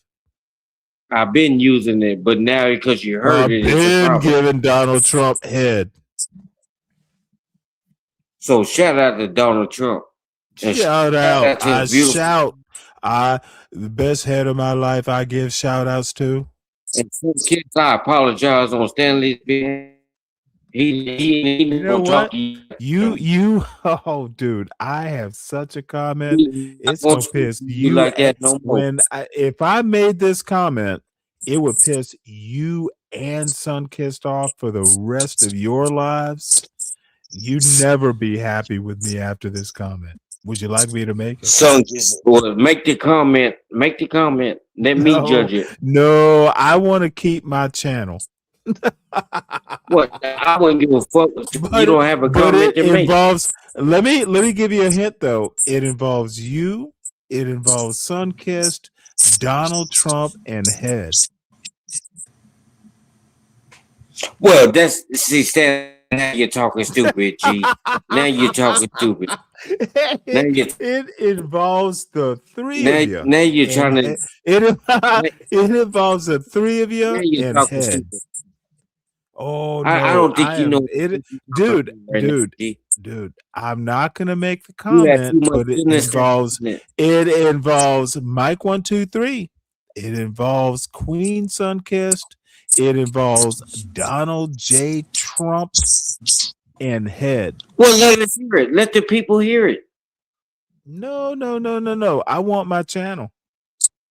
Well, fuck the channel. You can make another one. Can you think of the joke I would make? Can you think well, of I it? can. I can kind of. It's you, because Donald Trump is the head of your life. It's Sunkissed. It's Donald Trump and Head. So Sunkissed, what I think you said he's the head of your life. So that's the hint. So Sunkissed, if you happen to hear this, what I think Stanley is referring to on this. Sunkissed doesn't listen to this tripe. If you happen to run across this, what I think Stanley is referring to, I think down and he's running into his corner, and because he has nothing else. Dude, this is what I love. I planted the seeds in your unfertile soil of an imagination. Well, you have unfertile soil. I've told you, it's you. You haven't sprouted yet. It is Mike 123 who said Donald Trump is the head of his life. It's Queen Sunkissed. It's Donald Trump, and it involves Head. Well, after 60 years, I need you to run with the joke, boy. Run with the joke, 60 boy. years, you haven't sprouted yet. Miss Sunkissed, Mike 123, love you, and I got your back. Sugarfoot. And you love head too. If you ever need me, call on Mike. I got your back. And that's to all you beautiful women out here. If you ever need Mike 123, hit me up. I got your back. I'm not gonna let Stanley demean and talk about you beautiful lady. And he was bought here by a lady. Wait, hold it. I'm demeaning you. Stanley, you were bought here by a lady. Donald Trump is the head of your life. You were bought here by a Queen lady. Sunkist. Okay, you admitted he's the head of your life. Sunkist, yeah, Donald Trump is the head of my life. Sunkist has not debased herself like you have. What? Sunkist, you have debased yourself. Donald Trump's the best head of my life. Don't say her name. Yeah, even your phone does not want to hear your debasement. When you address Sunkist, you addressing Mike 123, and that's to all the ladies out here. Oh yes, when you address because you're a woman too. See, that's when you address. I had no clue you were a trans rights activist, but yeah, I'm gonna treat you like a woman. Sunkist is a woman, and so are you, Mike. Mike, you want me? You said when I address Sunkist, who's a woman, and I address you, y'all. Hey, you're a woman too. That's what I heard. You literally said when you address Sunkist, you address me too. You are me too. Me too is literally what you've been fighting for all these years. No, Me Too was you are a trans woman. You said when I talked to Queen Sunkist, who's a woman, I'm addressing you, so I assume you're a woman too. Trans. I said when you address, if you address, I understand. What is a woman? Hey, I hear you. Your next question is what is a woman, and I'm going to say, Mike, a woman is you. If you feel like a woman, you are a woman. I respect you like a woman, Mike. I will treat you like a woman. I respect you like a woman. I'm going to hold the door open because you're a woman, Mike. Thank you. But a lot of people. Yes. No need to thank me. You're a woman. I'm chivalrous. Okay. Okay. And what do it change? Okay. And what do it change? What is a woman? A woman is to be treated with respect, and Mike, you're a woman. Okay, and it doesn't negate the fact. Mike, enjoy your woman privilege. You could call me what you want, but it's not going to negate the fact. You said it. I did not. Yeah, when I address Sunkist, I'm addressing you. She's a woman. You're a woman. That's correct. But I'm not a woman. I'm correct, Mike. What is a woman? I'm not a woman. A woman is you. You are a woman. When you address these ladies, you want to be addressed like a woman, right? They're not gonna push back like I'm pushing back. I gotta stand up for them. And look at this pussy. This motherfucker. Listen to this dumb son of a bitch. Mike and you need to make up before the stream ends. Bitch, why don't you bring your pussy ass up here too, King Pix? I bet that you can be the head of Mike 123's life too. And see, Stanley, now you're talking stupid. And dirty dude, you need to stand the front. You know what? This man is he first asked me to make up with Queen Sunkist, Now he's saying, I need to make up with you. Well, he wants me Ain't no and fucking women. making up with He me, nigga. wants me and women. He wants me and Sunkissed, and she's a lovely woman. He wants me and you to make up. You're a lovely woman. The fuck? I think this motherfucker is King Pix. No, you King ain't gonna Pix talk to me is like that, G. Real King shit. Pix is a I'm not no fucking trans ladies man. not a woman. I'm a man. King Pix knows what a woman is. Man. King Pix knows what a woman is. Yeah, you're not gonna call me a woman. You I'm a are man. a woman. man. Sunkissed is a woman. He Motherfucker, might man. be a woman for all I know. You mad because these women I think King Pix is a feminist. That's his business. He's for King Pix is for women's rights, and I salute him for it. But that's his business. That's his business. Yeah, motherfucker, and he keeps making it the chat's business too. He keeps typing this dumb shit. Okay, dude, your phone is messing up, and I don't have the patience. Okay, your phone's foobar, and it's time to end the show anyway. Y'all, Well, you're not gonna speak the like link. Yes, I will speak to you like that at will when I feel like it. So, folks, I dropped the Child Listen podcast link into the chat. Y'all go over there, tell T I said, hey, Mike, I had fun. Let me go love on Miss T.